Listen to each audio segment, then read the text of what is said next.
And also, I would really love to see maybe Duck side. That's just that's not gonna happen. But at least I wish for that. Yeah, changing the meta, right? Yeah. And from what we've seen last week, we saw a Watchman come in Oh, as that's well. true.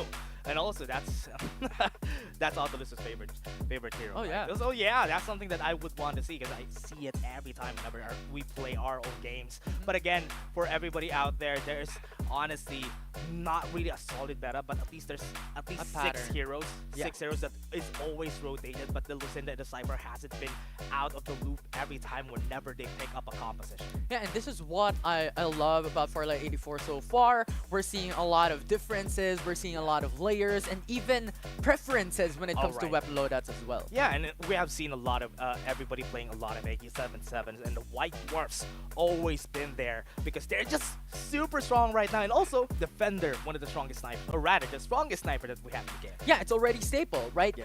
There is not a game that we cannot see White Dwarves and Defenders come in. That's because the Defender, honestly, right now, because of the damage calculations, Defender is really good. Especially if you have a room for error compared to the Bar 95. That's the reason why it's so good.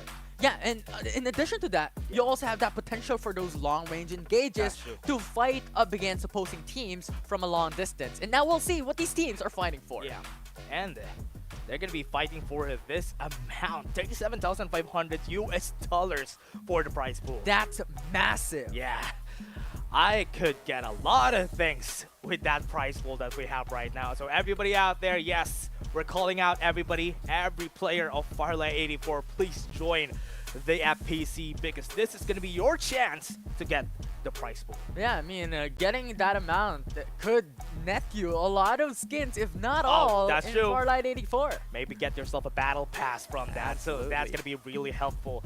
And again, everybody, this prize pool is divided from the PC and also the mobile. So even though that's the case, it's still a massive amount of money. Yeah, 100%. So just a lot of stakes on the line for these teams. We're still in the weekly semifinals, so not a lot of pressure, but still, this is Still the a lot amount of that these pressure. teams are fighting for. And speaking of Yeah. teams, we're looking at Group A. Yeah, we're looking at Group A right now. We're seeing some familiar names, especially NCG, as we call them the Uncrowned Kings, wasn't successful in getting a crown for at least a week. Yeah, it is really unfortunate. The pattern that they shown us in ACC, All Capsular Cup, was phenomenal. It was impressive to say the least, but unfortunately, it was taken away from them. And now it's their opportunity to be crowned once again. Yeah, and also Oasis X. If you have seen Goons from the last week, this is the same team. They have changed their name to their actual official name, which is Oasis Gaming GG. So yes, that's gonna be your favorite team, Oasis, right here in Group A. Yeah, and there are a lot more teams to take note of. Ghost Reborns, a lot of these. But before we actually proceed to dive in deeper to Group A, let's talk about Group B. Yeah, let's take a look at Group B. Execration from last week performed really well. Blackfire 2, also one of the teams that are on the top spot when it comes to week 1. So are they going to be performing the same during this coming week? Absolutely. The question is there. Can they do the same thing that they have done in the past? And can they dominate up against these franchise teams, these strong teams in FPC Season 1? Yeah, I mean, they themselves are really strong. Most Wanted Vitas 2, X Team is also here. Very familiar. If you are familiar from the last time, the last week, and even during the last couple of tournaments that we had, they have been a staple in the Farlight name. 100%. And along with that, we're seeing Eternity 1 Asia as well, ET1Y to be more specific. You also have Powerhouse that we have seen before in ACC. Yeah, we have seen them get a really great clutch.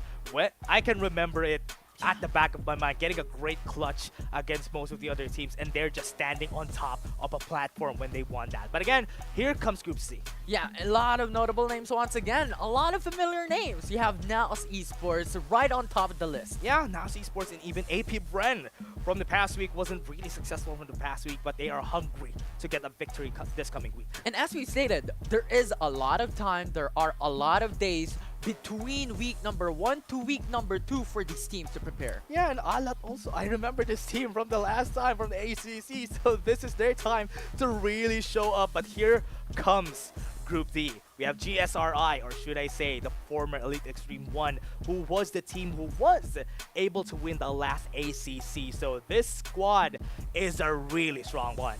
Yeah, and this is the Silent Killers, as you may. These teams have been performing in week number 1 along with Ghost Reborn. We're looking at Team Vichy. We're looking at VB Nomad, such a familiar name and such a fan favorite coming across in Farlight 84. Yeah, and even PB Esports Team 1 is also one of the teams that we have seen a lot of times during the past tournaments. It's a good thing that we're seeing familiar faces just coming back from the past tournaments, and they want a dip on that prize pool. Ooh, 100%. And these teams have that chance later on across the following weeks, Yes, having that opportunity to hoist the championship title after the knockouts, after the finals. The lot of stakes on the line, so Yeah. these teams should put their best foot forward. Yeah, and we have been talking about a lot of the teams that are here on the tournament right now, but we are also wanting to talk about especially the drop-off points of most of these teams, just because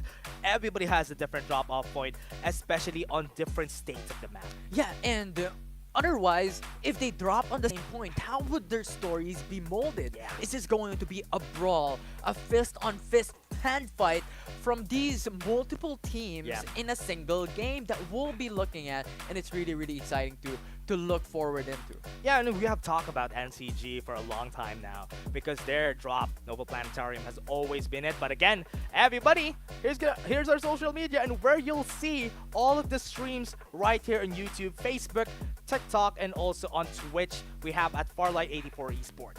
Yeah, please do take a follow, because updates are going to be there, and a lot of these tournaments showing as well will be there as well. So if you are looking forward to the updates of Farlight 84 Philippines Championship, do give a follow. Yeah, and also if ever you want to see this games, or at least have a push notification on your phone, just go for a follow, or maybe a subscription to, or subscribe to the YouTube channel, so that you'll get notified whenever we go live. Absolutely. And Dash, we are moments away Hey. from game number 1 for Group A, and there are a lot of teams that has been wanting for that opportunity to come here in the weekly semis, to go into the weekly finals. And from what you have stated a while ago, on that top of the list is NCG. Yeah, Group A, we're going to be looking at NCG. We're going to be looking at Oasis X. So they are the teams to look at, and they are the teams that we're going to be looking forward to this coming game, because I'm really excited. We're just going to be going to a short break, everyone, before we go into that next game. We have been your casters. My name is Dash, and I'm here with Infinity. See you guys in just a bit.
you call me if you need me.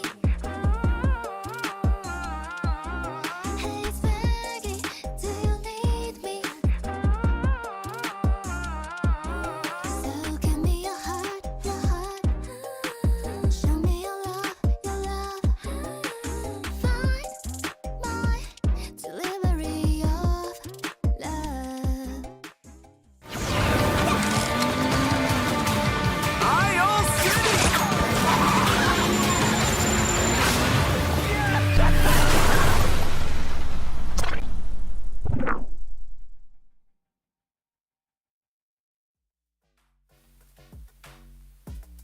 Welcome back, everyone, to the FPC Season 1.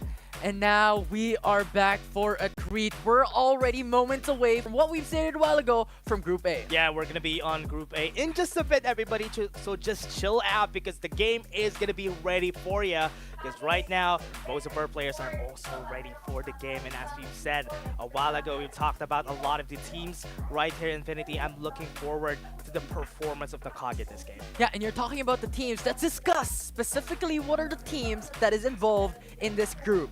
NCG, Oasis, T9OG, Elite Extreme 1, NNME Esports, Beta Esports, FaZe Clan PH, Master X, Pacific Zone, TI6, XHPS, and NBMN. Yeah, most of these teams very familiar for the last weeks. We have told about everybody about the Kage. We also want to look at Oasis because they're one of the stronger teams from the last week. So again, on week 1, their performance was insane. But the Kage, as we talk about, they're the Crown Kings and they want a crown at least in this week. It was exceptional to say the least. Oasis has been performing really, really well. And on top of that, looking to other teams as well, I'm looking at Beta Esports, has been performing quite significantly in the past week. So a lot of expectations on the line for a lot of these teams. Yeah, during the time that Beta Esports, we have told everybody that they're a trap. A team that traps the other team. They don't really go for aggressive plays. They just wait for anybody to fall into that, what do you call that? The quicksand. Then they get killed by Beta Esports. Absolutely. So we'll see if that can come through and come to life. Expectations has been set. Ladies and gents, it's Group A, game number 1. Yeah, game number 1, and we're still waiting for the map to come out there because we are still ready for this. I mean, we're gonna be going into the in-game in just a bit, everybody. We're gonna be on top of Sunset City and we're gonna give you all the action that you need. 100%. And now I'm really, really excited. What will be the drop points? How will these teams perform? Is this going to be an aggressive type of group or is this the patient group? Yeah, I mean, if NCG is here, I'm really expecting that it will be a really explosive game. But hey, we're gonna go in-game, everybody! And welcome to map number 1 of the weekly semi-finals for Group A. Yeah, and now we're in Group A. We're ready, and we are on week 2, everybody. We're gonna be seeing all the drop points of our teams right here. Some teams are fighting already, but let's take a look at the drop. NCG still back in Nova Planetarium. Absolutely fantastic. This is their favorite drop points, but looking at the other teams as well, a lot of heat is coming down to Tin Man and Todd's Hot Rock. Yeah, a lot of teams are on the south side of the map, and this would be very disruptive, especially if most of them aren't gonna, or rather, if the zone goes into the top left side of the map, all of them are gonna be needing to fight a lot of teams. Oasis and NCG are already waiting on that point. Yeah, and this is going to be interesting. Depending on where the safe zone is gonna land first, that will mean how Oasis and NCG will rotate around the map, especially since they're close. This could be that early brawl. Really in map funny 1. that we have Beta Esports on this side of the map on squad 6 because they are the only ones on the top right side of our map. Yeah, and now the safe zone has been set really, really early on, and Oasis is in the middle of it all. And now that could be NCG rotating towards them. Yeah, and I mean also on the side of Tin Man Industrial, a lot of teams are going to be fighting on this really great vantage point for everybody because they're all here just like 4 squads close to each other. Absolutely right, and this is what we've talked about a while ago. Tin Man Industrial, Todd's Hot Rod, 4 squads in the same vicinity is going to be a blood show. It's a bloodshed across these 4 teams. Yeah, considering a squad 5 and also squad 9 are already trying to kill each other. They have some loadouts right now, really good ones too from Busha. Now they're going to be pushing on NMA. And he Now set it up on containers, having the long-range shots with the AK. Now you have Bush coming in from Mancanor with a white dwarf and defenders, having those shots come through. Shields are broken down, but EMP is now set. They have to rotate, but now the shots come through. One more hit will not connect as Ronnie's alive. EMP shot was able to stop them from pushing for more with the vision erosion was cancelled. And now with that gives them a lot of opportunities to push for more. But now with the information already set for NNME, there's going to be a fight that Pax would have advantage. A lot of patience coming in from Duda. Crouching on the windows, looking for information, will not pursue for the engage. Does far, but similarly Pax is also waiting patiently just on the high ground. This is going to be hard for them because the information has said 2 divulges was used against them, and another squad is already going to be dipping their toes. Squad 3 is at the ready and are looking to get some kills. Yeah, it is Squad 3 now getting those push. The right flank is there, might potentially be a bloodshed coming in from Squad 9. T9 OG. Set it up on top of the containers, or on top of the buildings. And now going in for the push. Engage, the pressure is there. No vision erosion, and now one falls down, but the trade is secured. Really helpful with T9 OG already just reviving their team with Pax in the middle of everything, and it's gonna be a kill. No EMP to delay that engage. The pressure comes through for T9 OG to set up the play and get a lot of those kills. 6 kills in their name. That's gonna stop them from pushing for more with Pax. The only members alive are still Nor and also Busha running away with T9 OG. We'll see because there is no arrow zoom, but still, nevertheless, he gets the kill. Gets a tactical roll and is just gonna be running away with one more sick health to try and zip his health. Goes for the dash, tries to go for the wide swim, but will not be able to get that punish as T9 OG once again hunts for more. Respawners are still up for most of this squad. Squad 3 are successful in getting the spot in Tinman Industrial. There was a lot of squads in this area. Now Squad 5 wants to go back. We'll see if there's going to be engaged because Squad 6 is also on the horizon, but Oasis eliminates NCG with those early engage, but Nova Planetarium is now theirs to conquer. And NCG, everybody has been taken down, so they would need to really just back up, just get some armors first, but now Oasis X has advantage. Yeah, respawners are there for NCG nevertheless, but this is the power of Oasis. We have named them to be one of the strongest team in this group, and that is showing here in Game 1. This is familiar names too. Xiaolongbei and also Tamayo were really good from the past ECC, so they are showing NCG who's boss right now. Right now with NNME going into Tin Man Industrial as well, they pushed back T9 OG. They had to relocate, and now Maestro has their sights on another team, goes for the push as well onto NDMN. But Daiso is on the run, but you have the chase coming in from T9 OG as well. One more shot will not go for the pursuit. Yeah, I really love that we have War Spiders and Hover Cars right now in the game, because this is going to be a different spot for everybody. With the War Spiders available, it's going to be easy to chase down those of the other cards that we have in the game. Now, take a look at what they're going to do. This T9 OG is going to be chasing out. They're seeing Kyuga on top. Ooh, this is a 1v3, 1v4 if ever it goes to a fight. So Kyuga needs to wait patiently on the danger zone, but he dashes away, so that gives information to T9 OG. Yeah. Oh no. Wait, what?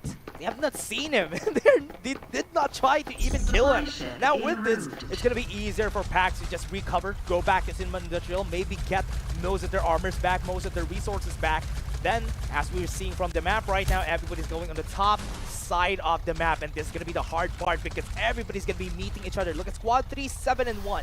Yeah, this is really, really dangerous for a lot of these teams. Going in the open just like that, they have to be wary on the back. But here it is Beta Esports having the fight, say, and alongside with it, one MTR as well. A lot of fights occurring here. That is Motel that one MTR has conquered. Yeah, Master X able to get some kills. Now they have cover on Motel. There's going to be a great vantage point for most of the other squads because they need to look into Motel. They have some shield XPs on the area too. So this could potentially be the reason why everybody could go and clash at Motel.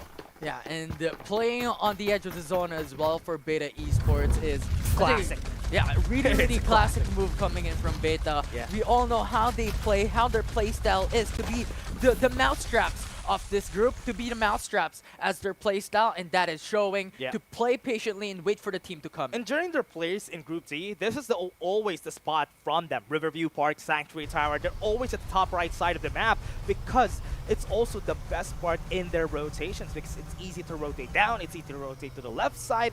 That's why they really love that spot. Yeah, and that is just the advantage of going into the edge. The big problem with that is that the safe zone comes to you at the edge of the map. You have to go out. Yeah, if you're in Sunflower, EMP shot. EMP, Pax though still on the safe zone, still going back for the push. One goes down from T9 OG. And now wanting to support his teammates is there as well. Could be the 1v1, no more shields for the opposing side. It's Pax who conquers them. T9 OG. Maestro comes back into his spawn. Gets a takedown and passes out of the tournament drinking, or rather out of this round at least. And that's going to be great. T9 OG being hit by NBMN from far away. Long range shots. Maestro has to go back, go for cover. Yeah. So far, NBMN will not be able to take down anyone from T9 OG. Even blue armors, they're not afraid of the purple armors that T9 OG was already able to take. This could potentially be the reason why they can get eliminated. They're trying. Even now, they're really weak on the side of T9 OG. They already regenerated, and this is the chance of NBMN. Catch them when they're weak. Now they don't have any ultimates also, but this is a good advantage for them. Yeah, Absolute Gravity is ready. Mollies are ready as well. Coming in from Kyle. So if ever a fight occurs, this will get an instant open out of their movement. But now Element into the building, infiltrating, going to the 1v1. The fight is there, but will not be able to go through. They're down. Beta. You have Lancelot on the forefront of this fight. They have conquered this building and they have control over Riverview Park. 8 kills already, and they're wanting to prove themselves from what happened during the finals last week. They weren't able to show up in the best form that they were able to get, but now even with the Kage and Oasis in this lobby, they're showing themselves to be on par with these teams. Could be the potential top 3 teams that we could see here in Group A. But there are still a lot of squads left. Yep. 9 squads to be more specific, 32 players left in this. And Divulge is casted. Now we have information on where the opposing side is. Now T9 OG, We're saying has met another team. The EMP is not going to be enough. Sicko has delayed that jetpack. No more escape. Wait. But the trade is there as they eliminate one MPR in succession. wait, they're fighting in the middle, or rather in the open space. They have Divulge right now. They're looking to go to Motel, but look at Squad 7. They're looking to get onto this chaos. They want to go for the fight, but FaZe is not letting them do such a move. So 99 OG has a chance to get away. A lot of teams stacked on top of each other. 3 teams to be specific, NCG. NCG, FaZe Clan, and T9 OG as well, just on the horizon. Yeah, FaZe. Let's go. 2 happy formations where T9 OG is. They want to go in. And now no more shield for Sicko. Will you fight this? Goes for the reset for now. Clever move coming in from Sicko. Charge. Try to keep quiet, but the fight is still not happening. Has information. Jetpack's up. Can't fight that. Sicko No EMP. goes for the reset. FaZe Clan, Oh, EMP, EMP! perfect! And that will be V in danger. No more jetpack for you to use. And it is T9 OG. Get this through with 3v4, but instead they will fight back.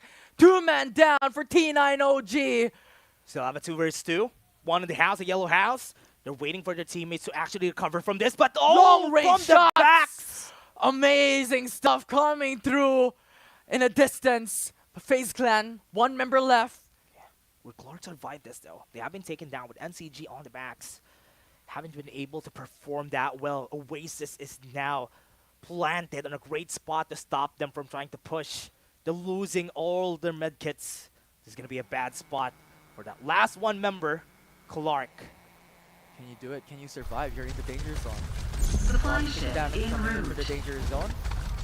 Getting your HP down a bit, so he has to move really soon. But Oasis, as you stated a while ago, is set in motion for the win, for the top 3 here right now. Orange shield or level 5 shield already for Arak. Level 4 shields across the board for the remaining members. Last 2 members on the side of NCG. We have Oasis, really strong, and are looking to conquer this first game. They have 6 kills, yes, but they are really, really wealthy this game. They have a lot going for them. But NCG, the squad that we're looking for this game, might fail to conquer this lobby. Yeah, and Seiya playing really patiently, just has control over buildings. That is really, really important coming into the latter part of a game. Because when we have seen the patterns coming in from week number 1, a lot of patience has been the meta going around. And I think we could expect the same thing here today. Yeah, that's something that I'm really afraid of because we already have 7 squads, 20 more people in this lobby.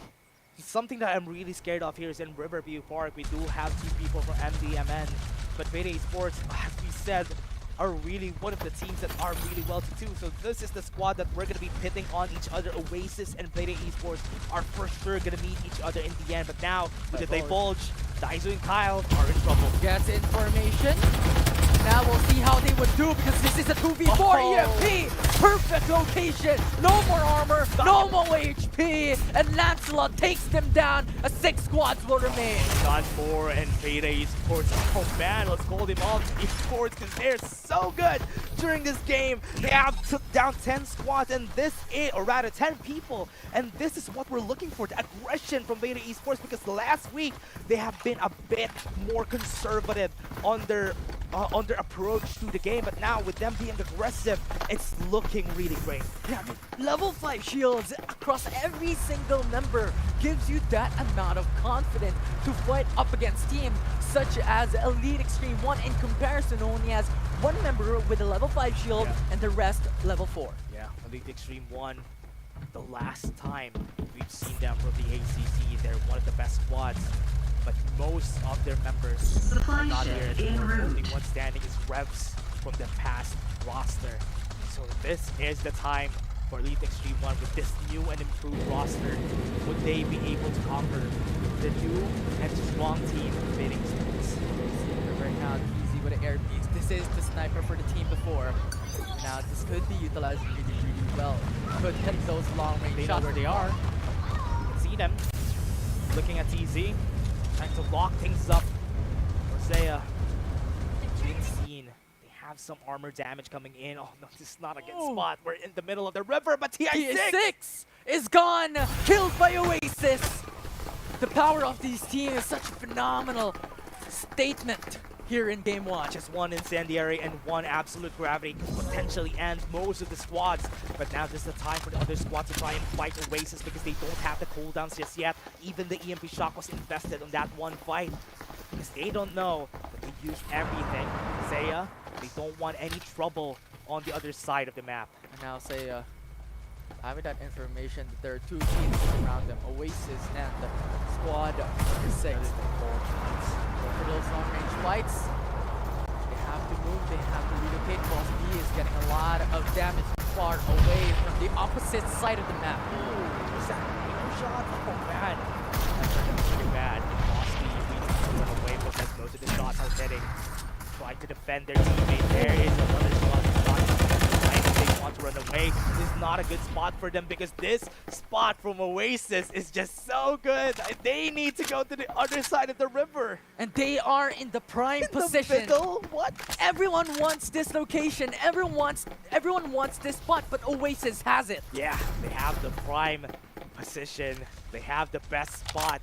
Even the best squads need to go through a lot of cover. And the only cover that Seiya has is not even a cover, it's a river. So it's gonna be hard for them to go to that side of the map, and the zone is gonna hit so hard once it closes down. Yeah, and Oasis could just do this all day long, hit those long-range shots from far away, put pressure up against the enemy team. 20 seconds on the clock before it closes.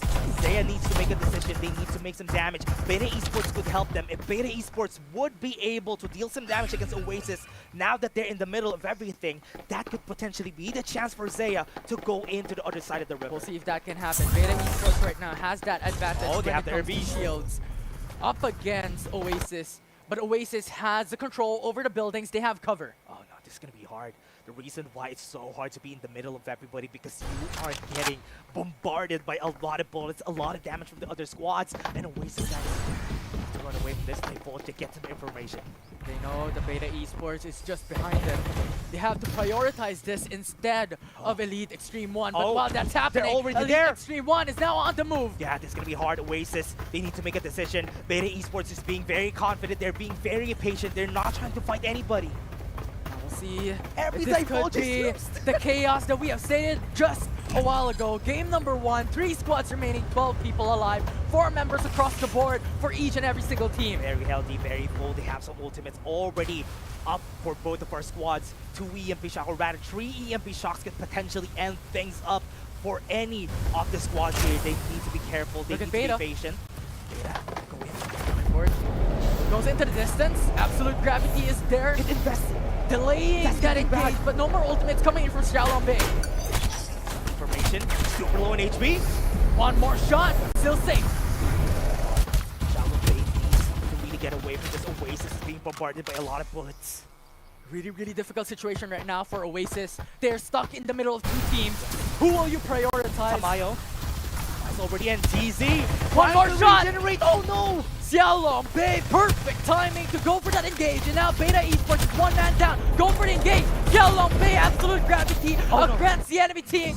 But against that, it is 1 man who was not to follow through. And now Lancelot. the long range from Lancelot, getting those damage from far away distance. Oasis goes for the relocation, supports their teammates.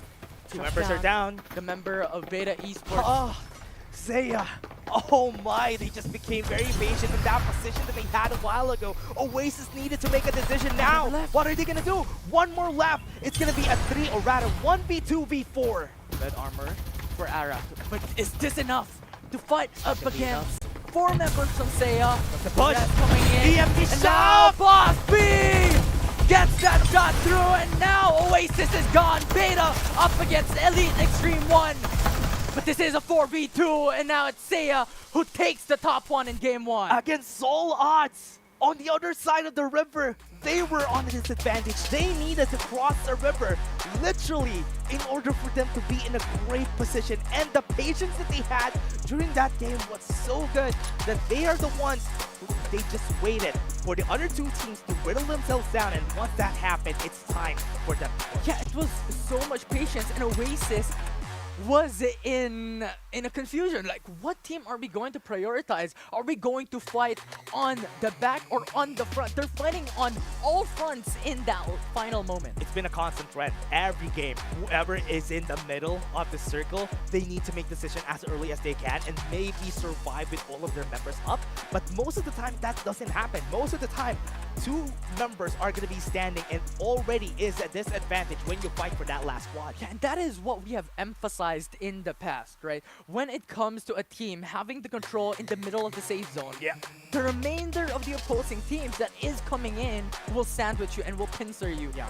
Something to point out also, on the 6th place is going to be Nakage. They weren't able to be successful during the early parts of the game. Oasis was able to take them down early, and they snowballed, and that's why Nakage wasn't able to fight back. Yeah, it was such a difficult situation for Oasis. Yeah. Unfortunately, they were scattered, Yeah. and they were fighting on both sides where 2 members were like pushing and pressuring back Seiya, and the other 2 was pressuring Beta. Could have been already a great position for the side of Oasis because they're already in the middle of everything. But now, even with that, we have talked about Elite Extreme 1 from the last ACC. They're the strongest team that we had during the last competition. But now, Elite Extreme 1 with a newly built squad, they are still on the top, at least on this game 1. Yeah, and their drop points coming in from that game 1 where it's actually really, really interesting.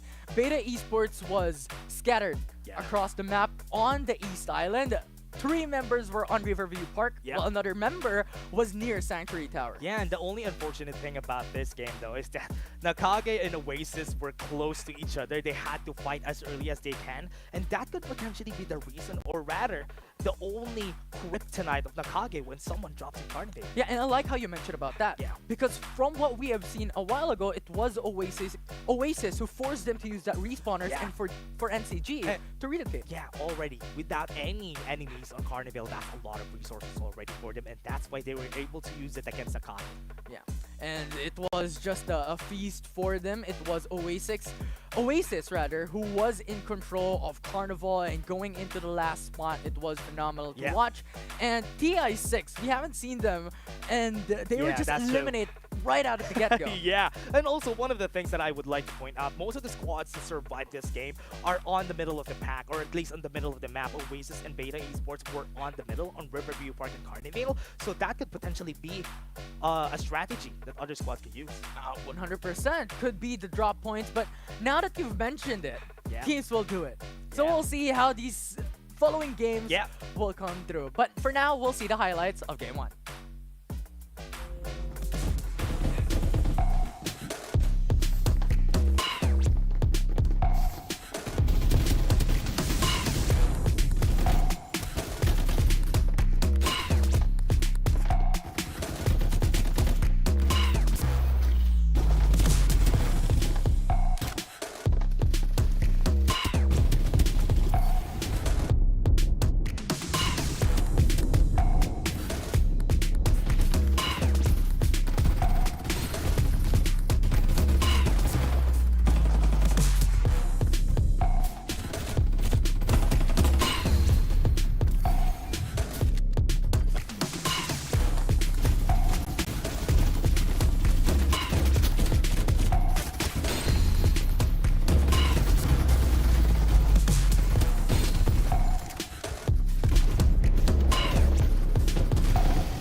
Seen all the chaos that came through during this game, and we have seen that last 1 minute of that game. Really unfortunate for Oasis and even Beta Esports, because they had to fight each other, and the only benefit of that is for Elite Extreme 1, because they were able to bag the win during this Game 1. Yeah, and the best description that I can call for that final moment is chaos.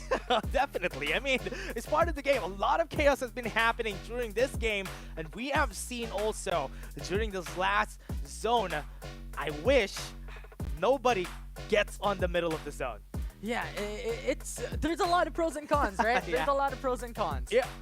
Let's talk about this. Revs, the only last standing member of the former, or rather the original squad of Elite Extreme 1, is still on top of the game and showing everybody that this squad, or rather this team, still has it. He's just a phenomenal player, right? The team is being put on his shoulders, and he is putting the name of Elite Extreme 1 on top of the list. Yeah, let's talk about this though. Let's talk about why he uses this hero.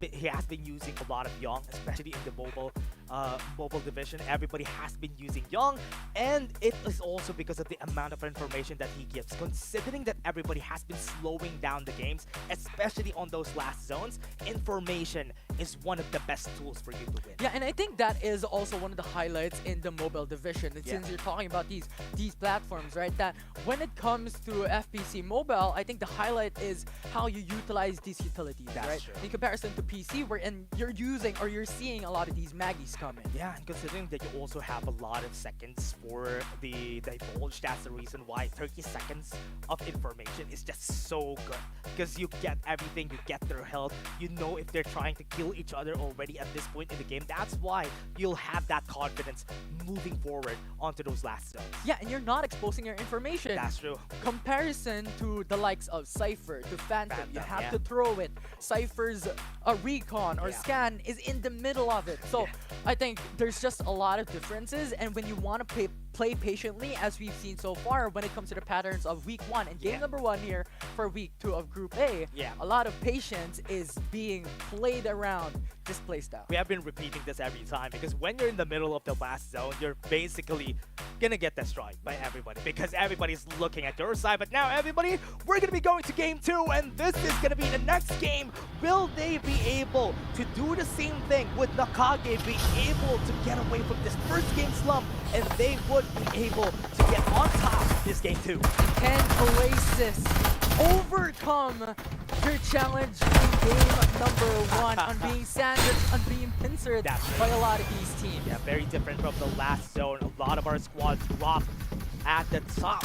And during the last game, everybody dropped at the bottom, the south side of our maps. But again, on Tinman Industrial, there's still a lot of squads looking to kill each other there. NNME back at it, and T9OG even on Tinman Industrial. Yeah, and I like how you mentioned about the differences when it comes to the map drop points. One NDR a while ago wants the chaos. He wants to go for the blood feast in Tinman Industrial and Hot Rod, but now they went into Iris Ranch and has dominated that area. As for the side of Beta Esports, they are now structured in Sanctuary Tower. Nobody drops the Sanctuary Tower, that's why it's a chance for them to just go on the top side of the map. And on Riverview Park, we're now seeing packs right here, so they have planted themselves here, so Beta Esports had to go on top, which is on Sanctuary Tower. But now, the thing is this going to be the same thing that had happened during the last game? NCG and Oasis are going to be seeing each other again for sure. Yeah, I like how you mentioned that, because from what we've seen in that map initial drop points is that NCG and Oasis has exactly the same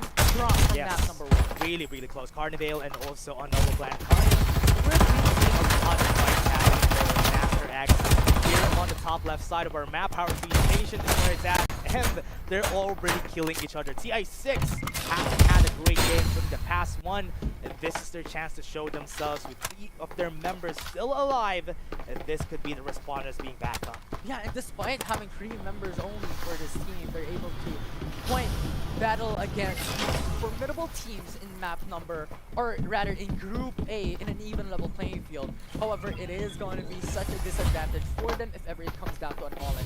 Yeah, that's true. And now with TI6 already planted themselves in Power 3 Station, most of the squads that tried to fight them back are gonna go to Power 2 Station, so they need to back away, get some resources for themselves. But again, we're back at Tinman Industrial, and we're gonna be seeing 2 squads fighting, battling each other at this early stage again. This is what I like about Tinman Industrial though. A lot of fights have been happening, and you also have a lot of resources in this game. Yeah, and this is exactly where T9OG and NNME dropped a while back. But one man falls down in NNME. Yeah, Assassin has already been taken down with T9OG looking for more.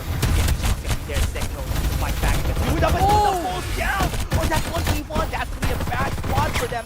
But again, these partners are still going to be up. A lot of chaos off to the side of the map, and this is going to be them down in the dumps because NNME just got utterly destroyed by T9OG. Fancy footwork is not enough in this game. I mean, the players coming in from T9OG, phenomenal play coming in from them, and now the opposing side, NNME, has to force the respawners. They're gonna go back to Tinman Industrial, get some resources back again, because for sure T9OG got their resources from a while ago.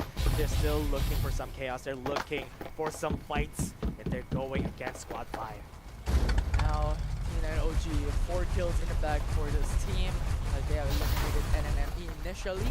So that is really, really good to set the pace for this team. And they have full control over Tinman Industrial and Hot Rod. Now, looking at the initial points, we have the rotations once again coming in from Oasis. But NCG has went to Power 3 Station. Yeah, they're going to go to Power 3 Station. That's going to be a squad that they want to fight against. TI6 with speed, not so fast. He got killed already by NCG. Remember, some of their members already used their respawners, so they had to run away from this battle. Yeah, and what I love about what I'm seeing is how NCG adapted. This is consistently what we've talked about that is really important, that they have rotated in Power 3 instead of Carnival because of Oasis. It's a good thing that TI6 was able to run away from that chaos. It was a bit too late from their rotation. That's why most of their members, Super Gwen and Aztec, is going to be running away and just finding their spot in this zone.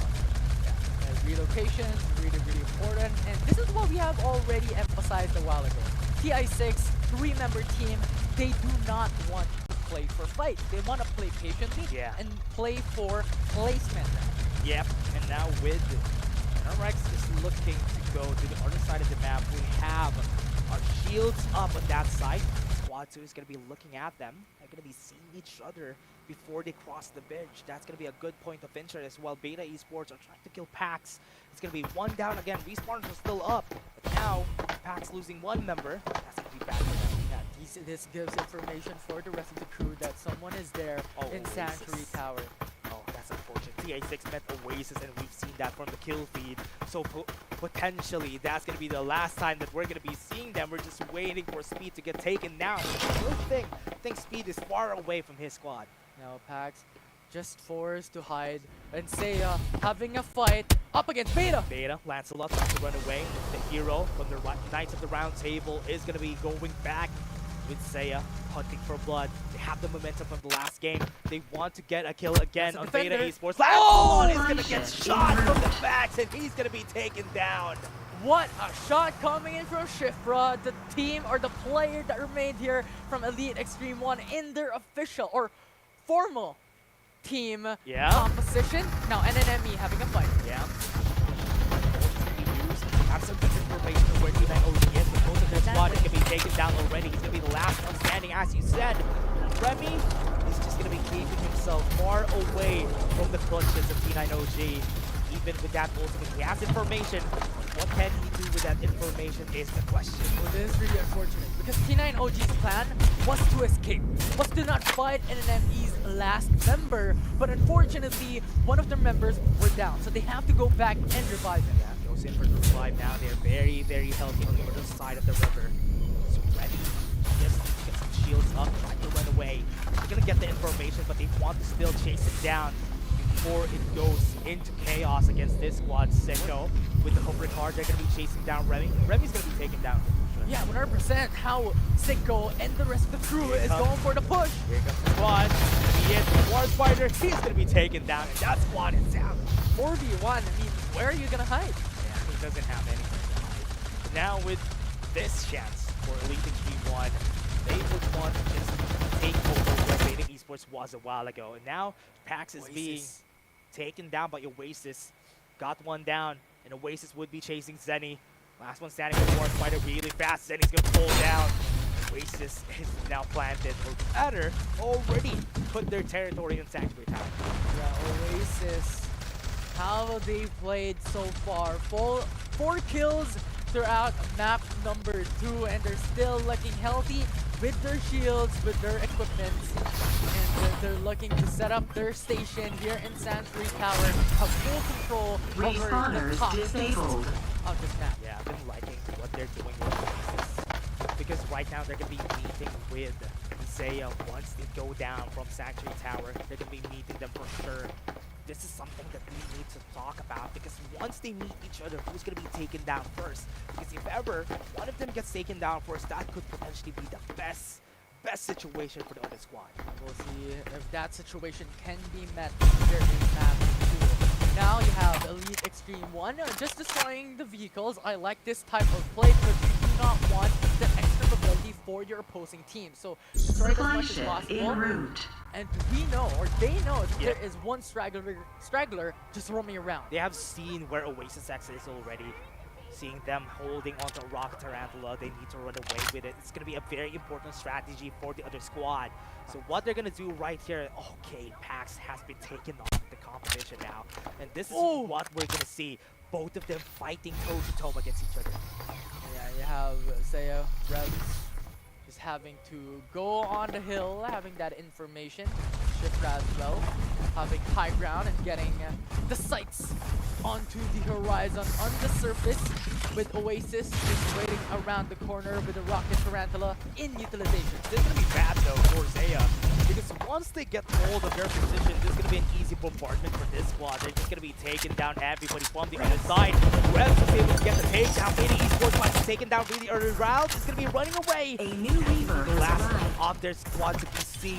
Because right now with Beta Esports, right now in this situation is now staying weak because they have one member down. And that is really, really unfortunate because TZ is the headhunter for Beta. This Esports, because they were the center of attention from the last game. This could potentially mean the heaven or hell for one. this could be the chance now that they already fought. The chance for Oasis X to go in. The long range support with the Rocket Tarantula from Eric J. They're shotting shots from above with War Spider in utilization for the rest of the crew to get information, but they do not want to fight. It's all in the open. If they fight this, they are in a disadvantage. Trying to get information as they can. With this Rocket Tarantula, it's going to be one of the best commodities that they have in this game. Once they get this and once they still stay in the zone, it's going to be one of their best weapons in order for them to win. Defender with a white wire, Shifra just fighting from far over distance, and it's just a matter of who has the most amount of ammo, who has the most amount of shield comes through into this map. If they really want to prolong these type of play, if they want to prolong this amount of long range fights from Oasis. What a great headshot! And now NCG fighting back. It's going to be their chance with them using the aim shot. That's going to be one down the side of B9 OG. And Solve is going to be the last one. He fell, and that's NCG taking a W in this fight. Reaper has been killed. NCG once again showing what they're made of. Esports is still alive. This is going to be the 4 squads that we need to look at because we're down to the last 5 squads in this game. And NCG is showing up, and they don't want to be late in the last game's party. Supply ship en route. Beta, Seiya, these teams still alive to the game. Strong teams to say the least. NCG already has a great amount of points from the last game, and because NCG wants to eliminate them as fast as they could, it's going to be a bad spot for them. The top 3 squads that we have in the game almost have the same amount of points from them because of the amount of kills. So this could still be anybody's game in this group. We'll see who the headhunters right now here for map 2 will be. But NCG is now relocating, going into the safe zone. Really, really clever. They want to go and secure a location really early on before the zone closes in. And this is going to be the chance. Elite Extreme 1 for a fight with Boss B super low in HP, or rather shields. This is one of the spots that we've seen from the last week that most of the squads got taken down. This very same building that we're seeing right now for Seiya. And as you may, it's tower defense for both Oasis and Seiya for Elite Extreme 1. They want to control over their buildings. They do not rather want to push. But the thing is, it is Seiya who is more towards in the circle. So if ever it comes down into the safe zone, the final safe zone rather, that will be the team who has the advantage and that will force the opposing side to go and relocate or go aggressive. Yeah, that's going to be the problem here for the other squads. Because Oasis X has this Rocket Tarantula, and this could be the reason why they could poke out the other squads from out of their resources, and that could be the reason why they get bigger advantage compared to the other squads. If the zone closes out and the zone slowly creeps in, it's going to be better for most of the squads to get to the zone. Let's see where this zone is going to go. Just look at Beta as well. From what we have seen from that map, they're getting a strategy out of the book of Seiya. Yeah. Have one in the middle. It's going to be a good spot for Oasis X and NCG because they don't even get into the middle of the map racket for Ambulance. They're trying to run away. A rock chase gets taken down, and also their own Rocket Tarantula is going to be taken off. NCG Poppy also falls from one Rocket Tarantula shot, and this could potentially be the reason why it's great because at least they got stopped on their tracks. Yeah, and that is really fortunate for the other side, but unfortunate for NCG.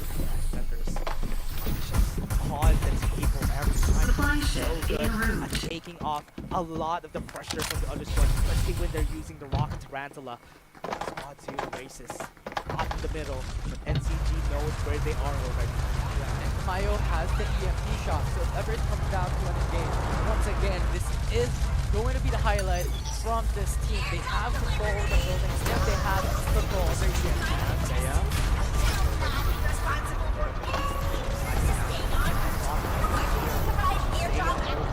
Planted in this area. Bobby.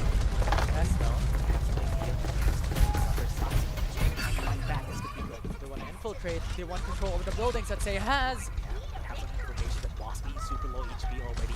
If ever they try to contest, Oasis X is on the other side of the map and they could go in. Yeah, and NCG set it up to play. You have scans coming through. Information is Frenzy. there. Boss Long B. range shot. Boss B's down, and that's going to be good. Frenzy super low HP. down. They want to fight. Grabs the ball down right now. SCG is hot and on the wheels. Their guns blazing. They're fighting back. They have the empty shock with the vision erosion on their side. Seiya was able to get some shield regeneration with this one. But Reps is being taken down, and Poppy was able to take them off the circle. And with this information on their side, they have 2 members down on the other one. Now Oasis X could go in.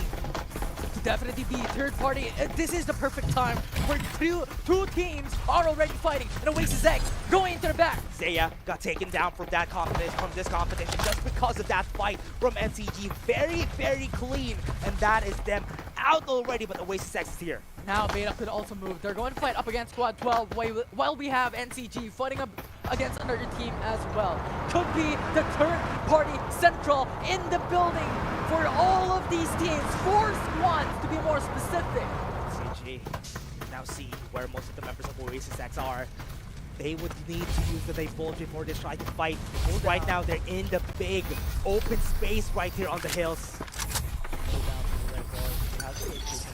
By time for it to go up once again, but now you have Beta Esports, I believe, to still be alive. Yeah. Shockingly enough. Yeah. Last round on the game, we still have Beta Esports with 1 member still alive. Could potentially clutch this out for the squad. He got taken down, and that's gonna be the last 3 squads again on this game. NBMN, Oasis, and NCG. Top 3 teams left here in map 2. What are we gonna do here for NBMN? They're the ones on the disadvantage. They need to rotate around. They might be seen by squad 2 because once they circle around NCG, they could be in the middle of the pack. It's either they will be eliminated early on because they are in the open, or they could be the top 2 standing because they waited patiently. Either of those is really, really scary and has a lot of risk. Xiaolong Bei already moving towards the bottom side of the hill, downhill. RJ is gonna be taken down. NCG has the advantage though. They don't have a lot of ultimates though, but they still have Pappy with absolute gravity. This could potentially be good for them. Tamayo's already on the bottom of it. The Dr. Rhino's not gonna hit. Poppy needs to run away very, very fast. The hologram guide is now blazing. Tamayo's gonna get taken down, and that's gonna be it. This is gonna be the chance for NBMN. They have the bolt, they have the information. This is gonna be bad for NCG. They don't have a lot of their ultimates, but they still are staying alive for just a bit. One has been taken down. NBMN could potentially win this game, but Oasis is still alive. Still 1 member on their side. 4v3v1. Let's see who takes it. Yeah, NCG is still fighting back. They have 1 member down, but they are still regenerating. They still have some position break. NBMN are still running in. They have some dashes out. They have the Rhino on the side of Kiko. Could use this on his advantage. Wolves are still off the other side. NCG are looking to get some kills. Daisu, low HP. He's not down. He's still alive. And Kiko could be potentially taken down. They have the information with his scan area. He's super good. And now this could potentially be the takedown. Kiko's gonna be down. They still have Oasis with 1 member. They're still alive. NBMN is still a complete squad. And they could obliterate everybody on the map. No HP for the members of NCG. We'll see how this would turn out. 3 squads to remain. Everyone has still a chance to take it here in map 2. Rhino is still alive. Was able to hit. Oasis is helping them out from far away. 1 member has been taken down. Most of the members of NBMN could potentially win this. 1 tap with a springboard on the top. TPA got the 1v1. Poppy wins it in the end, and they're still alive. They can get the shield here though. Poppy could get the advantage. Majo crawling around. Could be that revive coming in from Pappy. We'll see if they could revive their teammates. Because if they do, 4 squads or 4 members will be alive for this team. Actually win. Yes, there you go. Majo is alive. So this could potentially be it. It's a 2-man, a 2-person that is not on their team. 1 versus 1 versus 3. Kiko is on top with the hologram guide. They're gonna be very, very fast and chasing down the members right here. RJ just rotated around in order for him to be very sneaky against this. And that's gonna be it. The last one standing. They got the takedown already. They know where RJ is, but he's taking his time. It's not gonna be good. He could get taken down, and this is gonna be it. And CG gets the win, and that is exactly what they needed on the first game. What a play! The final moment once again from map 2. The patience across the board. And that just enabled NCG to go for the pincer play. Crazy play. Have you seen that? The time that they were staying in the middle of Oasis and NBMN was the reason why they were able to win. They're just ducking and nobody's looking at them. Yeah, and it was crazy. The shot call coming in from NCG, from what they did there, they went into Seiya, and Seiya lost it because there is another member trying to push them down. Oasis also has in control of their backside, and when that happened, NCG just waited for that right moment to battle up against Oasis. And in the final zone, it was NBM men who just scattered across that final fight. All I can say is Poppy was so good that game. The patience that he had, he even stopped in order to revive Majo on that last time. Once they get the revive on Majo, that is an easy win for them. They needed to do that in order for them to have just a man advantage. But one of the problems that we've seen during that game, NBMN scattered. Yeah. If they just stayed on one target against NCG, NCG could potentially get third place that game. And that was the risk that we have talked about a while ago. Outside the zone, they were over the hills, wherein Oasis and NCG were fighting up against each other. And when the zone closes in, they have two choices. It's either to be demolished because they are in the open, or have the security of the top two position. But unfortunately, it was the latter that went downhill from there on. Most of the time, NBMN. you win whenever you're on the sides of the last zone. But them, NCG was in the middle, and that's how you play the middle. But again, everybody, let's take a look at what happened during that game, because that was an awesome game. Let's see in the highlights.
That was an awesome game. That game was really insane. We're sweating in this on where we are right now, everybody on the caster's desk. It was such a great performance from NCG and exactly what you expect from them. Yeah, it's the same tagline for Farlight 84. Welcome to the chaos, and that is exactly what we're welcomed into when watching that final moment from game number 2. That's true. Most of the squads, whenever they're put in the middle of that last zone, they crumble to the pressure. But NCG didn't. They became patient. They just waited for any squads. They didn't commit into any squad. They got takedowns on Oasis. Once they got the takedown, they tried to recover when they can. But again, let's take a look at the MVP during this game. I think it's going to be Pappy. Yes, it is. Yes, yes, it is. We were waiting and we were anticipating the moment, and once again, Pabi with that place, with the revives as well. Crazy. I believe it was 2 revives in a row that happened for NCG in that final moment that gave them the numbers advantage. It's a good thing that Pabi held on to the absolute gravity as long as he could, because when he used that absolute gravity, that could potentially be the reason why the other squad would be able to just run it back really fast, and NBMN didn't have that chance chance when NCG was still alive. Yeah, and the most shocking part as well, in that very last moment where in Oasis, I believe, has 3 members left. Yeah. They went over the hill with the springboard, but true. was not able to see Pabi and one more member. Yeah, Majo was still there. And Yeah. that's the reason why I was really... They were still reviving Majo during that time. And when they went to the springboard, they didn't look down. Yeah. They just had to look down, and Pabi could potentially get taken down. But Oasis missed that. And that's the reason why NCG getting the win this game. Crazy performance from them. And I think Oasis at that point as well was expecting NCG to be in the building. Yeah. But the thing is, it was NBNM who was waiting for them in the building and Yeah. has eliminated one of their members, and NCG followed through. It's a 2v2, 2v2v3, and they eliminated each other, and that's why in the end it's just a 1v1v3, just an advantage for NCG in the end. But again, we would like to highlight what happened during that game. Zaya wasn't really on the last part of the zone because they were in the middle. They got taken down by Oasis as fast as they could. When they got whittled down by NCG, Oasis just backed them up, and that's the reason why Zaya got eliminated early. Yeah, it was crazy. And talking about these drop points as well, I'm looking at NCG to be more specific. Right, the top one in map number 2. Still the same initial drop. Nova Planetarium, Oasis went into Carnival, and Beta Esports went into Sanctuary Tower. But the difference maker here is the rotations that NCG did in the first initial point after they went to Power Tree Station. Yeah, we have, if ever, for this game, I would love to see the same thing happening for most of our squad, but I hope it would be something different during this time because so far, we have a trend on what teams or who is strong in each of these groups. Yeah, and now we are here. The capsule pad is there already in Sunset City. Are we going to see exactly the same drop? Yeah, I think we're going to be seeing the same, especially for NCG and Oasis, because they have been, so far, Oasis has been slowly traversing on getting the first place here, because third place, second place, then maybe get the first place on this last game. Let's see. Or would NCG be able to keep this momentum going? Could be the redemption game, could be the redemption map for Seiya, as they have lost it just a while back. But look at the drop points. It is Pax who went with Oasis in Carnival. Yeah, it's going to be a very, very important. They stopped themselves from going on to the bottom right side of the map, and now Pax is going to be fighting against Oasis with that amount of resources on that side. But now, Beta Esports soloing most of their resources there. I love it. You read my mind, Dash. When we're looking at the initial drop points of Beta Esports, they have control of pretty much the whole east island of map 3. Yeah, and this is what's great about this for Zaya even, because when we're taking a look at where they dropped during this game, they also are on the northern side of the map, in where they are the only ones that are taking resources to that side. Yeah, and now this is actually quite interesting to me. How Oasis won't be able to battle Pax in this initial drop point, who will have control. But looking at their past games, I think it would be Oasis who has that better edge. Oasis still has the momentum. That's why we're seeing them taking over this whole party build. It just made Oasis have a more efficient route this game, because they have the takedown too, and the other squad needs to get their resources for them. So it's just like delivery for Oasis. Yeah.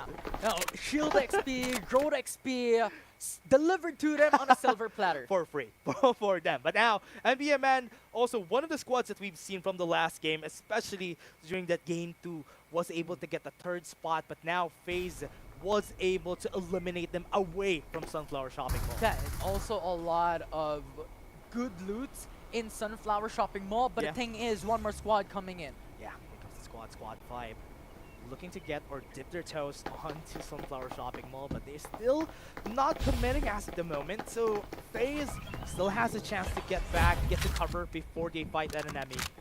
We'll see, because so far they won't engage and rather just go into the side of Sunflower Shopping Mall. We'll see if they will go and commit into this fight. The Divulge is set already. That signals a full-on engage. This is going to be an engage. They have blue armors on their side.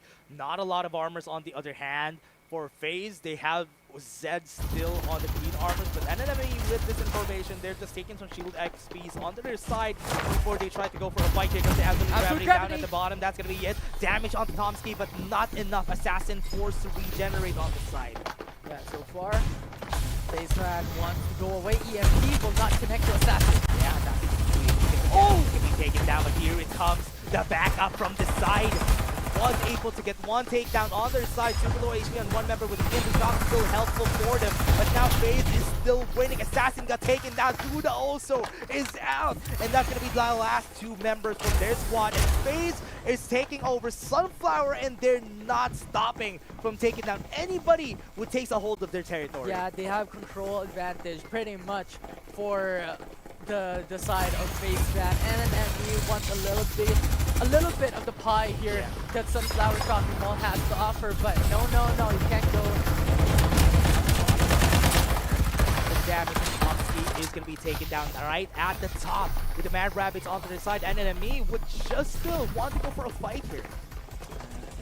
Enemy dropped on the same location, wants to answer back the call of FaZe Fan.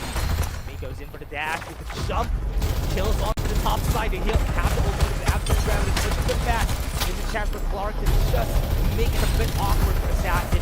We need the revive from their side. Tomsky's getting revived on the other side of the map, with Sin being pulled back. Almost all of the members are still alive. They still have some armors. FaZe with Tomsky down.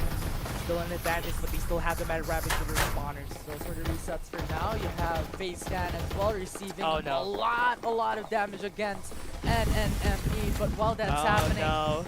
NCG is here with the purple armors. They're going to be taking them down. Kero is out. And that's going to be it. NCG wants to go for more. They're hot as newly baked hot cake. And that is going to be one more from their side, and they're not keeping anybody alive. NNME trying to stay quiet because they don't want a piece of NCG. it's just a massive point of interest for NCG. 3 shield XP devices. Majo, Majo! too aggressive. A lot of the members are here on the warehouse. They need to be careful when they try to push. Remy got to take down on Pobby. They now know that everybody's on this side of the map. They need to be careful. One has been eliminated already. There's a chance for NNME to get that armor. A lot of risk there coming in from NNME, but with 3v4 coming into fruition, they could have the end of a better piece of pie in the annex building of Sunflower. Push onto the top side. We got taken down even with the passive recon. It was not helpful. Assassin got taken down too. That's going to be good. Remy is taking up the competition, and Duda is going to be trying to run away, even with this amount of resources on their side. But on the high ground would be really helpful. And NCG got one takedown, and Sin is still onto the top side. They're still waiting for anybody. Hobby trying to get the armor. Still has the white one with the UMP. It'll be good for Duda. Hobby trying to fight. Sin is going to be the last member. Once taken down, but with Duda on the other side, recharge on the shield. Hobby now has advantage with the white arm. It's going to be the fight on Duda, and Duda able to get taken down.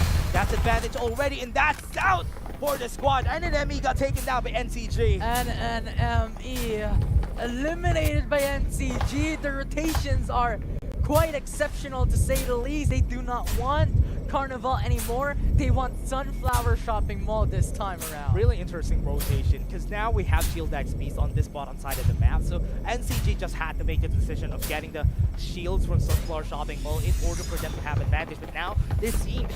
They know that somebody's reviving. They know that FBMN tried to revive, and now Kyle is going to be the sacrifice. Daizu tried his best, but he might get eliminated in the end just because he went for it. Majo, run in, goes forward. Daizu with the War Spider, I think he's gonna get away. We'll see if they could run away and hide. Defender shot. Oh, far away. One Daizu more. might get taken down. Not a lot of covers. The mountains are helpful. He's alive. And Daizu survived. What? What? At that very moment, he hid on the trees. No more shots coming in. I thought the zone's gonna kill him. I thought, but he was able to get that heal up on the last second. Daizu survives, and he might be able to rat this out.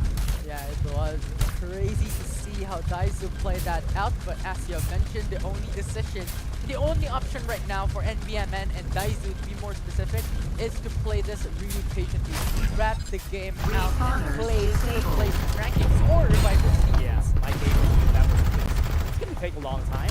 Zay was able to fight back. They still don't have a lot of resources right now. They have orange armors, yes, but it's still not gonna be enough. They don't have the levels to back it up because Oasis X is trying to fight them back. Hacks are fighting against this with them, trying to run away.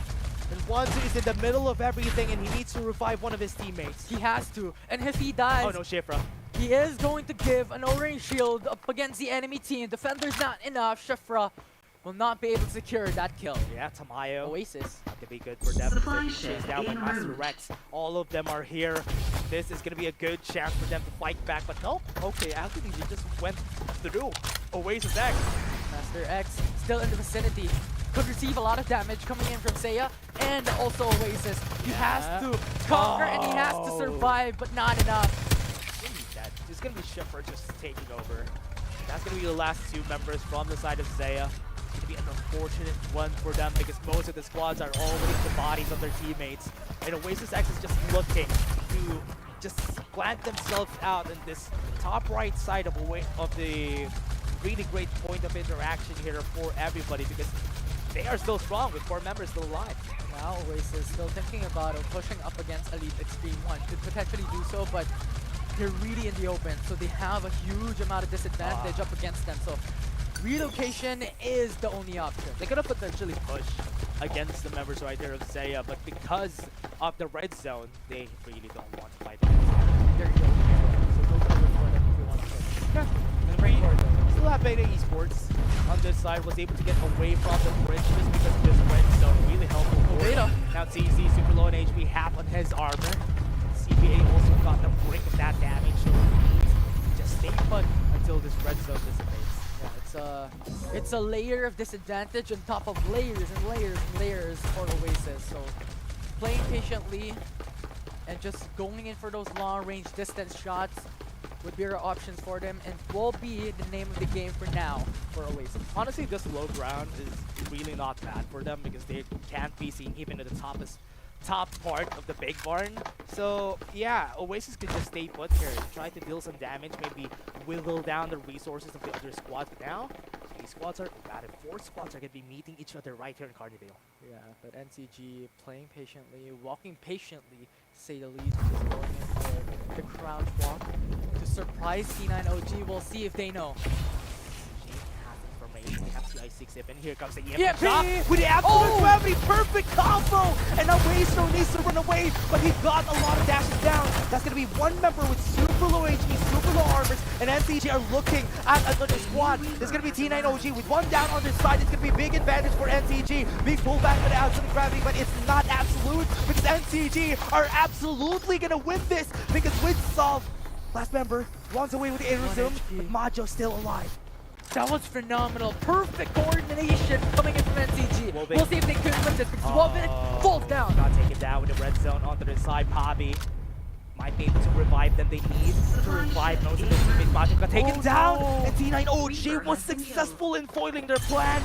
And that's going to be Pabi, the last member standing with the Rhino and with their information onto their side. Pabi could potentially get eliminated here. He needs to get the kill on both of these members if he wants to revive his teammates. 2v1. It is the miracle play coming from Pabi. Can he carry his team?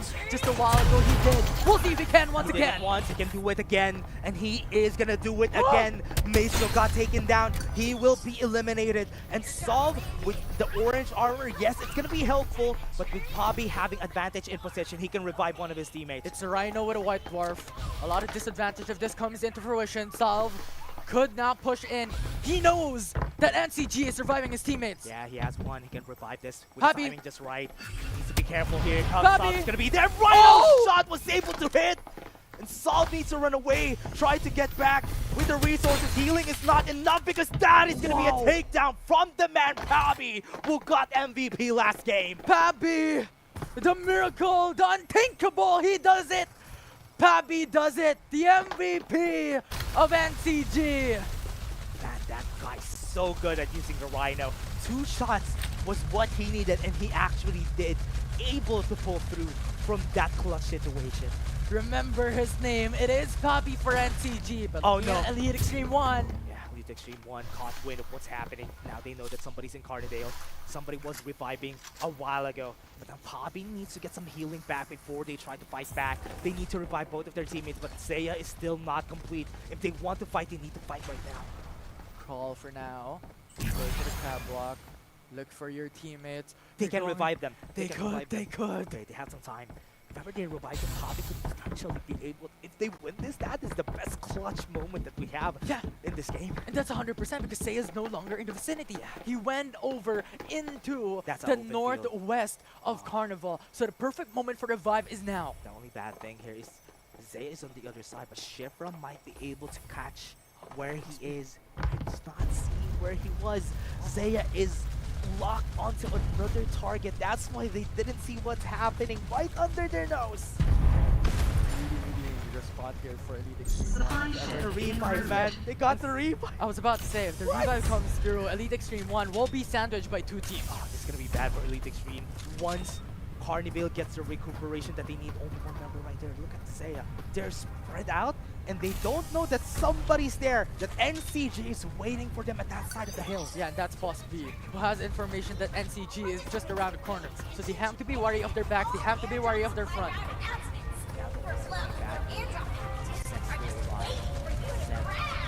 This is one of the squads that wants to get the first place. First place during the first game, second place during the second game.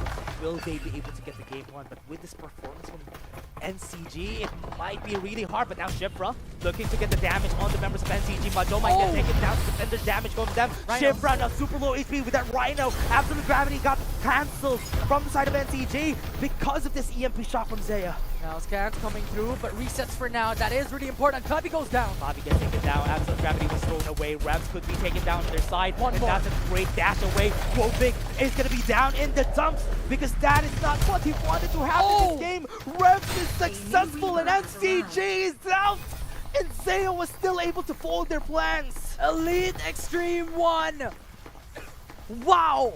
NCG, the fan favorites, the top one coming across the board for game 2 has been demolished by Elite Extreme 1. The redemption arc is here. Last squad, FPC wants to win.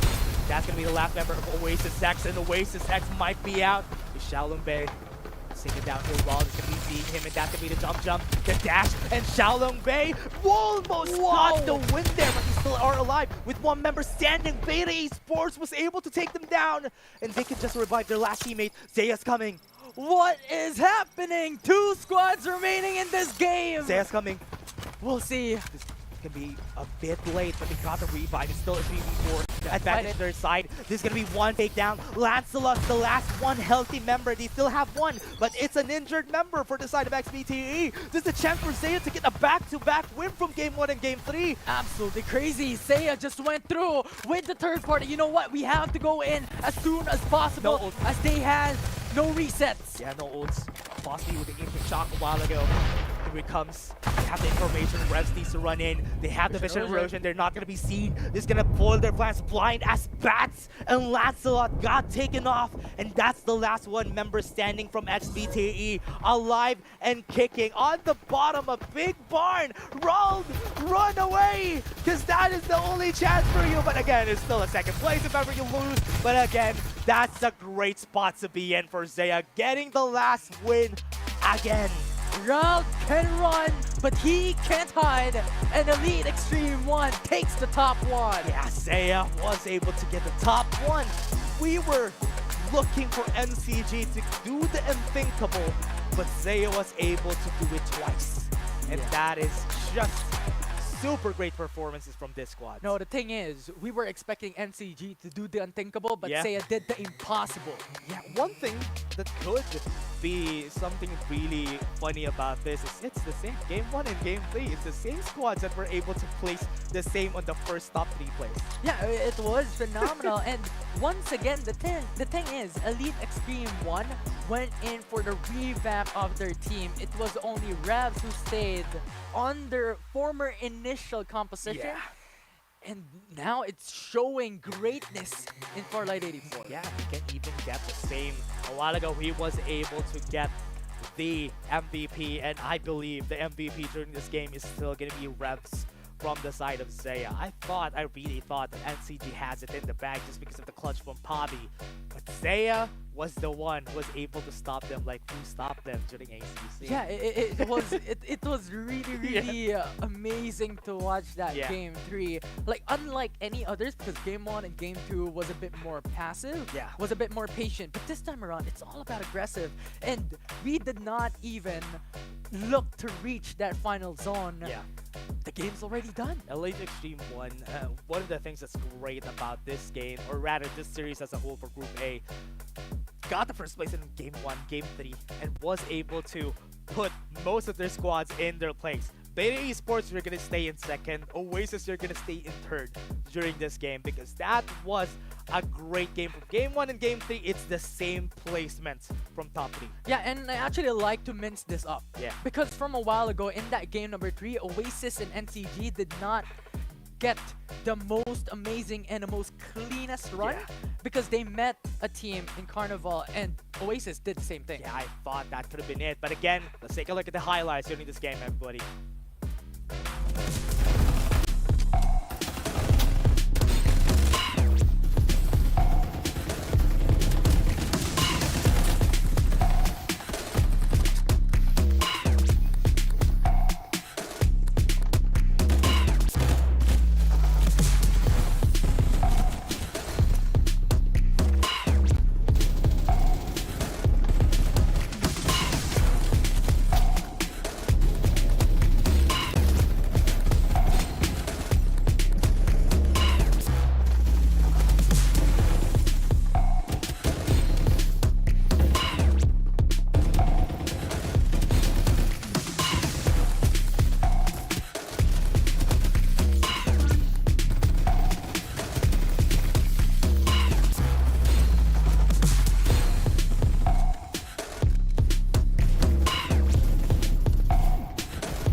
A new Reaper has arrived. A new Reaper has arrived.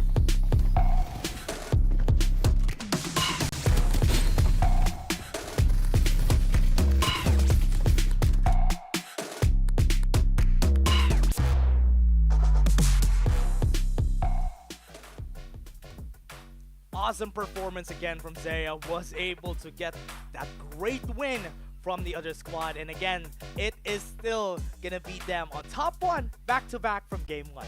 Yeah, it was amazing, right? Their journey coming from game number 1, game number 3, the name of Elite Extreme 1 is coming back again to such a formidable state. Yeah.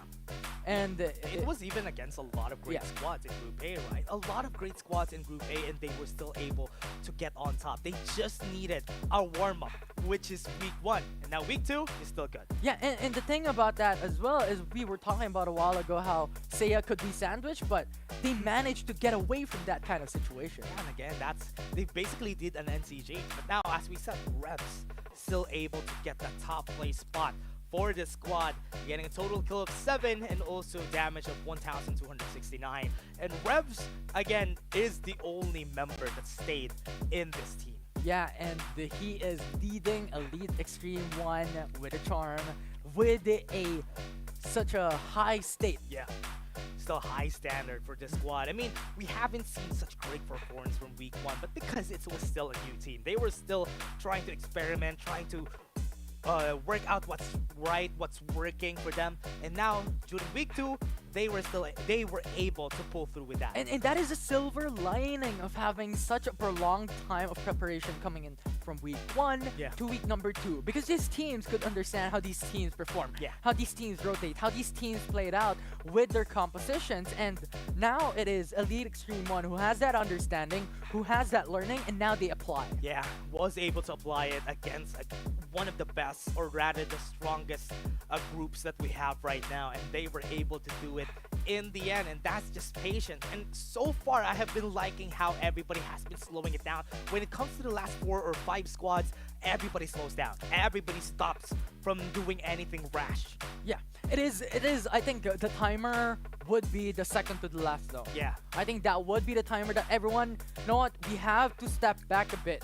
Wait for those teams, the remaining teams, to fight first before we come in. And considering that they have a limited amount of resources, right?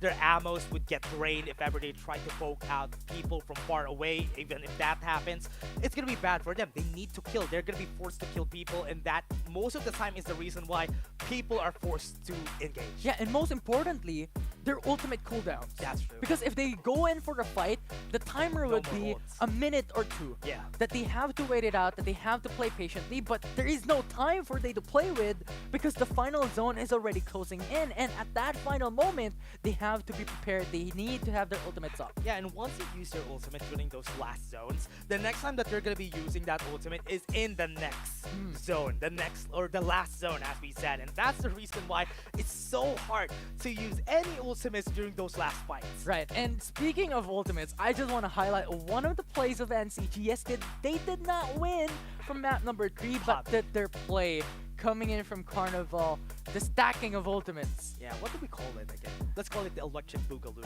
The electric boogaloo. Yeah. EMP shock plus absolute gravity. Yeah, it's such a great combo that we've seen from NCG. But again, still a great performance from the other squad. And Zaya, Rebs, still on top. MVP for that 2 games that they won.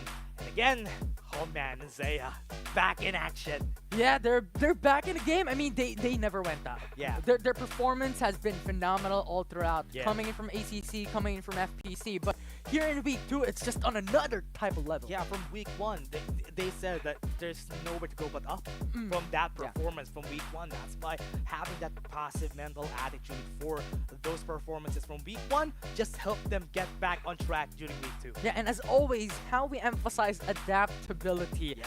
Wherein your drop points, your rotations, if there is opposing teams that wants to go to contest your favorite spot, if you may, how do you go about that? Yeah, and most of the time, NCG, as we've seen, most of the time the other squads tries to check them, like check on that on Nova Planetarium, and Oasis tried that during the first game, was successful, but in the incoming games, NCG knows how to back that up, and that's why it was really helpful for them come the next games. Yeah, it was really, really, really crazy, and I want to see more. Yeah. I want to see more, not just from, Elite Extreme 1, not just coming in from NCG, from Oasis and the likes, but also from the following games, following maps, following groups. Yeah, I hope that they would be able to do the same thing, have the same performance from the other squad, from the other groups. We have seen from this squad, Zaya being able to get the top. I hope to see the points from that last game. I want to see what points they had and who really got the top spot.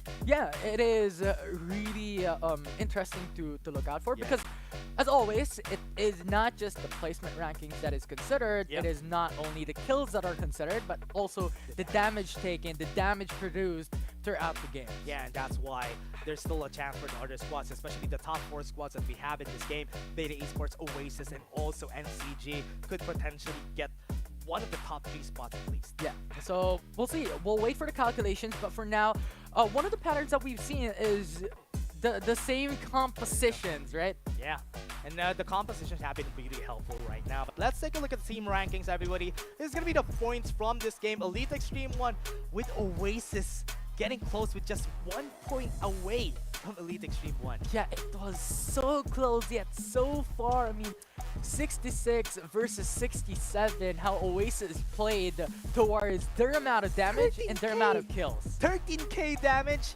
That is the reason why they got up from Beta Esports just because of the amount of damage that they dealt, the amount of kills that they had. And even SR Nakage has 11k damage, and that's the reason why I thought that Beta Esports could get the second place. But because of the damage, Oasis snagged that second place against. Yeah, and I like how you mentioned and pointed out the 13k damage because Yeah. no one, as in no one in this group came close. SR Nakage, Super far. 2k difference is Yeah. a massive, massive difference. Yeah, that's basically a lot of kills too when that happens. But again, this is also because of the plays coming from Oasis. All of the squads that they have met, they are trying to kill every time, especially when they fought on that bridge close to Iris Ranch. That is the reason why they were able to farm a lot of damage. Yeah, absolutely. And map number 3 was just an unfortunate thing for them because when it came down, they were fighting on the bridge. A lot of engagements were happening. It was 3-4 squads in just that position, just below Iris Ranch. It was crazy to watch, but Oasis was just struggling. Super close in getting that top 1 spot. Even they only got third place spots from game 1 and game 3, second place during game 2. Maybe that consistency could also be the reason why they are on the top. But again, let's take a look, everybody. Call your friends because there's still a lot of action coming out, because this is where you can watch this on YouTube, on Facebook, TikTok, and Twitch. You can watch this FPC happening. Yeah, and this is just the beginning. It's only week 2. Last week, if you've seen it, it was amazing. And we have a lot of things in store for the viewers watching at home. We have 4 weeks of weekly finals. We have 2 weeks of knockouts. Yeah. And then we have the finals. If you don't want to be a spectator, you can also join, so you can watch yourselves in this game in the FPC. So yes, everybody, we still have open qualifiers for week 3 and week 4, so don't forget to join if you want your squad, your friends, to join this tournament and fight against this massive, really strong squads. 100%. And not just that, these players, these viewers watching at home could also win skins along the way. That's true. They can win skins, diamonds, and also gold during this whole stream that we're having for today. So yes, just wait. We're gonna be flashing something there maybe later on the next game. Yeah, absolutely. So now going back into the patterns, I don't think we've seen a lot of difference here this time around. true. It is just a typical type of competition with the Yongs and the likes. Yeah, and still really good. But again, let's take a look at that in the next game. See you guys in just a bit. We're just gonna take a short break.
Welcome back, everyone, to FPC Season 1. I mean, Yeah. that was just an amazing finish coming in from Group A. Really surprised that we're here right now because I thought it's Yeah. gonna be the time for the other squad to actually talk about what happened during that last game. Yeah, it was absolutely amazing. I mean, there were a lot of expectations being set coming from Group A. And there were a lot of teams that performed. And right now, jumping into Group B, there is another set of teams that we could look out for. Yeah, are we gonna be seeing another performance that was insane during the last game? But now we have talked about Zaya during that last game, but now on this Group B, there's a lot of things that we also need to point out because we also have Execration on this group, so they are a squad that we need to look out for.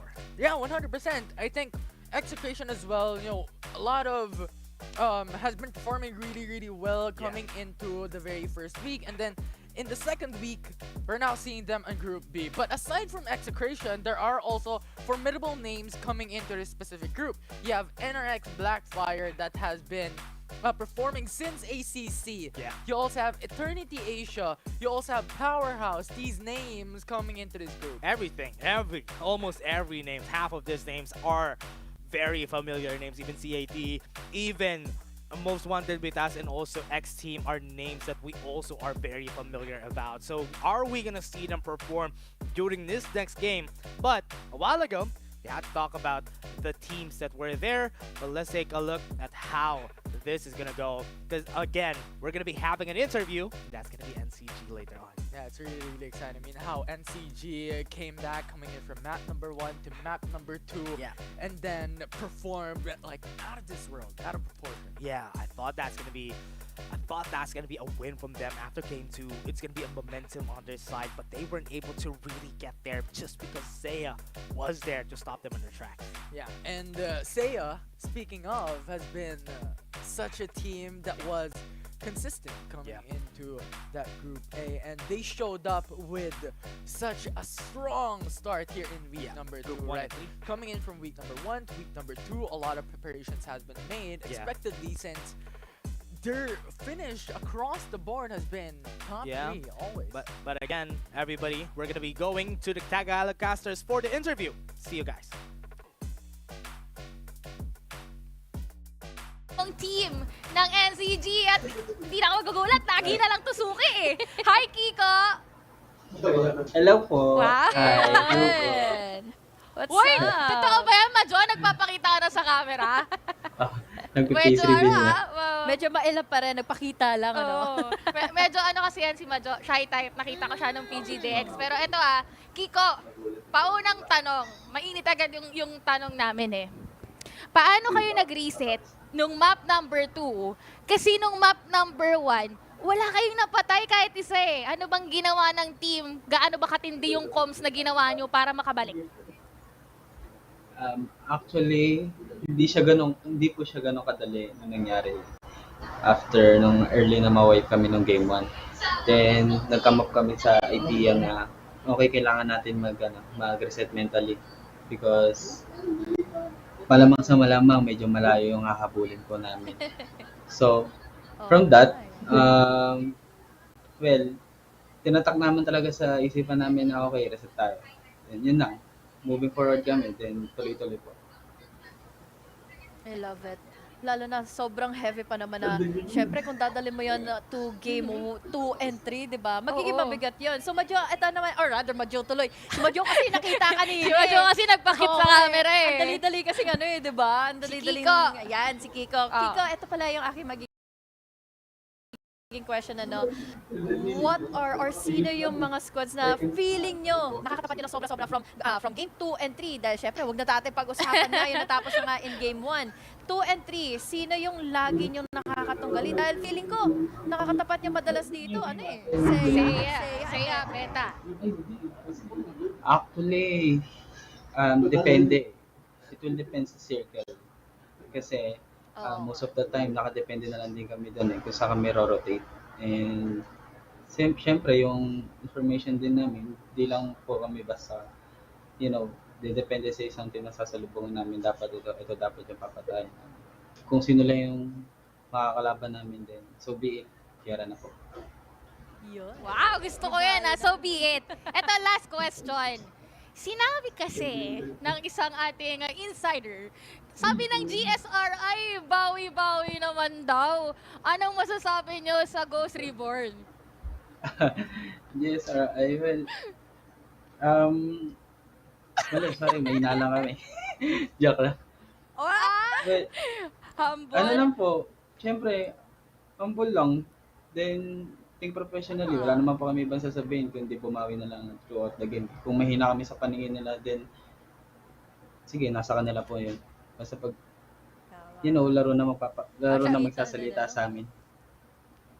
Tama. Dapat yung action speaks louder than words. So speaking of which, ano naman masasabi mo para sa inyong mga fans or yung mga sumusuporta sa SR Nakage from ACC hanggang ngayon? Thank you so much sa pagsuporta po sa amin. And, wala lang po kami pong masasabi kundi maraming salamat. And gagawin po namin lahat ng best namin to, i-conquer itong tournament na ito. Maraming salamat. Also sa mga Farlight natin dyan sa world. Lalo na po sa inyo, maraming salamat. Natatakot ako, baka biglang mag-magic Ang cute ng mga tropa natin sa panilip-nilip nila. Maraming salamat, Kiko, Majoy, sa buong SR Nakage Bye-bye po. for having Bye-bye this po. interview with Bye. us. Thank you. Ayan. Okay, maraming Bye-bye po. salamat. Tama na, baka may We're gonna translate it a bit for you guys. So during that interview, Nakage said that what did they say again? GSRI said that they need some catching up to do, Yeah. right? That's the question a while ago. But what they said, SR Nakage was humble. They said that they were. yeah, we're weak. It's okay. We're just gonna catch up. That's what they said. Yeah. No spice. Yeah, it was unexpected, but it was also that humbling moment coming in from NCG. Yeah. And on top of that, though, they said, you know what? It is the game that Yeah. speaks. That's true. It is the game that Action speaks louder than words, as Right. they said. Yeah, so are we going to see that from this game? Is this going to be an action-packed game for the next games that we're going to be having? Or are we going to see NCG tomorrow? Tomorrow for their games, are they going to try and maybe find a way to destroy GSRI? especially coming into the weekly finals, same question from week to week. Yes, they did top across their respective groups, but can they top across the top 15 teams in the weekly finals? Are they going to be doing that? But we're going to be having a short break, everybody. Before we head into that next game, we're going to be going on a break. See you guys in just a bit.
We're back, and this is gonna be Group B of FPC. My name is Dash, and I'm here with Infinity, and we're still gonna be your shoutcaster for today's matches. Infinity, that was a great Group A. Is Group B gonna top this next game? Oh, I don't know if they could, but they can definitely go near it, if Yep. not over it, because we have another set of teams and familiar names as well coming into this respective Are group. they going to be able to really top that? That's going to be my question, because it was such great games starting from Group 1, or rather Game 1 to Game 3.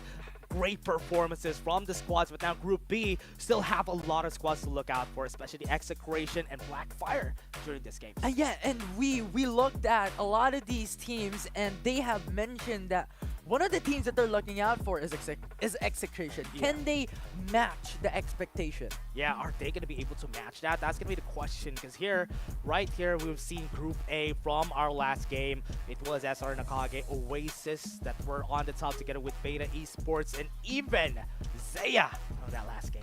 Yeah, we have watched this group perform just a while ago, and now this is it. This is what we were looking into on our very next set of matches. Group B, we have Execration, NRX, Blackfire, a lot of these formidable teams fighting here in this group. Yeah, even X Team. X Team is also a really strong team from the last time that we've seen them.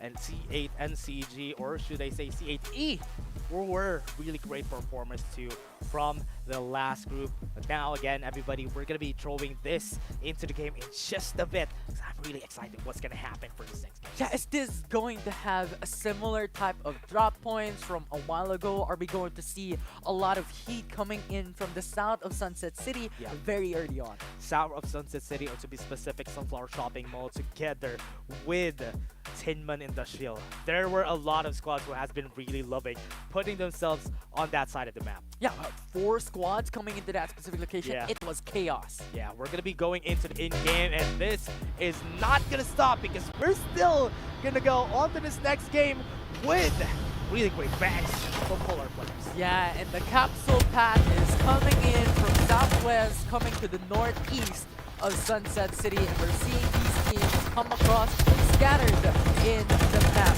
Yeah, already a lot of fights earlier in this game. Because of that, we're seeing 08S already in the factory at Mongrel Shopping Mall. But it's really not, honestly, this drop's really not that scattered. Yeah, they're kind of on top of each other in Tin Man Industrial as one of the expectations that we have seen just from a while ago in Group A.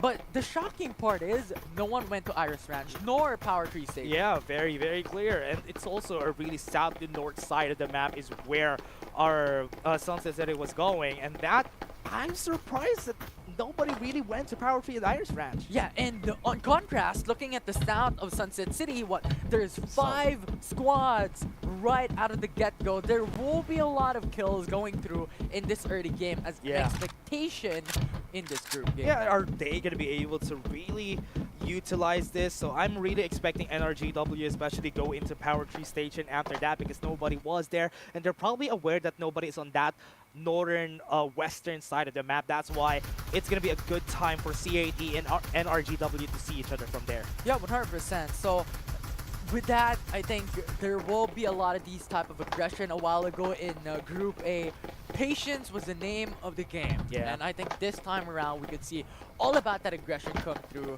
and stacking a lot of these damage, stacking a lot of these kills, because at the end of the day, it is also important to accumulate points. There's going to be a lot of patience that they need.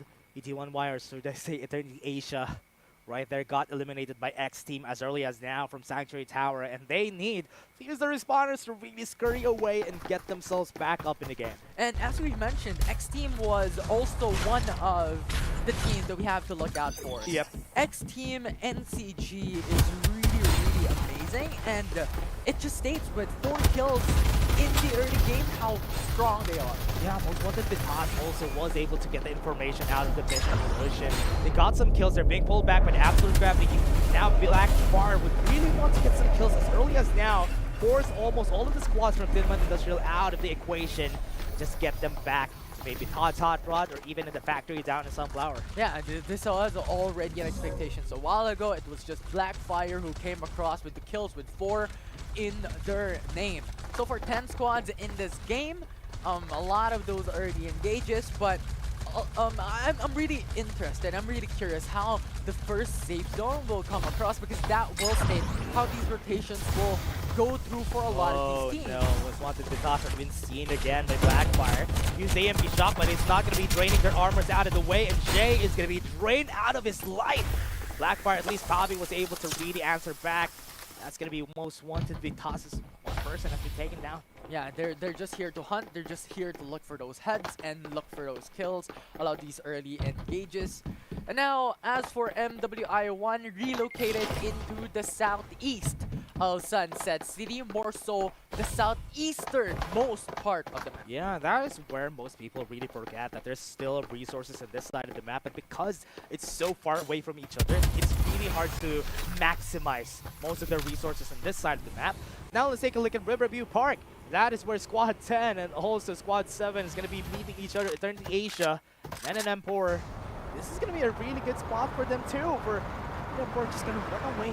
Squad 10 really wants to go for a fight. Yeah, Squad 10 is just here, so NNM4 has to scour back. We'll see if Squad 10 will go in for the engage, because while that's happening, you also have Squad 5 also in the further back of this map. A lot of engage can come through, while Squad 10 is potentially looking for the chase as well, as they have information. Yeah, drop out of the hover car.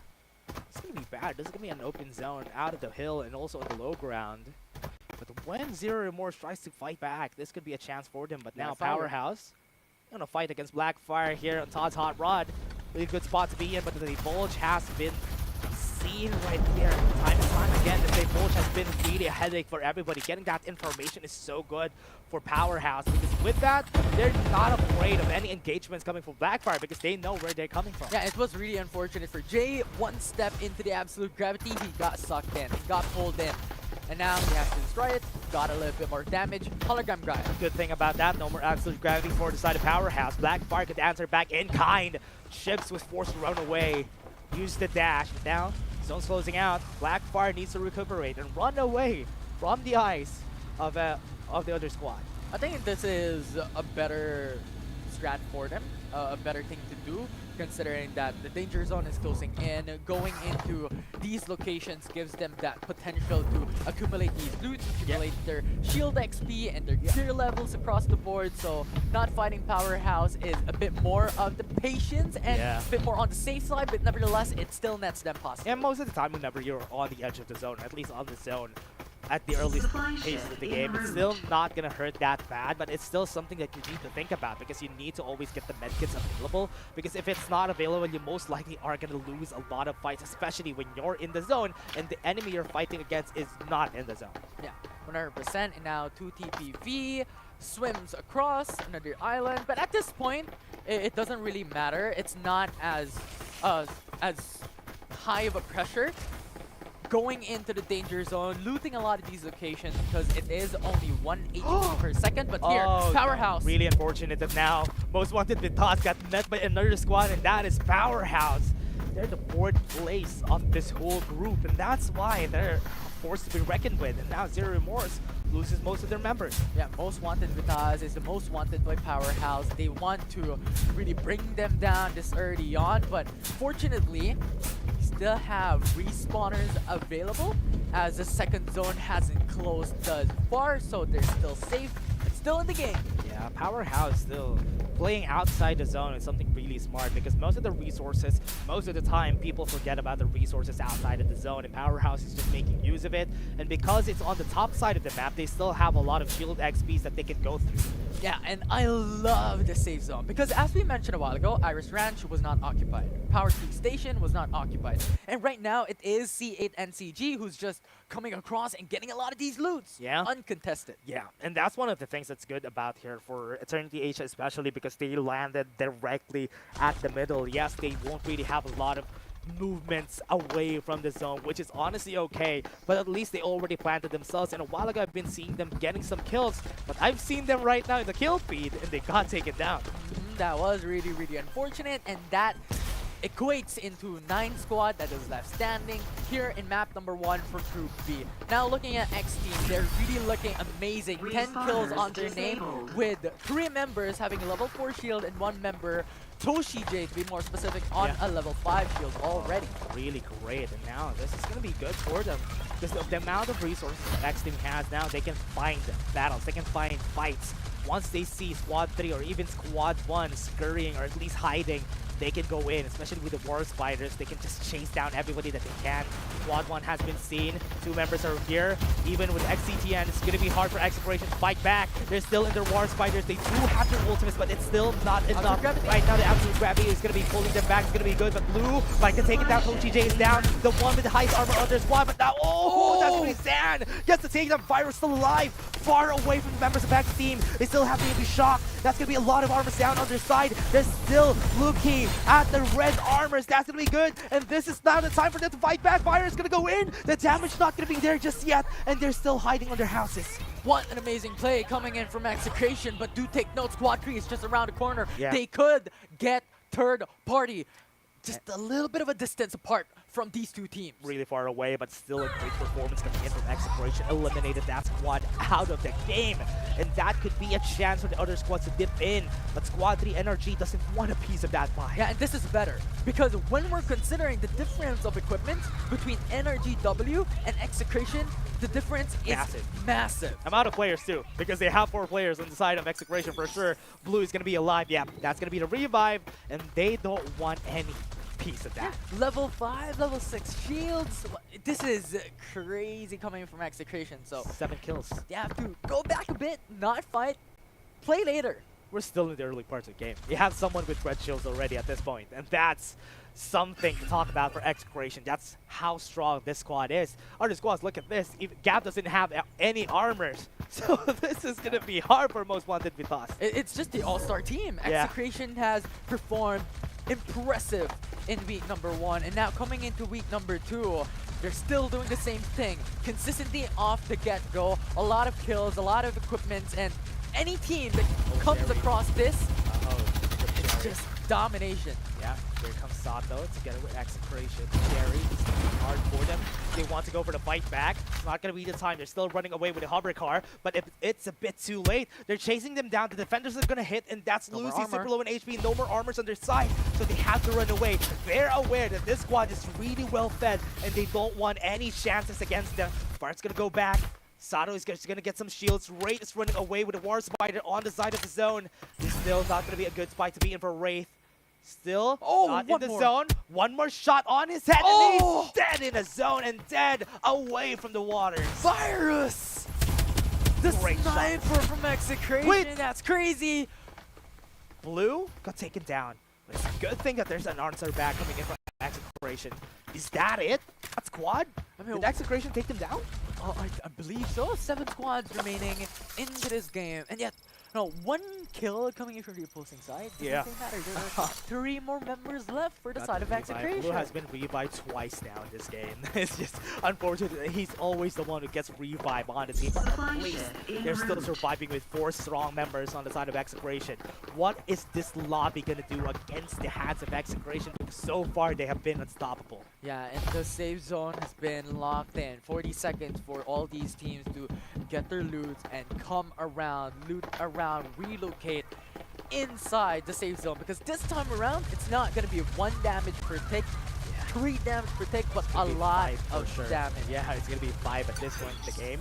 And what's really surprising about this Infinity, most of the squads doesn't really have red armors just yet. It's just this squad, Exploration, in this game 1, up to domination. Yeah, 10 kills, and they also were the ones who met with another team early into the matchup, wherein the opposing side already has orange shields, so that just gave them another boost of extra shield XP. Like they're lawnmowers. They're just ramming through everybody. Every grass that they can see, they're just gonna take off. And that's why so far Execration has been really great during this game. But NRGW, let's take a look at this. NRGW has a lot of their members still with orange armor, so this could be a possibility though. As long as they get the black fire, they could get some of their own. We'll see if they're gonna go for the push, but 2 TPV. They're aware. The 2 TPV are here. Yeah, they're Stop there. that already. That's gonna be the absolute gravity with the hologram grind. Guns blazing, goes in. Rhino on 2, and that's gonna be the kill. Execration are just aware, and you can't hide from them. You try to run away, but they're gonna fight you wherever you are. X marks the spot, and one more spot to look at, and Ninja is gonna fall in. That squad is out. Absolutely phenomenal coming in from this team. It was picture perfect. Execration came above with the jetpacks, and when Absolute Gravity came across, immediate cancel coming in from Execration with the EMP shot. Most wanted to toss, once away from this fight. They got a kill on one. They still have 6 squads on this game. But until now, Infinity, the same question lingers. Who's gonna fight against Execration in the last zone? Because we have 6 squads that is still alive in this game, not for long as NNM4 gets defeated by Powerhouse, but nevertheless, 19 players still alive with 4 members on the heads of Execration. This is really going to be a fest, but the questions still remain. Execration still not stopping on their onslaught. Or now Blackfire is on the sides, trying to really just bait out the other members. NRGW got taken off. Still have 5 squads right now, and Execration, after 1 kill, run away. They're not scared. Yeah. Every single one of the members of Execration has level 6 shields, while the other teams only has level 5, level 4 even. But remember, they used most of their ultimates in the last fight. The next time the ultimates are going to be up is in this last zone. So they run away, they try to recuperate, and try to fight again when they have the ultimates up back and up. the interesting part about this upcoming safe zone is that it will be separated by 2 hills with 1 way in the middle. That's going to be the good thing, but Squad 2, Squad 3, what's not good is that they're going to be meeting each other with the War Spider right here in their side. Squad 3 only has 2 members, and Blackfire, they're on the edge of the zone. They need to move back. Yeah, and look at Squad 3. They don't wanna fight Blackfire. Really scary there, that's 2 especially members. considering that NRGW, as you stated, only has 2 members. Yeah, this is going to be a hard fight if ever to try to fight back. Blackfire already ready. If ever that happens, they're going to be meeting each other right now. Unfortunately, they got hit in the back. And yes, they have most wanted business here. Execration is just chasing them down with the War Spiders. That's going to be the kill on 1, and that's going to be kill for more. Rhino on the head, and that's it. Execration, red armors, and everybody. Looky with the Rhino, the AoE damage. Crazy. Really got the kill there. Yeah, it was amazing. The plays coming in from Execration, and even then, they did not receive any damage from that point. They just eliminated the opposing side, and now 4 squads will be left standing in this game. NRGW, Blackfire, Powerhouse, and Execration. Oh man, that's super strong Execration.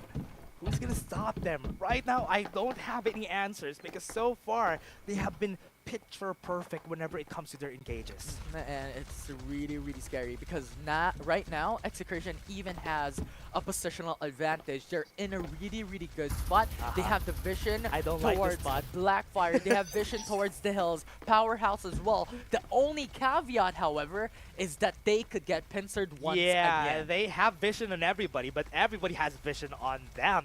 So that's going to be the question here. Who's going to first engage against them and try to whittle them down? Looky, oh no, that's super low. It's a lot of damage from the defenders. Now they're aware that somebody's on the top hill on their side. So Execration needs to be careful about this if they try to fight back. Oh, Again, Virus! 2 headshots on Virus! Virus is going to be dead. Yeah, and the crazy thing about defenders, if you get a headshot, that's 160 damage right out of the gate. Crazy. Right out of the gate. And Pappy just did that crazily up against Execration. Are they going to be eliminated just because of that? There's a lot of snipers on the other sides, and also they're uphill, so they have advantage if they try to fight back. And Powerhouse even, if they look at their backs and Powerhouse pushes them, 3v4 is not a numbers game that will favor them. You know what? I tell you, NRGW could potentially get a 2nd place finish here just because the fight is happening right now. Power is already on top. Use the ultimates right now. They have the EMP shock out. They're ready with the divulge. They have information on where they are. Execration is going to be running away, but with Virus already here, let's see what's going to happen. Oh, on the top, Looky again. Looky Skywalker with that. The force is with them, and they got the choke on Powerhouse. This is going to be the end. Lore is going to try his best, but with the EMP shock, he's not going to be able to dash away. That's going to be a lot of members out. There's still 1. Chips is still alive. They still have Execration still in the top, but still, almost all of their members still have their armors. It is crazy that we have seen that Looking with the Rhino, as he has stated, the Skywalker of this team, Blackfire. Yeah, Absolute Gravity, they have low HP and a lot of their members. They're on top of the building, the warehouse, and where Execration is. They can make do of what they have, but Virus is not going to be there. They're going to be enough. The kills are going to come through. The EMPs are all going to be up. Everybody's muted. Everybody's not able to move. The dashes are not going to be there. And Black Blackfire tried their best, but Poppy's gonna run away in fear and in shame because he has the War Spider They have with to him. run. They have to run. This is a 1v4. If they pursue, it is Execration who will win it all. And now XCTN 3v1. They have seen Sam. As I said, they could potentially get a second place finish here. One member has been taken off, but NRGW still has a lot of members still alive. Pabby is in the edge of the zone. The blue wants to chase it out because look at this. He has the Rhino on hand. He wants to get the kill. He sees where blue is. It's gonna be good. This is definitely a squad that you need to fear. The Reapers of this game, the Reapers of this group. 22 kills for Execration. MacG and Pabby are seeing each other. It's not going to be good. They want to get the second place finish as long as they can. That's 1v1v1v3. So this is still 4 squads. Pabby Still alive. dies. One has been taken down. Pabby's out. Now, who is going to get the second place? Let's see. MacG tries his best to hide on the downhill, but here comes the zone, and here he comes. Virus is going to see him. Vision Erosion is going to be used. He has some time. He can buy some time, but Lucky is here, and you're not gonna get away from the Sith Lords, and Chips is the last one. Powerhouse could potentially end this in a second place finish, and Execration is just gonna take it in the bag, and that's it for them. Chips, you tried your best, but it's not enough. It is not enough. There's no cure to Virus. Execration wins it all for game number 1. What a crazy play from Execration. Really great performance. Red armors as early as the second zone, and that's why that just snowballed out of control. It was the absolute perfect run one can ask for. Yeah, and again, Infinity, what can he do against this? As long as nobody checks them or contests them on where they are in the early game, they can't do anything against Execration. Yeah, and do take note, for the viewers watching at home, it's not just the top 1 win that we need to emphasize, but the amount of kills look these at the kills. people did and the damage they have What? dealt. Wait. 1-5 is the lowest damage that they had in this team. That just signifies how great they were. 8k damage off the get-go. It's 8k damage on just one squad, on just one game. That's basically most of the damage from Series 1, from the top four teams that we had there. yeah, Jedis are nowhere to be found. It is this time for Execration That's to true. take them down. Crazy game coming in from I XCTN. think you like that. Lucky Skywalker, right? Yeah, they were able to really great performance during that game. What can I say? It's just too much for the other squads to handle. Yeah, it definitely is, and it's just Execration playing to their name and playing to their expectations of being the dominant teams and being the headhunters for Group B. What can they do? I mean, that's the question there. Because we have seen from that last game, we have seen Execration drop on Sunflower Shopping Mall, then they rotated back until they get onto the zone close to Sanctuary Tower, right? So that's a big rotation from Execration, but they met a lot of squads in the areas that they were going for. Yeah, and every single members, every single opposing teams that they meet, vanished. Destroyed. Destroyed, Destroyed. obliterated. Yeah, and I wish this lightsabers could be stopped by the other squads, because so far it hasn't happened. And now let's take a look at the highlights on what happened during that game and how Execration performed.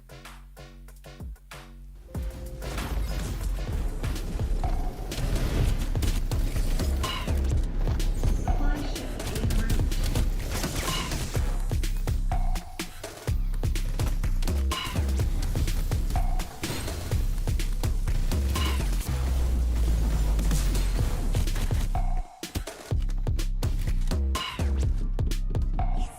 A new Reaper has arrived.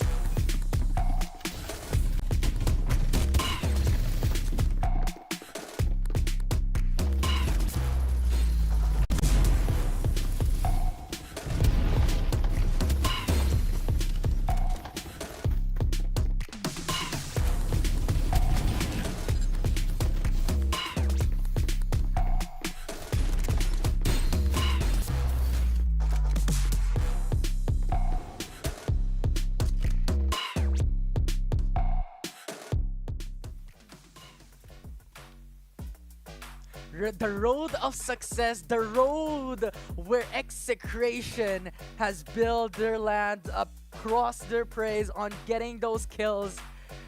A lot of stuff. Amazing stuff to say the least for Oh man, Execution. references from that game, really nice. But again, I hope we see that again, or I hope somebody finds a way to answer Execration. Because if not, this is just game 1 to 3 Execration. Yeah, and it is really having that pressure across the board for every single one. Can NRX Blackfire stand on the pedestal along with Execration? But Oh man, it's just really nice to see for Execration. I think this is Luki, right? yeah, Yeah, Luki was able to get the MVP, 2,400 damage. 5K? Oh man, in just one game. And as you said, it's 8k damage for just game 1. Yeah. How about game 2 and 3? That's just a start, right? An accumulation of every single play, every single members of Execration, they were able to accumulate around 7.7k Yeah. total damage to 8k total damage. Oh, man. And that's just the beginning. Yeah, what are we gonna expect for the next game? Are they just gonna top the charts just because of this great performance from game 1? Because honestly, I expect that that's gonna happen. Yeah, Luki Skywalker, I mean, who can't beat him? It's so funny. It's just so funny. We're referencing that today. But everybody, that's just game 1. I hope we have some different references for game 2 though. Now let's talk about what happened coming in from that map 1, because this will set the tone coming into map number 2. From map number 1, it was seen that Execration actually wanted and favored Sunflower Shopping Mall in that initial drop point, and then the safe zone came across on the northeast part of the map. So there are a lot of situations where in Execration could get a lot of loots, specifically towards the bridges and also Carnival, that they could come across and build their shields and gears. Yeah, they were really so far away, right? During that early start of the game, even Powerhouse was so far away from the zone from the start, and most of the squads that really survived in the end were the squads that were far away from the zone early on. Yeah, it was actually such an interesting point that we mentioned, because C8E, this is what we've talked about a while ago. There was no one that controlled Power Tree Station, the Iris Ranch, and even Carnival, so they had all the access to these locations to loot. Yeah, and what's really funny about that last game too is that everybody was finding a way to get a second place finish, because it's like 1v1v1v3. It's a good thing that Powerhouse was able to power through during that second game, or rather first game. And now let's see if that could happen again. Is Execration going to be the top one here once more in map 2 as we jump into Sunset City here in Group B? They're gonna stay in the same area. Execration still going to Sunflower Shopping Mall, because whatever happens, they can still rotate wherever they need to. Yeah, and looking at this now, it's more of a scattered drop points across the board for all of these teams, but Execration once again, favorite drop, Sunflower Shopping Mall. Yeah, they're still in Sunflower Shopping Mall, so it's still going to be a good spot for them. Let's take a look at Powerhouse. Powerhouse still in construction down at Sunflower Shopping Mall. It's a good thing that during the early game, they didn't get eliminated by Execration early on. Yeah, because if they did, you just have to say goodbye, relocate, and look to struggle across every single journey across the final zone. Because that's the thing, you have that opener with a respawner to go aggressive. But once you do, you lose all your items. I want to see what amount of points they had in that first game though. Because of the amount of damage, amount of kills that they had for Execration. What is the end goal here for Execration? Are they just going to put it up there so that no squad could top them? Yeah, and what will these teams, what these other teams have to do to be able to beat them down and eliminate them? Because that will be, or should be, their priority, because at this point, Execration is just going to mow every single team that they come across. Are we going to see the Power Man, Luki Skywalker, as we said? Are we going to see him again with a Rhino on his hand to work and hit all those shots? Yeah, the force is strong with Luki Skywalker. Let's see. MWI1 though, now having a fight on top of Tin Man with a EMP, denying that engage, but Blackfire, Jay matches going down one, but one more left standing on top of the building. Will be able to go down with 1 HP left standing, but pushes him down. Jay will be able to eliminate 2. A prickly win with a porcupine. That was just great. And we have most wanted to done. EMP not gonna reach as Jay eliminates one more. Yeah, Rora got eliminated again. I mean, that's the early game. Still have some respawners up. Blackfire again just putting themselves in Tin Man Industrial. This is our zone. Nobody's gonna stop us from taking this. Yeah, Blackfire once again. I think this is one of the teams that we mentioned a while ago to be that has that potential, right? That has that potential to be able to match against Execration. And now can Blackfire fit that expectation? Yeah, are they gonna be able to do that for this next game? They really need to put themselves out there. They are the second placers, at least on this group, so they would need to.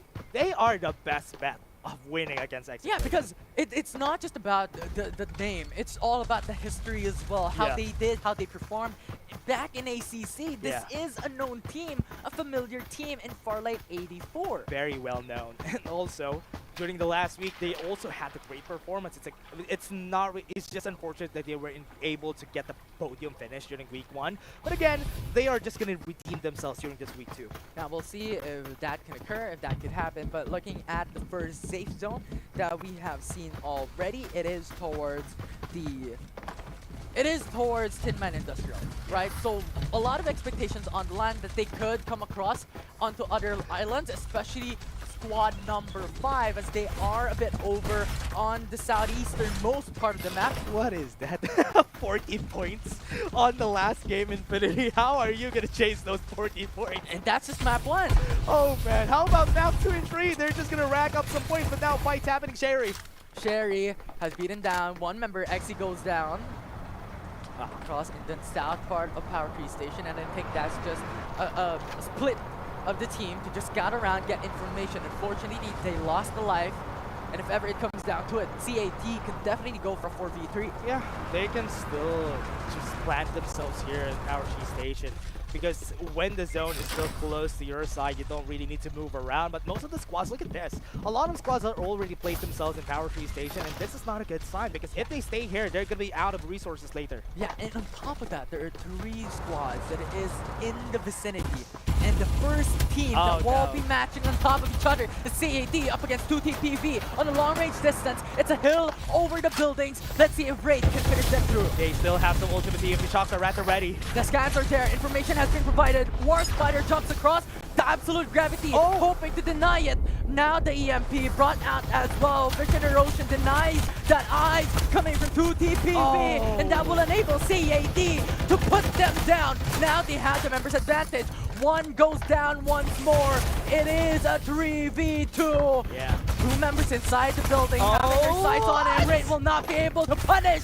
And that will be 2TPV who bounces back. 2v2. And now from the right flank, there is no chance. There is no life. It's CAD who wins it. Sherry, but NRGW are coming in.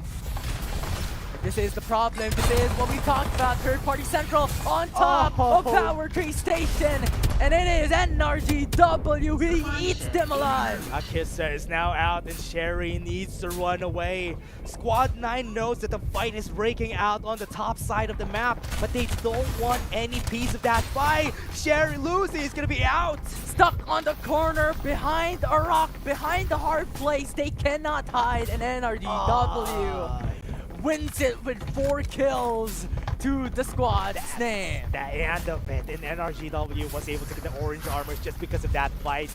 Third party went in, get some armors. Now they have the resources, and this is what we're saying. Staying on the same zone with like 4 squads, you're gonna lose a lot of resources, but you have a lot to gain. Really, really scary, if I say so myself, because it's just really a feast if ever it comes down to a lot of these teams, a lot of these squads stacking on top of each other. Just feast and famine, not feast or Ooh, famine. That's that's right. right. Yeah, in here in Powerhouse, we still have them waiting for the next. Oh, they have the loadout. They have the supply drop, so that's going to be good for them. They have some rhinos now on their side, so that could potentially be one big advantage once they fight back against other squads. And we've seen the power of Rhino in Group A, and in map number 1 has a lot of potential to change the tides of each and every single engage with the AoE damage and the potential to break those shields in an instant. Yeah, let's see if ever Blackfire could potentially get some resources back at Riverview Park. Everybody's just getting some shields. So far, it's been really quiet during this game. Only like 2 squads have been taken off of the map now. But considering that it's a really narrow zone with a lot of buildings, not a lot of kills are happening. Not a lot of kills indeed. I think this is the time wherein a lot of these teams want to go patient. Yeah, and Rocket, Execration was really aggressive. You have to play where are they? You have to play a bit more patient. Yeah, I want to see where they are right now. The zone is closing, the first zone is out, respawners are going to be out of the game, so it's time for the other squads to really go back in. Oh wait, Sato, okay, they're still really continuing. Right there on the bottom right side of our map, there's a lot of squads that are going to be close. Yeah, and X team is gonna beat them pretty soon. If ever Execration wants to fight, they could. But we'll see if they want to. Yeah. If ever that happens, let's see if Powerhouse would be able to see them. Red zone on this side of the map. Because there's too much squads here on this side. Tinman Industrial, they need to really plant themselves in. But Squad 11 are really stopping the other squads from eliminating them. There we go, Divulge is there. A signal to go in. They have information. And Execration now goes in for the incendiary. Yeah. And now with absolute gravity as well, cancelled by the EMP. Oh, But no, still, she it chased is down. Blue who shoots them down outside the window. What? Blue! How can you do this? And win it through. Let's call him Red because he's bloodthirsty this game. He got 2 out of the get-go. And with that, he wants to get for more. Oh, the support, 2v1, no escape. Nothing can beat them, Execration. This might be able to beat them. Virus is down. Got taken off. What a play. It was such a momentous moment from this team, but Virus got eliminated. Motel was the death of them. NRG took them off. And that's what I'm saying. Whenever we play our games, Infinity, Motel, we don't want to go there because that's where we get eliminated every time. It is the center of Sunset City. Oh, it comes man. across with a bridge as well. Every single point wants to come across this location and get a lot of these loots, get a lot of these shields, right? Ah, that's sad. In some presets of the map, they have shield XPs there. That's why sometimes people really go there because on some presets, 3 shields are there. Easily gonna get taken. Yeah, it was really unfortunate Execration. And I mean, they have this- 40 points anyway. This is one of the strategies that we talked about in the past, right? How a lot of these teams could just wait for opposing squads to just fight against each other first before they go in. Chance for the other squads to win. That's a good thing here for the squads. We have been talking about during game 1 that who would eliminate Execration, and now we have an answer. NRGW eliminated them. Could definitely be. Is this just a chance, or is this their power that they're showing? And an M4 is now on Motel. Will this be another death of another squad? Oh, let's see. And an F4 under the Motel. Squad 2 and Squad 8 already saw it, and they know that they're in the area. They still have some shield XP that they can use if ever they need it. And an M4 looking to ACC Boulevard. And Squad 3 is where it's at, and they're going to be beating each other later on. Yeah, Squad 3 really close into this location that NNM4 is on. However, Salah has to get those shields back and running. Oh, Has to get those Blackfire. shields reset. Okay, Blackfire is going to be seeing NRGW, and that's going to be the fight. And they're going in for the fight. The long range engage is there. Can't see it so far, but yeah. They this didn't continue the really- fight. What? Okay, they just saw each other and they, yeah, let's just have a handshake. Let's just run away and maybe get the last zone. No, they're just there to say hi, hello, say their greetings for now, Yep. and potentially meet at the end. Hello, then bang. Yeah. Right. Here comes Sherry. Oh! Eliminated with a blink of an eye. We didn't even see it. Got eliminated. Now Blackfire fighting against NRGW. Divulge is there. Information provided. But War Spider on the hands of NRGW relocates, gets vision, and gets control. Or gets cover, rather. Yeah. To be more specific, they do not want to fight Tinman Industrial. We're in a lot of these teams, and Squad 2 has in control of that POI. Yeah, NRG needs to really run away from this. But again, this is a really great spot already because they're in the edge of the zone, which is a good thing. And they also have a bridge that they need to go through. Fight happening. Powerhouse now going in for the fight. EMP, perfect! Absolute gravity is there. EMP canceled against each other. And now it is Powerhouse who has to go for the reset. Rhino No more shots. shields. And Rhino shots, one down for PRHS. And now they push in, but Sela got eliminated right out of the get-go. For one-for-one trade coming in for the long-range distance. And an M4 fighting up against Powerhouse, going in for the push. Resets no. coming in. Kina and Clear got taken down. Here comes Blackfire. is there on the sidelines, and now Blackfire, as you stay with a springboard, pushes through. Cypher is there with the scan, could this is not potentially get good. information up against the opposing side. Now pushing in 4v3 or 4v4 We'll see how Powerhouse will be able to do this as Sunil goes on top of the building, goes for the reset for now as they are safe.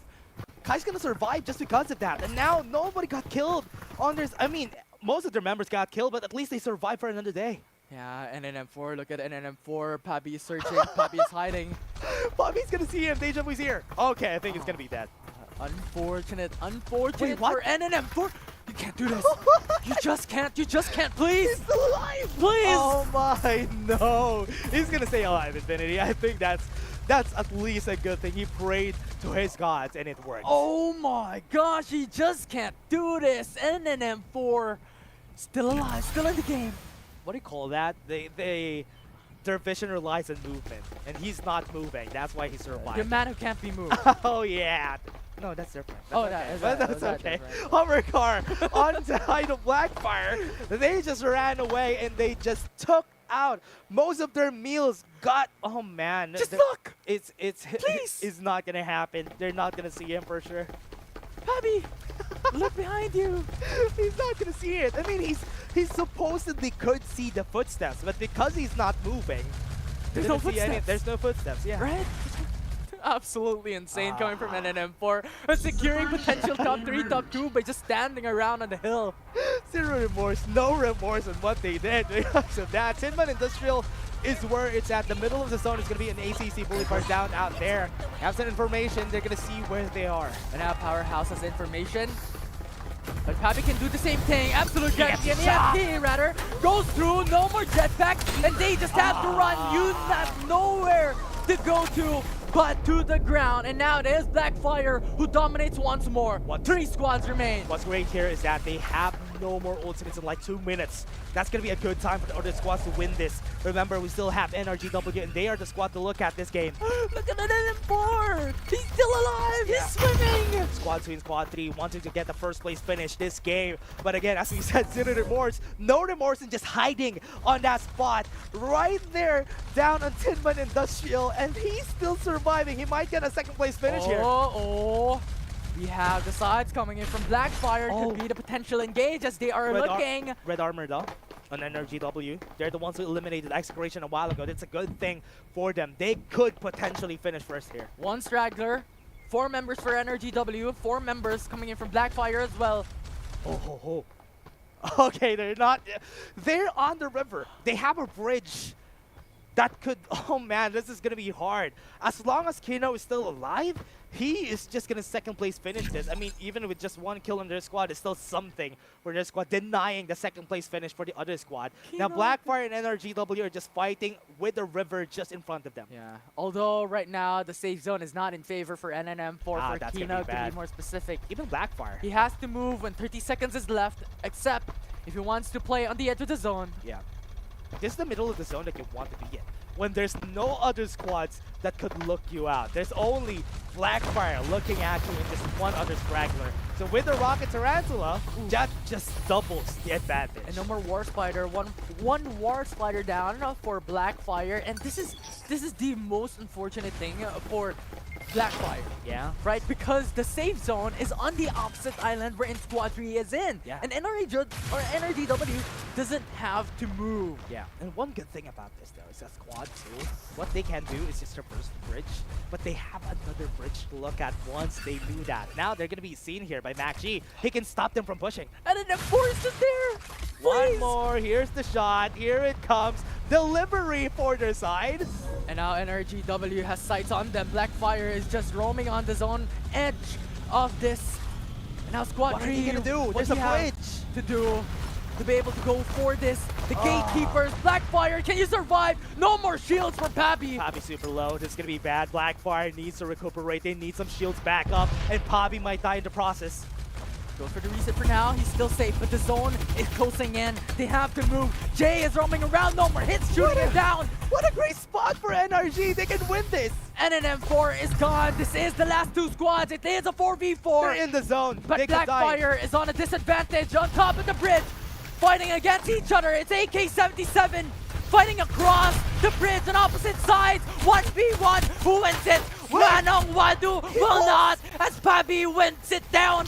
And now the shield's still up for Super low. Blackfire to win. NRGW still has 2 members alive. They can win this. They have the Rhino on their side though. 2 members are down and they can win with the vision erosion on their side. Rhino shoots them above. Absolute Gravity pulls them back in. Possible But for win. now, Energy W fighting across with a long-range distance fight. You have Blackfire with level 5 shields, or 3 members rather, with level 5 shields that could go for the reset. It's a 2 And if versus 2. NRGW doesn't go in now, they won't be at a massive disadvantage. 3v2. 1 more member is going to be taken down. Sam is the last one standing. Blackfire could win this. They're pushing in, they have the information, and there's no escape. Sam goes out of the building, but how long can you run? As Jan goes for the push, goes into the building, Rhino's away, no more shields. One more and shot! Sam goes to the second floor. Surviving. 1 more Fine. HP. That The shot. Blackfire wins it all. Deja Vu ends it, and that is going to be a great win from the side of Blackfire in a disadvantageous position. They were able to win back against NRGW. Great decision making from this squad. Yeah, it was amazing to watch. It was a lot of patience and a lot of methodical play. They scattered across for Blackfire, Yep. but that went in favor of them. It was the opposing side who focused on the bridge while the others comes across on the riverbed. Yeah, one of the things that was great about that is, as you said, they scattered around, they fought 1v1s for 1v1s, and they won it.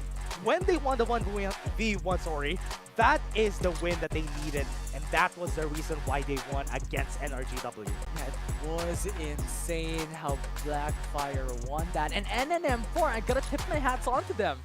They just died to the zone. Yeah, you just have to stand to win. That was honest work that I've seen there. Yeah, and it was hard work as well. Yeah, that's true.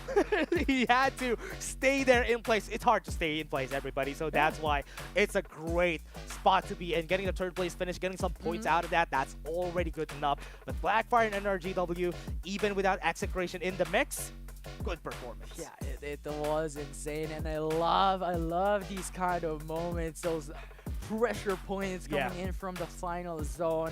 The danger zone is closing in. They have to move. How can you adapt to those kind of situations? How are they going to be able to win during the next one, though? As long as Execration is still alive on Game 3, that could potentially be the game changer or game tipper to the side of Execration. Execration has 40 points during the last game. Is this game able to follow through with them having more points against Execration? Yeah, is this top 1 finish for NRX Blackfire will be able to match that 40 points that Execration was able to get? And that is still not in consideration of the points they were able to accumulate in map 2. Let's see if that's going to happen, everybody. But we still are going to look to the highlights. Let's see what happened during that game.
Mission Impossible, the quest against all odds, NRX Blackfire, the story reset for them to be able to match up against Execration in this map, in this group, and so they did. It's still a constant trend. Whenever you're in the center of the blast zone, you're potentially gonna have a lot more chances of losing. Even when there wasn't a lot of teams to fight against Blackfire, against all odds was able to win. Yeah, it was crazy, especially across and going into that final moment. NNM4 was just hiding on the sidelines. Blackfire was fighting up against NRGW. Yeah. It was such a chaotic but amazing and fun thing to see. Yeah, it's a good thing that they knew that everybody's gonna be scattered around, and Jay, the man, was able to win the fight. The first 1v1 that we've seen that game, and he was able to win it. Yeah, it was phenomenal coming in from Jay. NRX Blackfire, they're really just up there. And now the big question is how much NRX Blackfire was able to accumulate when it comes to points, because That's what I 40 wanna know. points in map 1 cannot be easily be overcome. Chased, yeah, Chased. overcome, yeah. Yeah, that's gonna be the problem here. How is this gonna change the face of Game 3? Because with Execration having 40 points during the last game, and I think they got like 7 kills during this game before they got eliminated, so at least that's 47 plus the placement points. But Blackfire was able to get first place, getting 10 plus kills. That's not enough, I think. Yeah, might If be you not ask me, enough, yeah. might be there, we don't know. But the thing is, what I'm sure of is that the last game, the last map would be all stakes on the line. Because the thing is, yes, Blackfire got the top 1 from map number 2, and they got top 3 coming in from map number 1. But in map 2, Execration was on the half bottom of the list. Yeah, and that's just really minuscule amount of points for that. But again, this could potentially tip the toes and decide of Blackfire, if ever, for the next game. More chances of winning for them, because the safest way for you to get into tomorrow's finals is to get at least a top 3. 100%, because top 3, I mean, last week, right, from what we have seen in the semifinals, it was 4 teams coming in from Group A, Group C, Group D, and then 3 teams in B, in Group B. So more or less, getting those top 3 across every single group would net you a little bit more of a push coming into the Yeah, at least it's safer to just get a top 3, because if you get a top 4, you have a chance to get eliminated, so at least be safe. So for now, we have a lot of teams to look at, and let's take a look at the next game.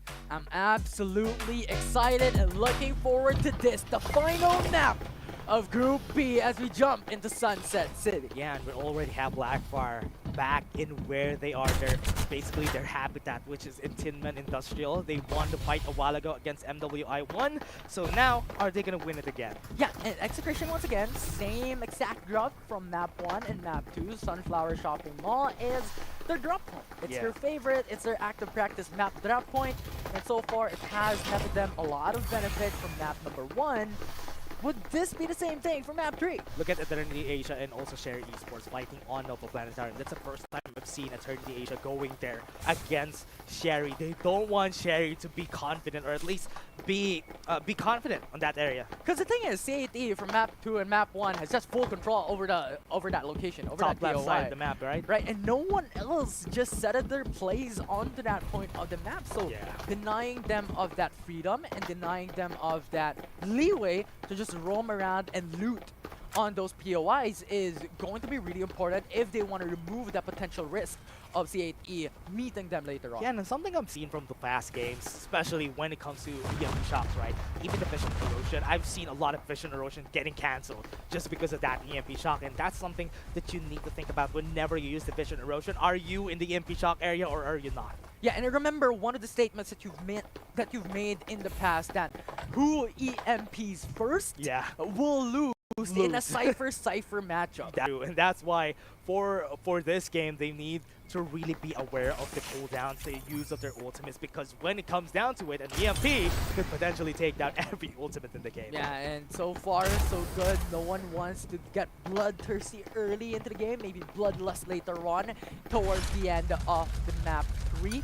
But it's a lot of patience game. It's a lot of stalemate that we're looking at for all these teams. As we mentioned a while ago, it's all stakes on the line for every single one. I'm pretty sure NRG is frustrated from that last game just because they had Execration down to the bottom. They are the ones who eliminated Execration that game, but they weren't able to get that podium finish in the end. They have them in their fists, but unfortunately, it was NRX Blackfire who got their fist back. Yeah, man, that's why this is the time for them, even for Blackfire, to get themselves out there. Now, Execration, are they going to top it out? Are they going to play it safe? I wish we see them on that last zone. Yeah, and what I'm looking forward into is if NRX Blackfire and Execration meet. Yeah, that's going to be... Oh, they haven't met yet. So that's what I mean. During the first game, they did, They did. but but we know who won. Yeah, it was Execration who was built that 4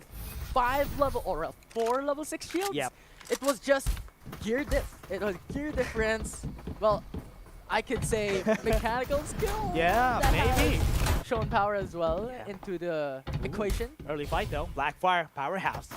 We'll see. Powerhouse now getting the hologram guide coming in Oh, from gravity. This is a signal for them to go in. Extra damage and extra movement speed that will give them the advantage. And our ex-Blackfire, who loses on this fight, or rather wins this My fight. man, Fnatic, or Blackfire getting a win with a shotgun, and that's Powerhouse just running away with a hover car because they know that they lost that fight. Chims! Oh! Instant fight, instant. Go out of the vehicle to shoot the enemy team down, and Powerhouse still got their trade back. Kick them down. That's what they want to do. The respawner is still available though, so that is a little bit of a benefit, rather, or the silver lining from that engage. But we'll see if they're gonna pursue for more kills and for more engage. Yeah. Deja vu. Oh, We'll win it. Deja Vu also from that last game was able to eliminate most of the members of Most Wanted Vitas, and now he's doing the same thing. So far, so good. Coming in from NRX Blackfire, and they're just going back, but shot from behind. They have to get cover. Yeah, they still have some corners back up in Finley, so it's still really great for them to just run away, play it safe so that we don't need to get most of our items They're back. Deja Vu being pushing. chased! War Spider gives extra movement speed, and Rora roars up against Blackfire. That's gonna be the end of it, and now Most Wanted Vitas still have Powerhouse to look at. Gonna be fighting toe to toe. Still not the end of it. They still have the War Spiders. War Spider jumps across EMP, no jetpack. They have to go into the War Spider to relocate, but Chim's still alive. They're still alive, but not for long, as long shots coming in from their backs hits them down and knocks them out. Zero Remorse is also in the area. That's a lot of fights happening. Infinity Squad 7, Squad 8, and even Squad 2 fighting in this area in Hot Rod. Rora has vision onto NNM4, but for now will not go for the engage because he has to support his teammates. A fight across all fronts. They have to prioritize one or another, and now one falls down to the side of MWT1. You know what? This is still not done because Most Wanted is not still alive. Zero Remorse. Going for the shots, but jetpacks through, not enough to go above to safety. And now it is Most Wanted because who will be able to shoot the opposing side, but not for long, as two members will fall down. Here comes Execration. They want to dip their toes in this fight. This is really the optimal situation for them because the opposing side has been damaged. No more resets. Execration hunts, and they will win. Respawners is still up, Infinity, and that is Execration. How long did that fight happen? It was still not done. They still have their respawners, and they're just going back and back in this general area in Hot Rod, and that just gave 6 kills on the board for Execration. But the other squad, Zero Remorse, still has a lot more kills. And yeah, how far Execration has went. Sunflower shopping until here. mall until Todd's Hot Rod. That's so far. That's so far for Execration, but now they're thirsty for the kills. And as I said, Zero Remorse has 8 kills on the board just because of those fights that happened a while ago, Blackfire. Zhejiang goes down. Deja Vu receiving a lot of damage from the backside. A shotgun to the back is not what you want. White Dwarf to finish him off. Is that them done? Is Blackfire gonna be taken down? They still have some respawners up though. A bit too early, a bit too early.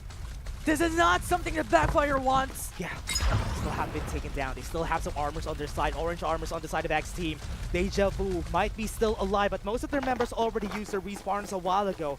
So they still have one member on the map, Squad 2 still alive. At least one member is still alive, running away from this area. And in M4's game, I mean, it is their strategy from the past. Xinjiang can use it once again. Okay, here it comes. X team shows themselves this game. 3 kills on the board, not that big, but at least they got a takedown on Blackfire, which are the teams to beat during game 2. Yeah, now we have set the safe zone in through. It is Rush and Tan. We have X team in the safe zone already, but on the flip side, in Todd's Hot Rod, it is Execration still controlling this POI. They just need to stay here because most of the members of the squads that fought in Todd's Hot Rod are gonna try to revive their teammates, and Execration are just taking kills per kills just because they're staying here and waiting for the revives to happen. Yeah, and Execration is thinking, you know what, we lost in map number 2. We have to get back in map number 3, and so far 7 kills already in the early beginning of this game is crazy. That's a team to look at. X team has orange armors on all their members. They can get red armor soon. So they are the squads that we need to look at if they are going to stay until the last zone. And that's just the beginning, because now they are also bloodthirsty. They want to go for these fights. They know that NRGW has relocated somewhere across the bridge. And now you have Hologram Guide along with Absolute Gravity looking into the bottom of the bridge. Has sights onto Sam. Won't be able to go back into cover, but it's not for long as he is in the water. And EST shoots him across. Oh, so dead in the waters for the side of NRGW. They want to be eliminated, and X team are looking for kills around the map. There's still one member still alive on their team. That is the final hope for NRGW, but so far it is X Team NCG who keeps on dominating. First place finishers and second place finishers shooting game 2. They are now down to their last players, and this is not a good spot to be in. Maybe it's good for X Team and also Execration. But look at Squad 9, Squad 10. There's a lot of teams in the vicinity, and X Team wants a bit of that as well. Yeah, it's a fight still, but Squad 8 is in the area too. Share Esports still looking for them to get a win during this game. They're still looking to prove themselves during this week too. The red zone is just around the corner, so they know that there is someone there. Has sights on them. War Spider goes away. Yeah, the Absolute Gravity pulls them back in, but Absolute Gravity answers back with another pull up against 2TPV. We'll see who wins it. And one man falls down from ET1Y, and 2TPV pounds are gonna win this fight, and they're still not ending because there's still another squad in the area. Eternity Asia is on the sides, and 2TPV wants to win this one. War Spiders and XC, he's gonna be exiting this fight. It is a 1v4 that is his safest option to fight up against 2TPV, because if he doesn't, his squad is eliminated. Is getting eliminated. Look at the kill feed. Oh no, most of their members are taken down, and they're out of the game because of Execration with the fight. And there's still one member. Akis is the last one. Execration is still on the hunt right now. Sherry's done. Sherry's dead. And now Execration just got the win there. They have 13 kills on the board. They want revenge from game 2. This is definitely the redemption coming in from Execration from map number 2. We have to redeem ourselves into map 3, and so they do so far. 13 kills already, as you stated. And now XC will give them information, could add to the kill numbers of Execration. Yeah, X Team is a team to look at. If someone needs to win against Execration, it's going to be X Team. It's going to be a hard fight because Execration are just so fed right now. And this is the time for X Team to put their best foot forward. That is definitely what is or could potentially happen.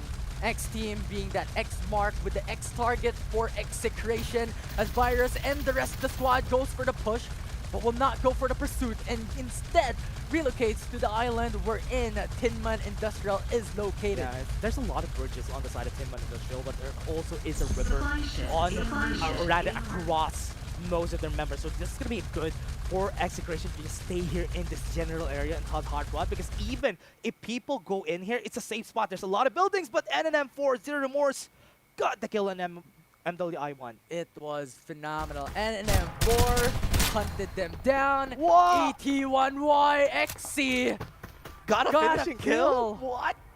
Okay, that's good. I mean, one player just got one other rat in the game. Yeah, you know what? Rats hunt rats. No, they don't. They don't? No. I'm joking, but yeah, sometimes in the wild, yes, they do. Yeah.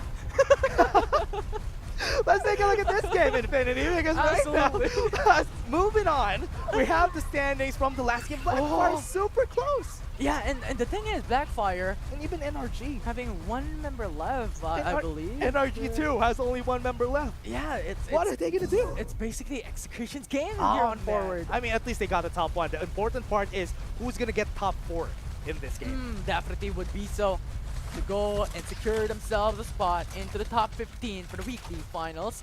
But for now, everyone's playing patiently. This is what we've mentioned a while ago when it comes to the second to the last zone. Yeah. That everyone wants to step back a bit. Here it comes. Tinman Industrial is where the last zone is just gonna converge on, and most of the members on all of the squads are already traversing this. And Virus, look at this. The last member, EO from Powerhouse. He's the last member standing, and he's outside.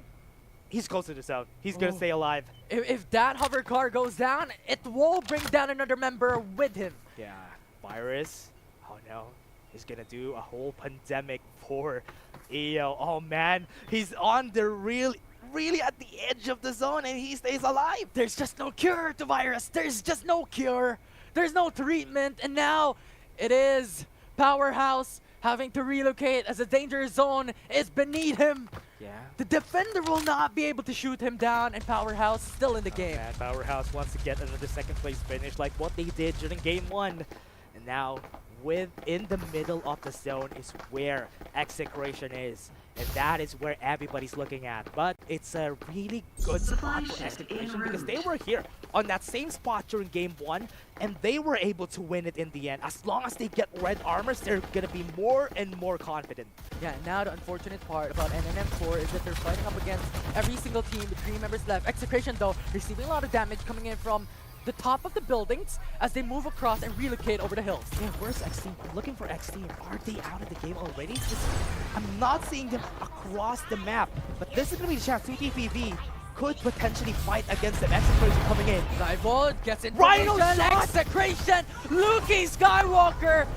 The force is with you and you do it and you use it to take those Forceful! wins. And 2TPV wanting to run and wanting to hide as Psycho is just wanting to retreat, but is that enough for you to go back to safety?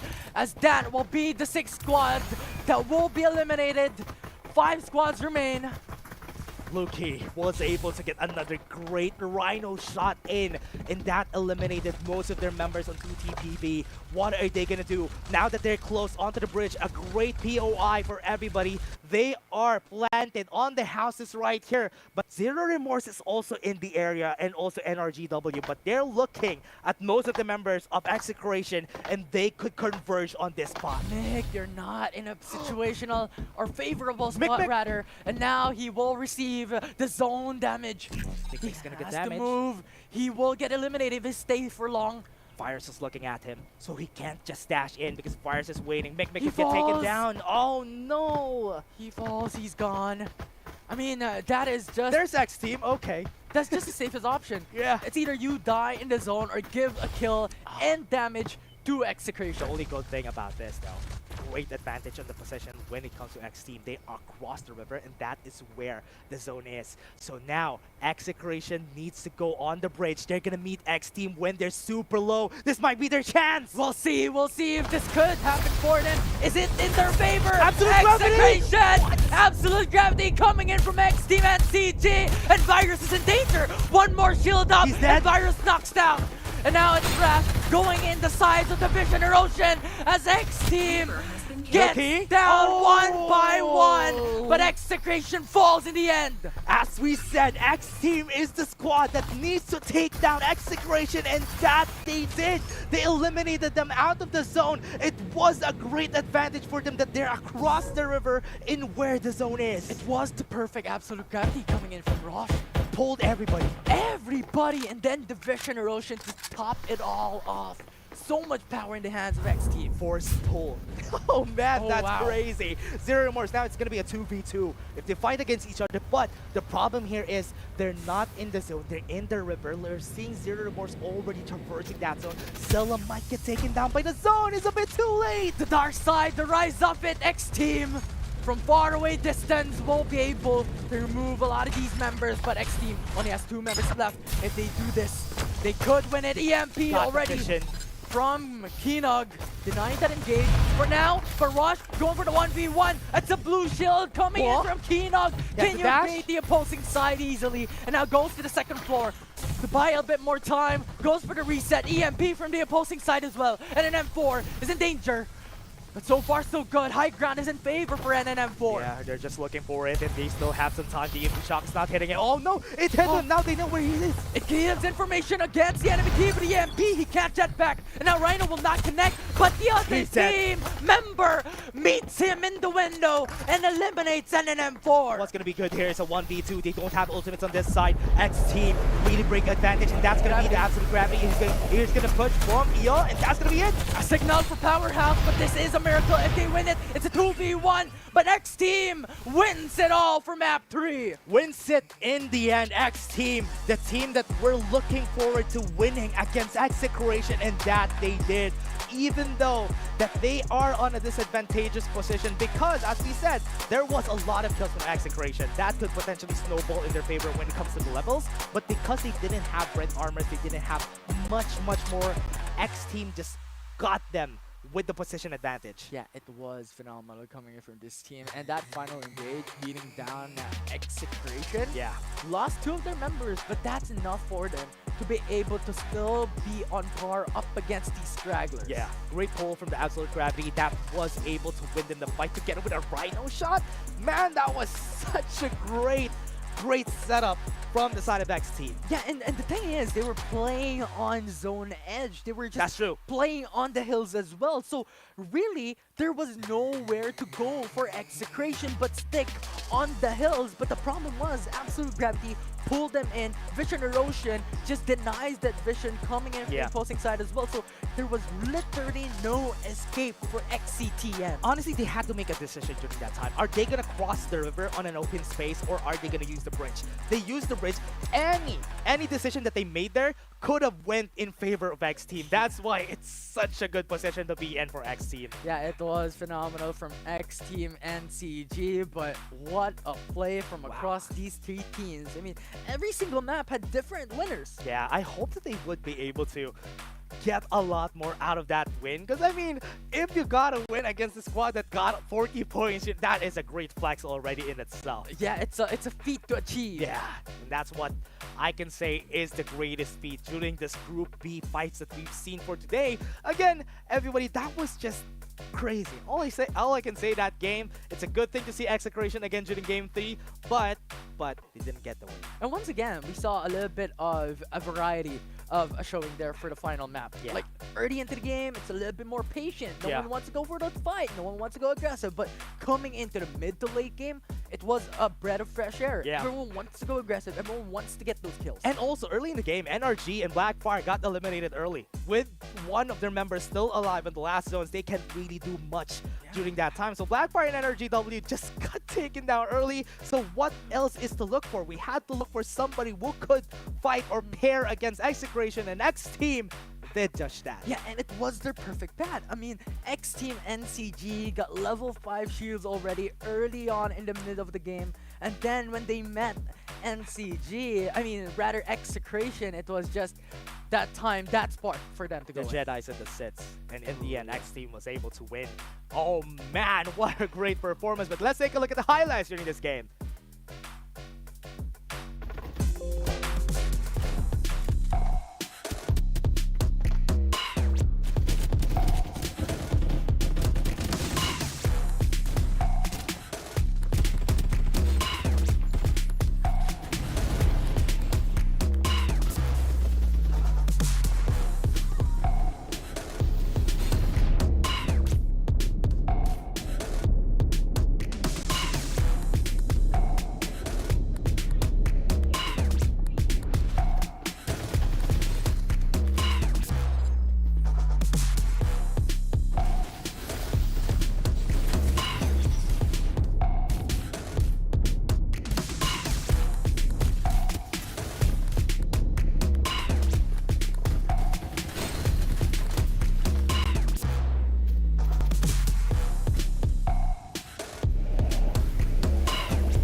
And now we're back, and this is such a great game, Infinity. I love what happened during that game. That was X Team showing them, or at least showing their names to the world, and that was such a great performance. All I can say, I've been saying great performance since a while ago, but that was just such a great performance. Yeah, it was literally impressive coming in from X Team. That's the word I'm looking for. Impressive performance. Yeah, it was impressive. It was amazing. It was phenomenal to say the least, especially that moment wherein they met Execration, and it was just Tan who carried the team on his shoulders along with 3 of the remaining members as well for X Team. That got them the win. The EMP timing is just perfect.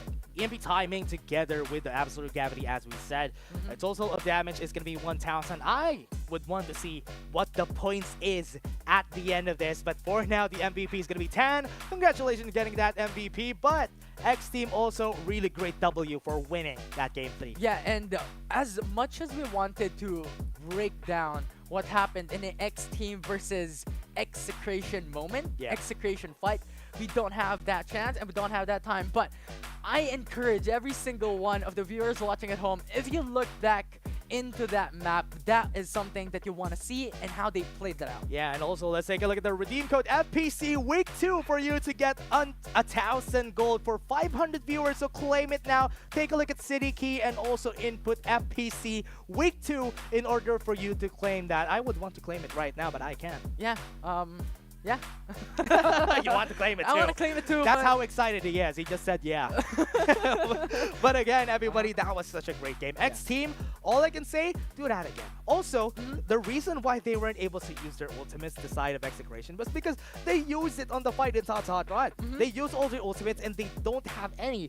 They were waiting for cooldowns, but the cooldowns were a bit too late. Yeah, and that is one of the situations that we've talked about a while ago, even before the day started on the pre-show, wherein you have to conserve your ultimates because if ever important. Yeah, if ever it comes down to another fight, you don't have any cooldowns, you don't have any ultimates, and that just immediately brings you down into a massive disadvantage. Yeah, and that's one of the things that everybody needs to think about though. The cooldowns are pretty important in this game because once you use your ultimate in one fight, the next fight that you're gonna use it again is in the next zone. Because in the next zone, that basically it's like 2 minutes already. Yeah. So that's why you need to be aware of when you use the ultimate, especially on the last zones. Because if you use it on one fight, you can't use it on the basically the last zone. Yeah, because in the bigger perspective, when it comes to every single ultimates across the board, it is ranging from 1 minute, 90 to 2 120 minutes, seconds. 3 minutes, right? So there's just a lot of big range of timers that these cooldowns should require of time. That's why you need to be careful whenever you use your ultimates. That's why it's always been a lesson, especially for a lot of our squads from this game, because it is still, again, ultimate battles. There's a lot of cooldowns in the game. The dashes also are really important to look at. Yeah, and that is exactly why these teams also wants to play patiently towards the latter part of the game. Because for sure, if it's like 3 squads in the end, the only time that you're going to use that ultimate is if you fight another squad. Then the last squad is just going to wait for their ultimates, then fight against you. It's just teams stacking on top of each other. Who goes last pretty much also takes the win. It's not always the case. Yeah. It's not always the case, but it gives you a lot more probability to win. Yeah, I love the development of the game, especially for most of the tournaments that we're having. Before, everybody's just fighting. But now, everybody's been a bit slower compared to before. The meta is changing a bit because people have been very patient because they're aware that if you get the placement points, it's still good. You also need to get a lot of kills. And in the last zone, the best way to go about it is to be patient. Yeah, and it's just the difference of calculations of points now that forces these teams as well to not only go with the rat strategy, with the straddle strategy across the beginning up until the very end. Yeah, and it's super important for them to go for it. But now let's take a look at the team rankings. I'm excited for it. Top 1, as expected, it will be Execration. 75 points? 75 points, and that is due to the fact that they reached 48 kills with 13.5k damage. Highest damage so far, right? And X Team was able to get the top 2? They topped down Blackfire and also rebuild just from that win. Look at the point standings across the top 5 teams in this group. Oh man! 48 for Powerhouse, 48 for NRG, L Rebuild, 49 for NRX Blackfire. X Team got 50 points and 75 for Execration. This is going to be frustrating if ever NRGW won't be able to get in just because X Team won that last game. Oh my, that's crazy. And now Execration for sure, they're going to be back tomorrow on the finals. But this last 4, or rather the top 4 squad NRGW, we're still not sure yet. Yeah, and I believe that to be one of the top most accumulated overall points so far from Group A and Group B. Also the highest damage for Execration. That's 13k damage. The last one from our last game was 11k. No, 13k. 13k. Yeah. Okay, so 13.5 is the highest damage, at least.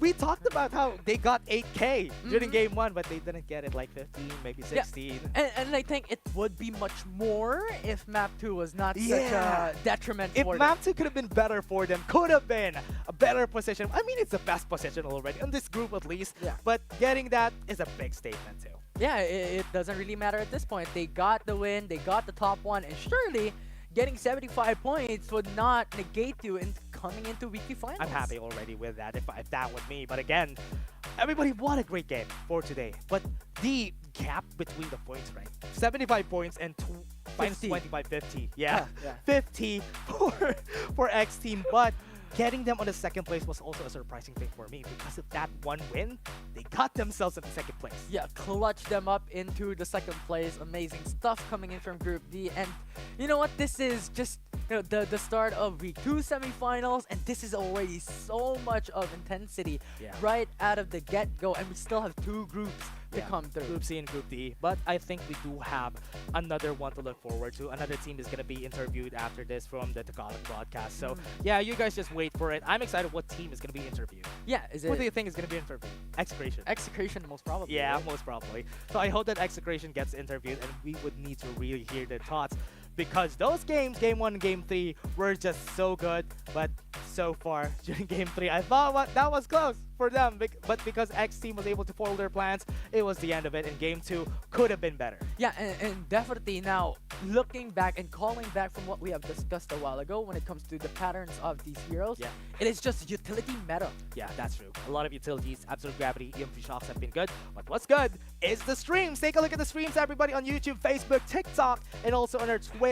Take a look at that, share it to your friends, or if you want to join the FPC, open qualifiers next week again. So if you want to see yourself in this links, or even to see yourselves in the live stream, might as well just join the open qualifiers. 100%. If you want more updates, what is already the rank leaderboards from week to week? Who was able to qualify into the weekly finals or the knockout stages sooner after in the following weeks? Maybe your Do stay tuned. Yeah, maybe your team is the next Execration or the next Elite Extreme 1. So let's take a look at that, everybody. I'm excited for everybody who's going to join for the coming weeks because so far, teams that are new, like I'm surprised that we have not seen an ACC. I'm always surprised whenever we have new teams on board because it's always exciting to have like that wild card in our games. 100%. And storylines that can be made out of these new teams, these aspiring teams that can beat down these dominant gods in Farlight 84 is such an amazing thing to watch. Yeah, God's bleed, as they say. Yeah. Let's take a look, everybody. We're just going to be taking a short break after this. So, we're going to take a short break. See you guys in just a bit.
welcome back, everybody. We have an interview for you, so let's be ready because I am excited. Who's going to be interviewed? I want to know too. I want to know as well. I mean, that performance coming in from Group B, a lot of these teams performed really, really amazing. Yeah. So It's going to be a surprise, at least. Yeah. The Tagalog broadcast is at the ready for us, if ever who's going to get interviewed for today. But again, great performances from our teams from today. yeah, 100%. And how Execration was able to get the top one across the whole group. Yeah. NRX Blackfire also performing in map 2. Yeah. And you also have X Team in map number 3. Yeah, next team even just performing clutch to get that second place finish on this whole group. So I hope it would be enough for them to get, I mean, it's enough for sure, at least the top 3, but the top 4 NRGW is the one lying in the brink of destruction Yeah. for this group. And the thing is, from what we have seen in the point standings in Group B, there was really, really close point allocations. Yeah. 75-50, that was only the massive difference, but after that, you have 50, then 49, 48, 48. Oh, great. It's really, really close. That's a lot of close points for most of our squad. So I hope we see them again tomorrow in our next games. Yeah, 100%. I want to see them, how they would perform across the best teams in Group A. You have MCG, Oasis, a lot of these teams that has performed tip-top shape in Group A. Yeah.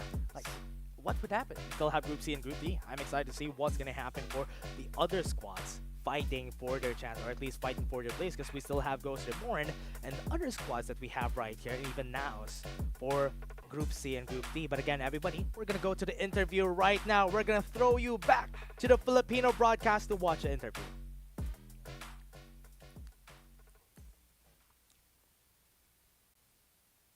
Dito sa ating naging series ngayon. Pero kompleto pala sila magtatropa ngayon here sa Execration. So kaway-kaway muna sa inyo. Hello sa inyo, Execration! Para sweaty pa. Oo, Sweaty sweaty pa. pa. Oh, mga nag-pictorial pa yan kahapon. Nakita ko sa my day ngayon. Yun. So, big shoutouts nga pala at congratulations again dahil ang ganda ng naging standing niya here in our Group B team ranking. Pero syempre, chichikahin na muna namin kayo kung ano ba ang naging tanging objective nyo here in the best of 3 series dahil lagi kayo nando-dominate lagi kayo nagpo-push, lagi kung sino ang makakatapat nyo, babanggain at babanggain nyo. Sa amin po kasi, ini-realize pa namin yung mga objectives namin. Katulad ng mga airdrop, tapos map control din po, kung saan mag-closing, tapos yung mga kalaban na pwede sigurin. Kasi may mga teams po na nagkakampi lang. So, kaya-kaya po i-wipe agad. Tapos repo na lang, hanap po. Talagang nandun yung shot call nila, no? Repo Oo, na lang kapag, repo na lang. reposition. Reposition na lang kapag medyo sinasama. Eto sino ba yung team captain nyo na talagang gumagawa ng shot call? Isa lang ba yung gumagawa ng shot call or dalawa kayo? Ako lang po. Si Blue po. Ikaw si Blue.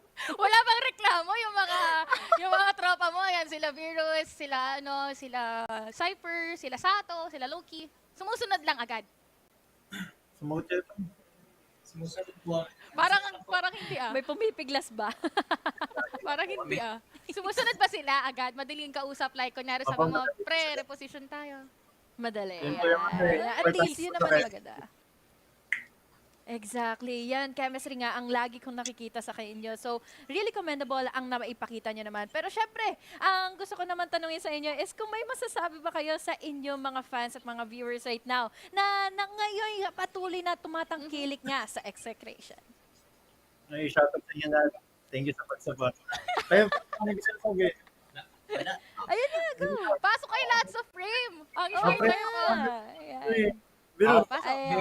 Ako kay Mami Lips ng BBB, tsaka sa family ko po na support sa career ko po sa pagpa-play. Yan lang po. full. Ganun din po kami. Yay! Likewise po. Ayan, sige, ganun din po. Copy Shoutout paste. sa lahat. Shoutout po sa lahat. Yun, tama ka naman, di ba? At least general na ba? Oo. Do you have any more questions pa dito? Ako para wala sa na akong tanong para sa Execration kasi kasama natin sila nung way back. Oo, Iba pa yung flag na ACC dinadala pa. nila. And of course, we wish you all the best. Kasi iba talaga yung naging performance nyo. Akala Week ko, 1, Wish Tsaka- you all a very Merry week 1 tsaka week 2, sobrang laki ng bawi na ginawa nyo eh. Hmm. May cheater po kasi nun eh.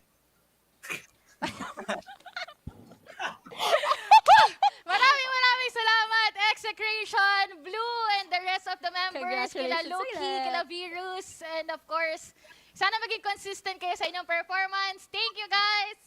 Thank you po. Ayun. Thank you. Thank you very much. I hope everybody heard that wonderful interview. I mean, honestly, I could concur what happened during there. I mean, they gave a shout out to most of their fans, Yeah. right? I mean, that's what I heard. Yeah, it is one of the best teams in Yeah. Group B, if not the best team with the 75 points. They are the dominant, if not the most dominant as well across every single group, expectedly, if they Yeah. can perform once again tomorrow. So congratulations once again to Execration with that performance in Group B, Yeah. and hopefully you can do the same thing tomorrow in the weekly final. Flexing that 75-point finish for this group. So I hope some other squads in Group C and Group D would be able to top that and would be able to top the 13.5k damage that they set their record for, at least for this week. Yeah, absolutely. I mean, we still have Group C, we still have Group D, so the record could still be broken, but with the amount of aggression that Execution did, Yeah. it will be hard. Yeah, and that's gonna be it, everybody. What a great interview from their squad, Execration. My name is Dash, and I'm here with Infinity. We're just gonna be taking a short break, and we're gonna go to Group C after we go back.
Welcome back to FPC 1. My name is Burger Kim, and joining me here today is a new face. Well, not really that new to everyone. I'm pretty sure you guys are familiar with him.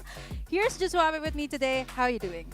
Doing real good. It was a really, of course, a sunny afternoon today, unlike last week, which it was really cold last week too. But I think colder than that, or maybe hotter than that, we're gonna be looking at Group C.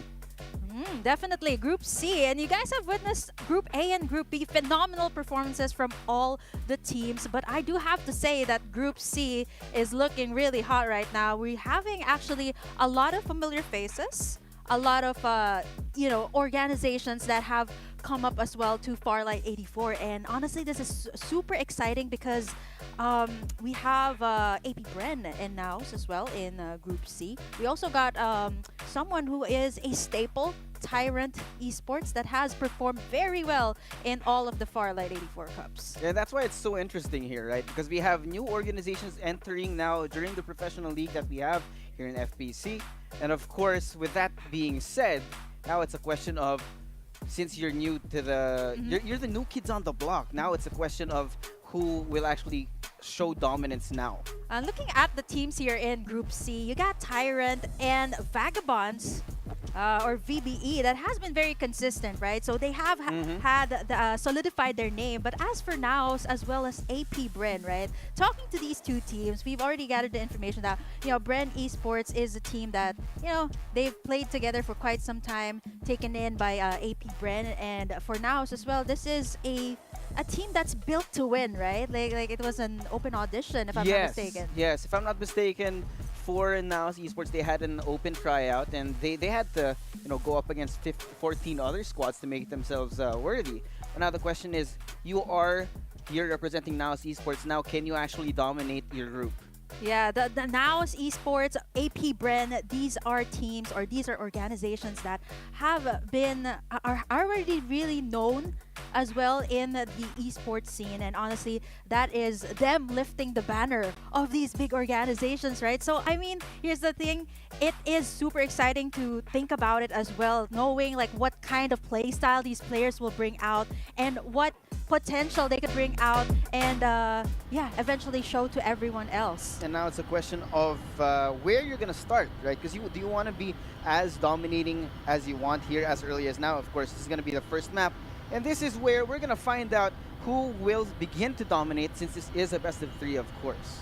Still looking at the teams that have launched here, looking at AP Bren, they're choosing to land over here on the outskirts of Carnival, if I'm not mistaken, that's the motel. And looking at Nows and Vagabonds, they're very close to each other. Yeah, that is going to be interesting as early as now. I mean, we talk about, of course, how important it is to get your loot up and at 'em as early as possible. I mean, now is, of course, going up towards our west side here in Power Tree Station. There's so much loot over there.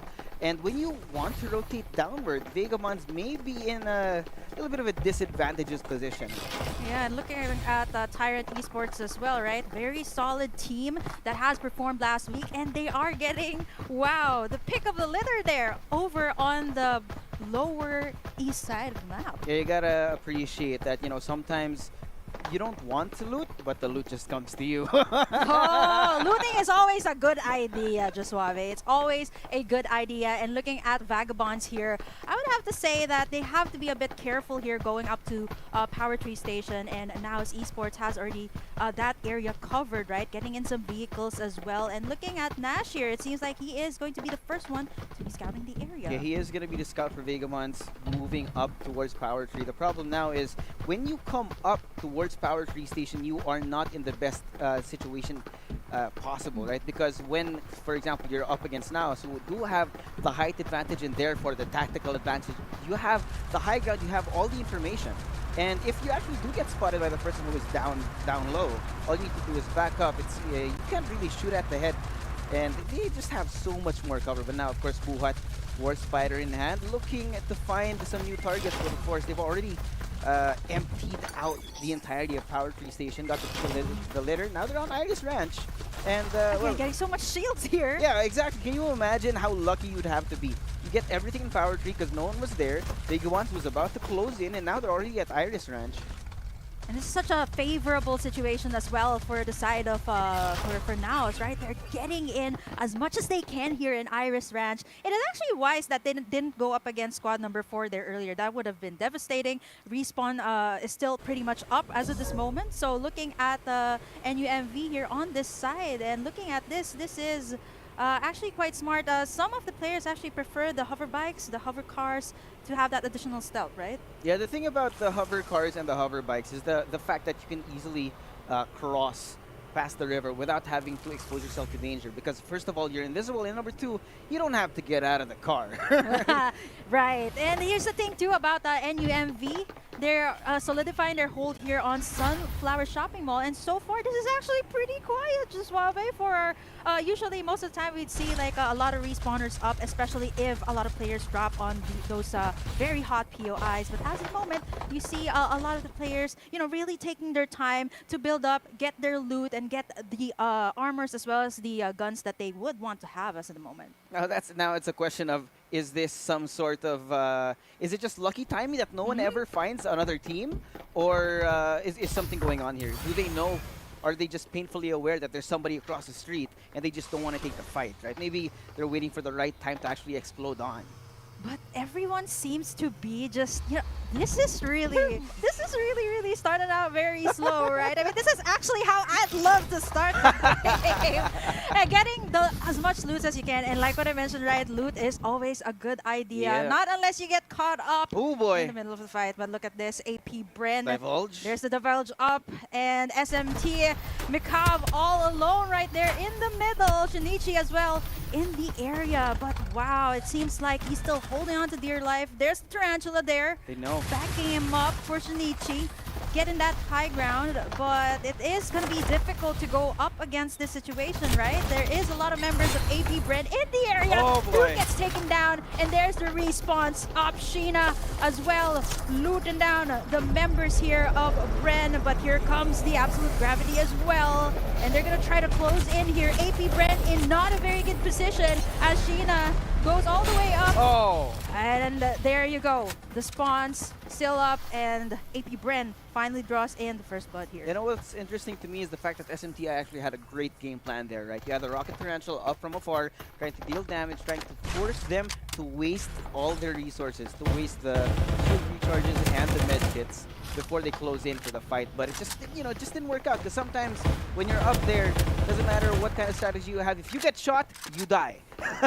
Just like that. You see the bombardments coming in as well. There are going to be 3 squads that will converge here. NUMV, I think it should be a good decision to actually back away, but we see Koji being a bit too aggressive here, going all the way up here. He does have a lot of armors here. It's still early game, but look at this! He's actually dishing out damage up, I guess. SMTI there. They don't even have any shields on. Can you imagine the skill that it takes to do that kind of damage from that distance? I mean, NUMV, despite the fact that they don't exactly have the high ground here, they're dealing so much damage to the point where they can't be ignored. They're forcing people to move out of their way, and that's the best way, right? You're firing some warning shots to make sure that nobody tries to face you off, because they know that if they move closer to you, then they're putting themselves in danger. There is the first loot drop as well, but NUMV has secured this area on the outskirts of Tower 3 Station. I'd still say this is a very good location. There's a lot of warehouses, a couple of shield XPs for them to just bounce back from the encounter earlier on. Look at this flank though. You see squad number 8, AP Bren, actually coming up from the south side. NUMV could be stuck in a sandwich here if they're not aware of what's going to be going on. Yeah, But AP. of course, what is this? Well, a lot of hover cars here for the side of HKPV. They're gonna try to cross the terrain here. They're still near. Okay, they're not gonna cross it just yet, but they're gonna stay here at Todd's Hot Rod, which I'd have to say is look at Inspectable getting an idea of where Nude is. He's forced to get out of that vehicle. AP Bren gonna get scouted there.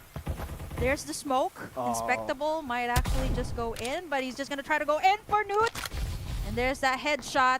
They're gonna try to go in for the loot here, and AP Bren once again finds themselves in an unfavorable situation. The thing about AP Bren though is the fact that even if they are not exactly in the most advantageous position, they still end up walking away healthy. Right now, Chi, gonna back off, knows that he's putting himself in danger. They need to find a better spot to try and take this fight, because the tactics just don't work from that kind of angle. So here comes Chi, trying to come in with a flank, trying to find an angle in which NUMV is just not ready. Vagabonds as well is gonna close in on Chi here. Up on bottom, they might actually find him, but the circle's gonna close in at any time. He's just right there at the bottom of the bridge. It's not water off the bridge just yet. As we look at Inspectable, he's still inspecting every single corner here, as AP Bren is just forced to split up here. They try to stay alive, you know, because the problem right now is that NUMV have their scent. They're trying to track them down like a couple of bloodhounds, but if you do split up, you need to be extremely careful. Right now, if you notice the positioning, one person falls, the other one's not going to be able to help. So they need to be as quiet as a mouse right now. Supply ship en route. BDS as well gonna go in the area. We might actually see 3 squads here. Squad 3, Squad 5, and 6 go up against each other. And again, Bren does not have the respawns already as of this moment. And here we have it, the conceal being made here by Vagabonds. I have a feeling that we're going to see a little bit of an explosion of action in a bit, because they're so close together.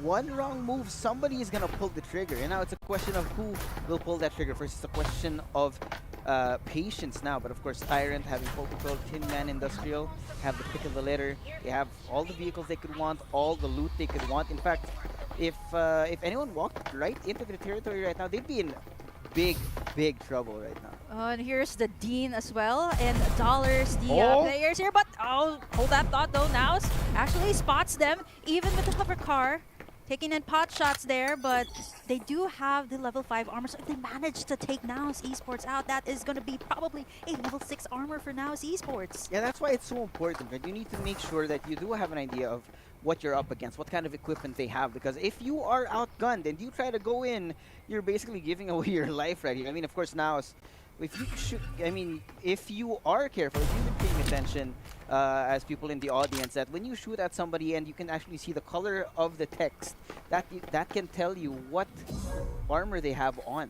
Oh man, Squad 3 and 11, I'm not so sure. They are under the bridge here. Here's the vision erosion being used by FF. Just to back away. Are they actually gonna go up against BBS here? Look at FF trying to take down the armor here of Nash, but BBS Jack from the side gets taken down there as BBS again gonna be able to revive Kurama after that skirmish there, and still unable to cross the bridge at the moment. It's gonna be really dangerous to cross the bridge because you are exposing yourself to some really awkward angles. Of course, Zell now being caught underneath, being caught lacking, does not know how to fight back. Of course, he's been dropped down, but now VBS taking full control of this area around the bridge. This is beautiful, actually, because if anyone is forced to go in, they're going to be the gatekeepers to the entry, you know. You cannot pass. VBS as well, Vagabonds known to roam around. But again, Hovercar goes all the way in here. They might actually spot in. Okay, yeah, Boros there. So yeah, they do have the hover car advantage. And looking at this squad number 7 up here, taking as much as they can before the zone closes in. Having been scanned at that point, it's a little bit awkward since you are invisible trying to stay alive. But of course, now with the bombardment coming in, NUMV and SMTI should be very well aware that they are close towards each other. They need to be careful because they don't know exactly which direction they're going to be going in. But of course, NUMV going to be turning it on. And there goes our first EMP as well. Man, NUMV here going ham at SMT, and there goes the vision erosion there as NUMV trying to go at it and actually takes down SMTI there. Beautifully timed ultimate. There's still one more, Shinichi. I was gonna say Shinichi Kudo, but yeah, he's still up and kicking. Back in his in his original form? Original body. He's not Conan. But he's there! he's still there in that building! And I'm not so sure if NUMV might actually have the rat this way, but again, the circle will be closing in, so Shinichi has to come out of there. Hey, the thing about this, though, is I think this is only the second zone now. So if Shinichi has enough patience, he'll wait for NUMV to get away and actually try to bring his teammates back to life. Then that would be, of course, a great investment of time, especially since the fact of the matter is Shinichi only has 2 shields. You're only on level 2 shields, and he can't take any fights against anyone else right now, especially since number 1, he's outgunned, number 2, he's outnumbered. Yeah, HKPV here as well. They might go up against, wow, 2 of the powerhouses team that we highlighted. And Tyrant Esports again. Yet they get scanned here for HKPV. They are in a very optimal position, but I'm not so sure who's going to take the shots first. Is it going to be Naus? Or is it going to be Feet there over on the other side as well? So there might be a sandwich play here. It's going to be a little bit awkward here. Of course, everyone coming towards Todd's Hot Rod. You have to be aware that somebody's coming in from the south. You have to be careful because no matter where HKPV is, there will be at least one squad waiting with arms wide open. So now it's a question of where is the timing? When does it happen? When do you rotate out of here? Because if you do it wrong, you're going to be caught between a rock and a hard place. But now NCG4 taking full account of what is going on around them. They're so close, actually just one house away. They're neighbors here with squad number 3. Yeah, here's the thing about neighbors sometimes. You don't really see them, right? But they live there. But you know they're there. Yeah, you know they're there. And, you know, sometimes you don't have the best neighbors. Sometimes it's not the most peaceful, right? And, you know, right now, NCG4 is hoping that BBS are going to be some good neighbors. Yeah, by taking down the other squad first, but it seems like HKPV might actually just go for it. But I have to say, though, that Now's Esports has a very good position right there in the middle of the circle. So again, this is Tin Man we're talking about. I believe we talked about Hot Drop Points, but speaking of hot, look at this! There's the gravity and EMP. Definitely a combo you wouldn't want to be in, as Pong gonna go in, has the armor still up here as they're gonna try to go in for more here. Trying to look for squad number 5, but they have escaped this. They have been scanned here. Their location has been revealed as NCG4. They're gonna have to make a move for this. Yeah, you want to walk away unscathed, though they do know that they're there. But at least NCG4 were able to reposition. Now it's going to be a little bit more of a mystery if they're still there, if they're not. And you know, when you're able to deny information to your opponent, then it helps set you up for victory. The problem right now is there's so many squads still alive. We're still at 7 squads. That's half the lobby. But we're slowly running out of space here. And it seems like the teams here in Group C, right? They started out nice and slow, and even up until the mid to late game, we are still pretty much, you know, playing it very methodical here. As it seems like Tin Man might actually face in some bombardment, so either Tyrant or Naus has to come out from there. There is some information, but looking at the members here of Feed, they're actually spread apart. Yeah, a little bit of an awkward situation. Oh. Oh, wait. Wait. Don't They're far apart. don't turn around.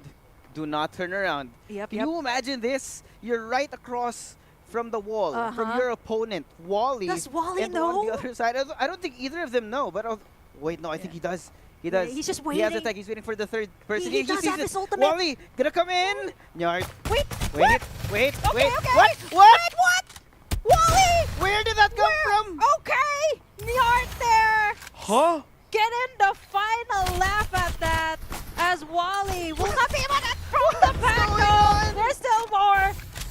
AP Bren, oh my goodness. Just when you thought there was only 2 in that standoff. What in the world just happened?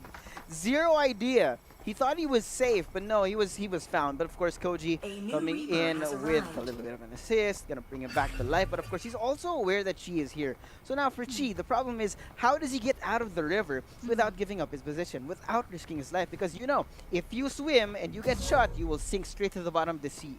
Oh no, the squad number 9 is up around the corner as well. This is threading on dangerous waters, as we say, for Chi, right?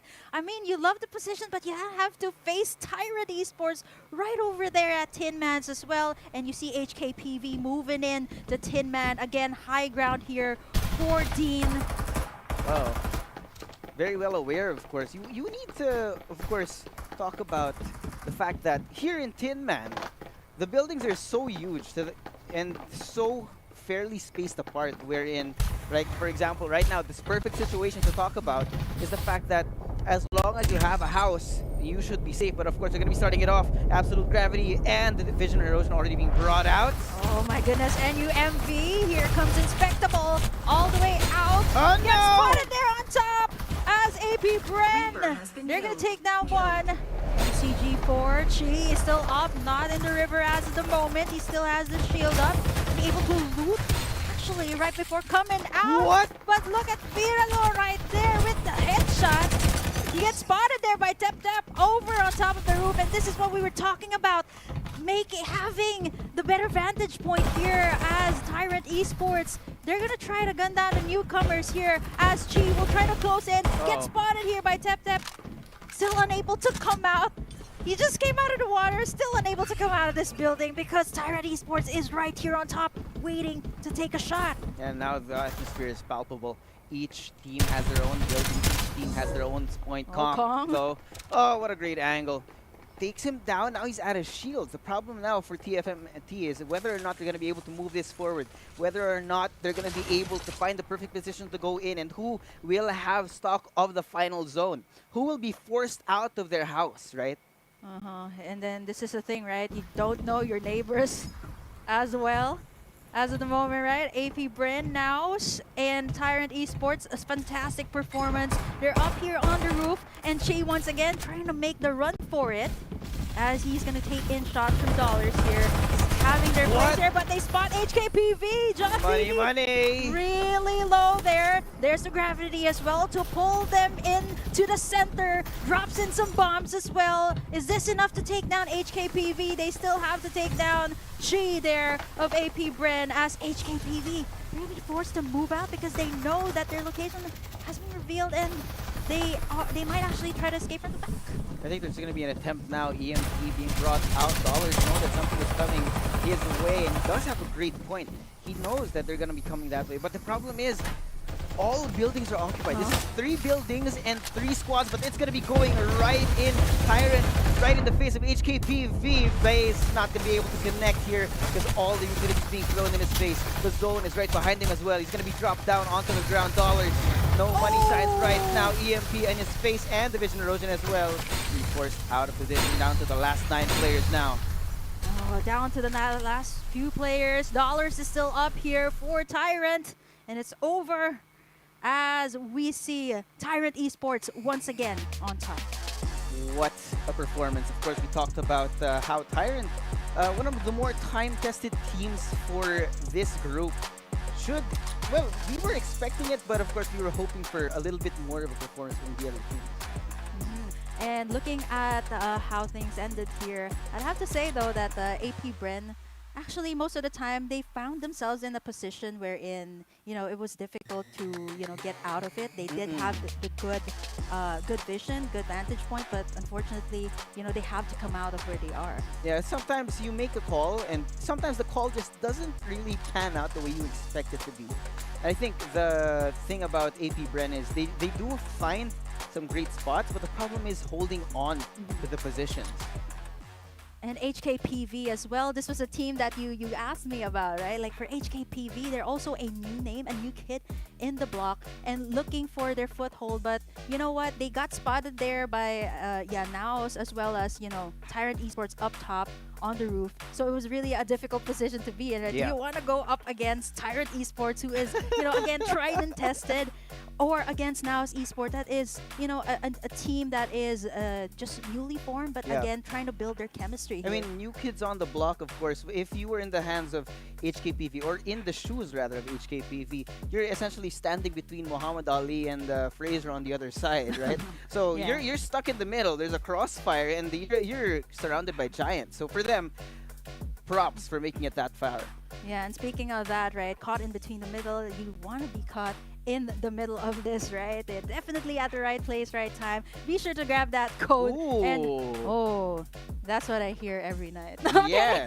Yeah, easy to remember, right? I mean, it's so hard to win, especially if you are trying to grind the ranks. But be sure to get that. That's 500 diamonds for you guys to enjoy today. And be sure to grab it before it's gone. Yeah, you gotta be quick because that's only for 800 viewers. And of course, the code is DEFEAT in case you guys can't read. DEFEAT.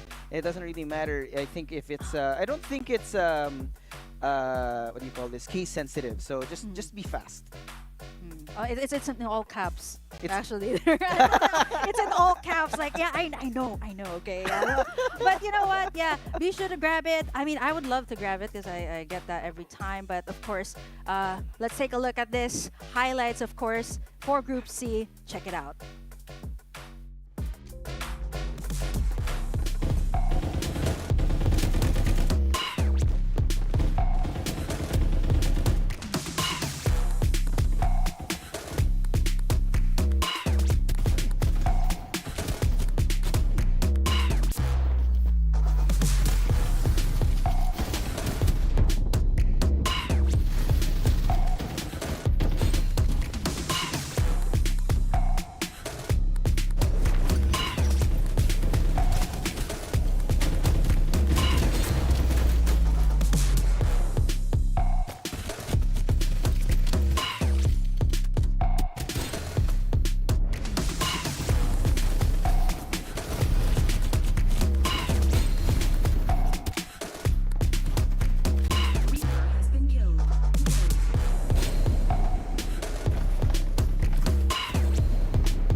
There you go, the highlights for Group C, and that was just map number 1. And like what we mentioned, Tyrant Esports, tried and tested, through, and their name also that has been already solidified here for Farlight 84. Very consistent performance from both Dollars. I think for this time, it is actually Dollars shining in this game, right? Yeah, definitely.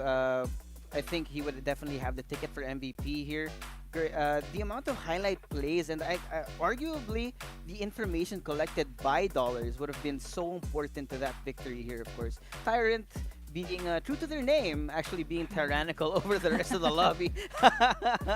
They're still up there on top, and honestly, I think for Tyrant, right? It's the thing that we've been talking about, right? A very solid chemistry, but of course we do have to talk about our MVP There you here, go. and we were talking about it earlier. We kept Know it. mentioning his name. We know it. Dollars. Called it.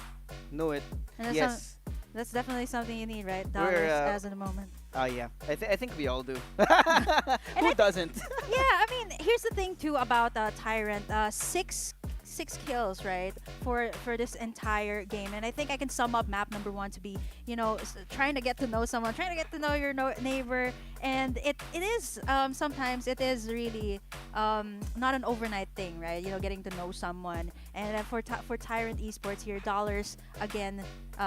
With the beautiful performance, taking in pot shots, and eventually, you know, taking in the victory here for Tyrant Esports. Yeah, of course. You don't usually kiss on the first date, and I think that was what we saw now, right? They want to get to know each other, have a little bit of a conversation before they want to decide how they're gonna approach a situation. Because you know, if you come in too aggressive, sometimes you get punished for it. You know, sometimes they never come back for a second date, a second dinner. Have you ever? Nah, I don't No, know. no, I'm not. I'm not single. Yeah, I'm not single. Well, here's the thing too. I think from my perspective, I think it's a bit hard, right? Like, I mean, for me, I started out as a shy type. You know, went to an all-girls school, so it's a bit hard when someone's a bit aggressive. So I like it, you know. So this game was pretty much like my play style. I think for some teams or some players, they like it like that, right? Like you get. I think for the teams here, they were able to get a lot of the resources that they wanted, right? So we started out really slow. I think we didn't really have a lot of skirmishes up until we were heading over into the mid game. Yeah, when we got to the very end, we had 7 squads all in the zone. And that was really interesting. But of course, we're going to be going straight to map number 2, ladies and gentlemen. The action don't stop because this is going to be the second map in Group C. Looking at the teams here, let's see if they're... I think it's still going to be the same. And it's still going to be interesting as well because the pods came all the way from the north, going down south. So still the same for most of the teams now. Still trying to go up there over at Power Tree Station. But looking at Team Tyrant as well, they're going to be landing over onto the outskirts of Riverview Park. Still the same drop that they've had in map number 1. You know what? I think this is indicative of the playstyle of these players. They want to make sure that they can control everything on the map. If you're familiar where you want to drop, then you go to the same place because you know where to look for the vehicles, you know where to look for the guns, for the shields, for all your resources. And if you didn't encounter anyone during your initial drop in map number 1, then it won't happen in map number 2, as we can see right now. And in fact, they're a lot more distributed here. Yeah, and looking at Tyrant, they might actually go head-to-head here with Squad 6 Feet, who's just right there. And again, Tyrant, this is this is their location, right? This is the area that they're comfortable with. They might actually rotate down south, going over to Sunflower Shopping Mall. But as of the moment, right, they don't really have the best shields. There are no shield XPs in the vicinity, so they might have to rotate around those areas that do have that. Yeah, they definitely do. I mean, especially now. Tyrant, I think they're willing to take some risks since they did get the first place in map number 1, and they're willing to risk it all for the best loot. You need to make sure, of course, if you're Tyrant, in this situation you have a target on your back, and that means that you need to get your loot up. You need to make sure that nobody is targeting you specifically to get you out of that lead spot.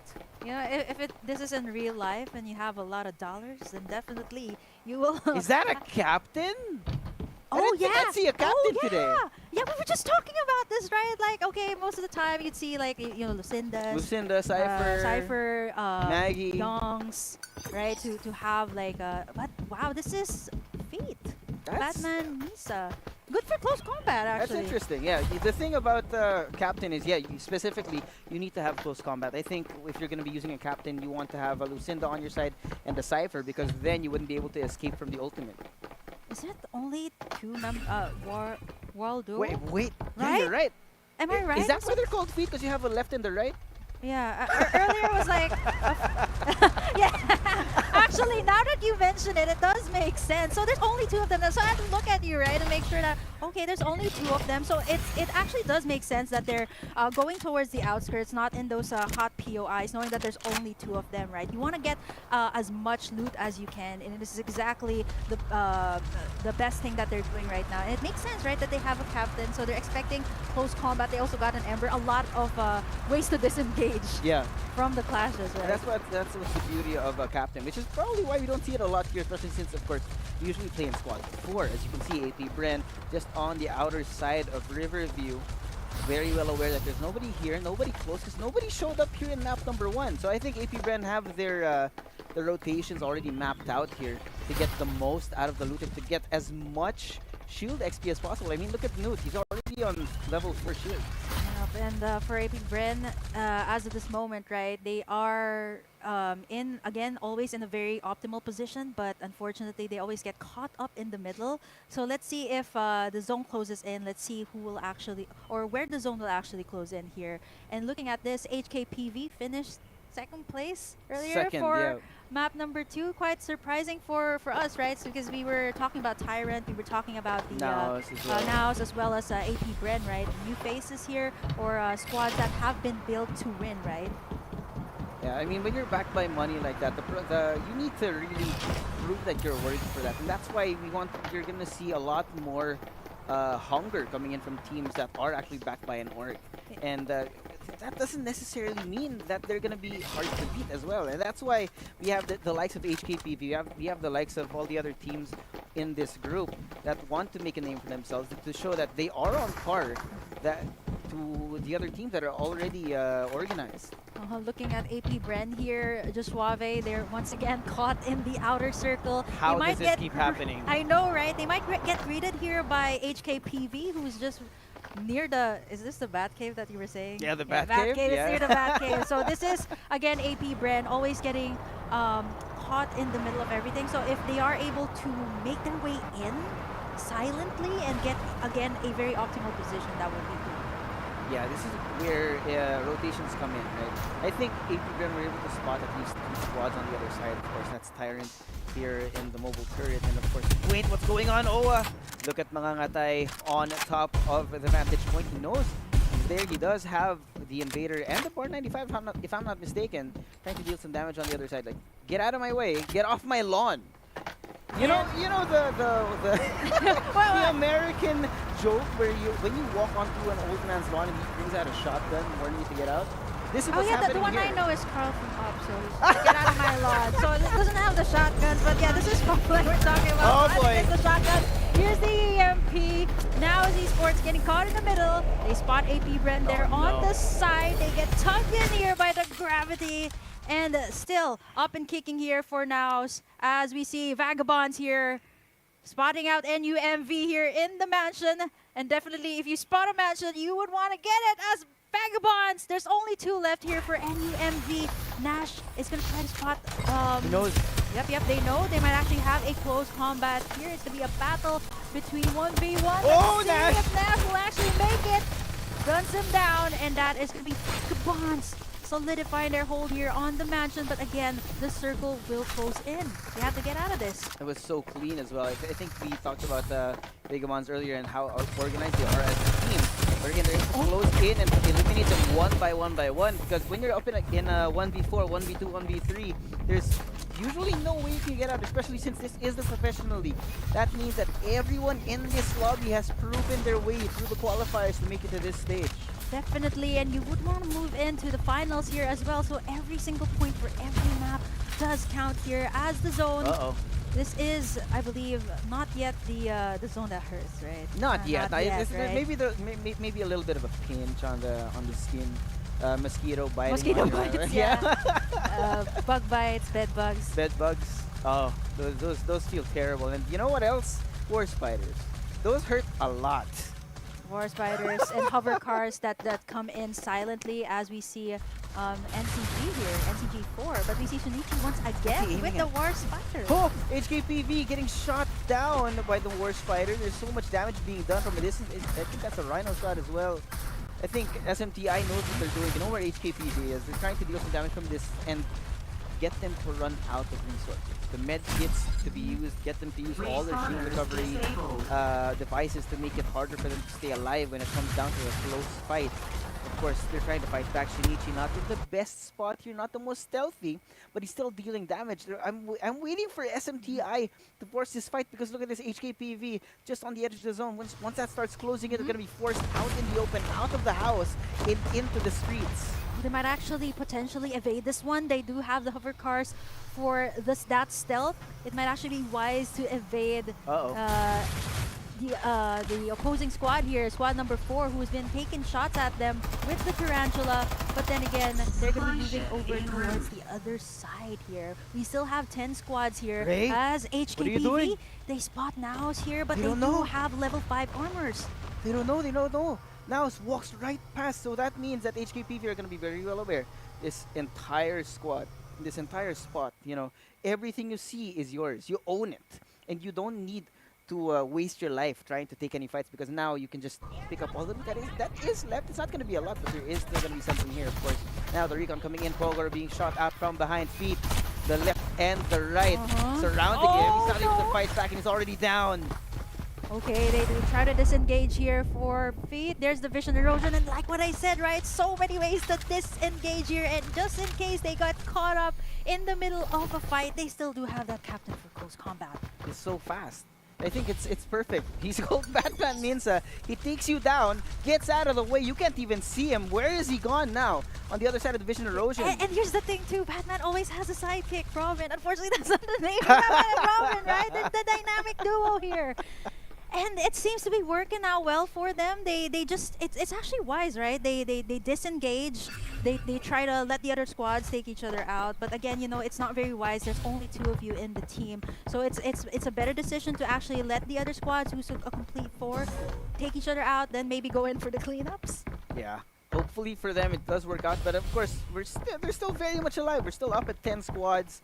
No one down for the count just yet. But look at this angle by NCG4. They have Iris Ranch all to themselves, all the resources, all of this land about them, and they have great angles as well on top of big barns. But of course, now on the other side, inside corner, Veil Newt coming right in from behind, trying to stay alive as everyone is hunting him down. That's an entire squad right in front of you. That's going to be a problem. Newt, don't go in alone.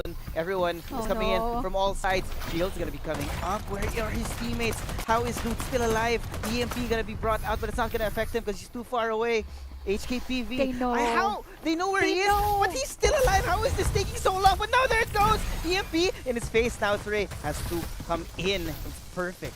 He gets out just as the entry from Ray comes in, but he's forced out into the zone, and he's already down. Newt is gone. Oh man, for HKPV, again, they were coming from the back, and they are complete, and it was only 1 member standing there, so it's a really difficult situation, but it did buy him some time, but unfortunately not enough time to get out.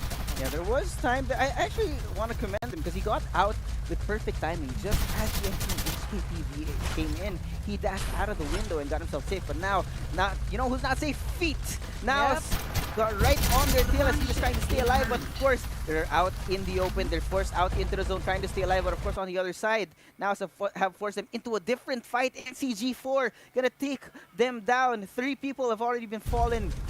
It's a problem now because they're on the outside of the zone, and this is the zone that hurts. They need to run for the health. They need to run for safety. Make sure that they're still alive because they are bleeding by the second. Zawarudo coming in from behind. Feet just on the outside of the zone.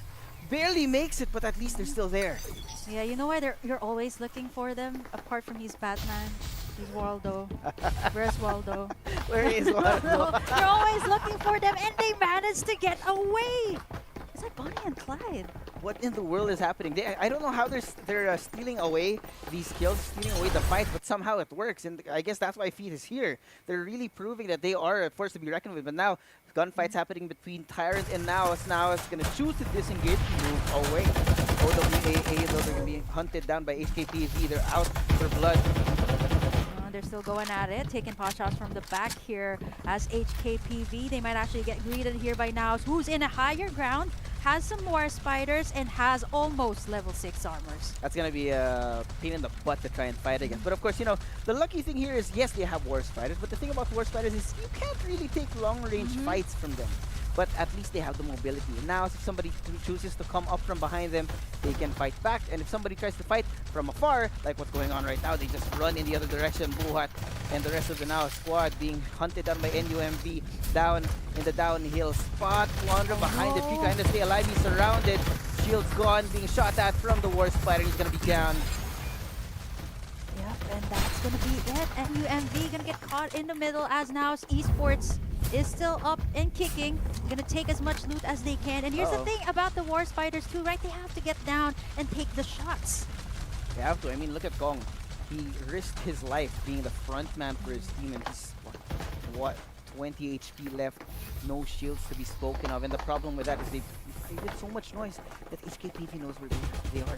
Look at this, Ray coming in from the bottom, shooting at them. The war spiders not going to be able to protect them, of course, because they're out in the open, and they are going to be closing in. HKPV with the high ground now is trying to hightail it out of there. But of course, the problem right now for them is whether or not they're going to be able to chase them down, because the war spiders, they are a big target, but they're also a really fast one. And here's the thing about HKPV. They're always so good with the aggressive, right? Forcing Naus to actually move away from that encounter and actually reposition themselves here over at the riverside. There is some cover here from the warehouse, but again, how do they deal with this situation knowing that HKPV can go on full aggressive? That's the problem, right? I mean, this is why they actually have all these vehicles up. They have the Air Beast, they have a couple of War Spiders, so if anybody decides to go in their direction and they know that they can't win that fight, they hightail it out, try to fight from a long range, or force them into a position wherein they need to encounter a different team. Of course, now we're halfway done, or more than halfway done with our lobby. 5 squads left remaining. NCG4 holding it up against Tyrant. They tried to move forward, tried to grab the land, but of course the rest of the squad is still there. They were not ready for it. Gatekeeping, and there comes the electric shocks coming in from our hover cars. NCG4 protect their homeland.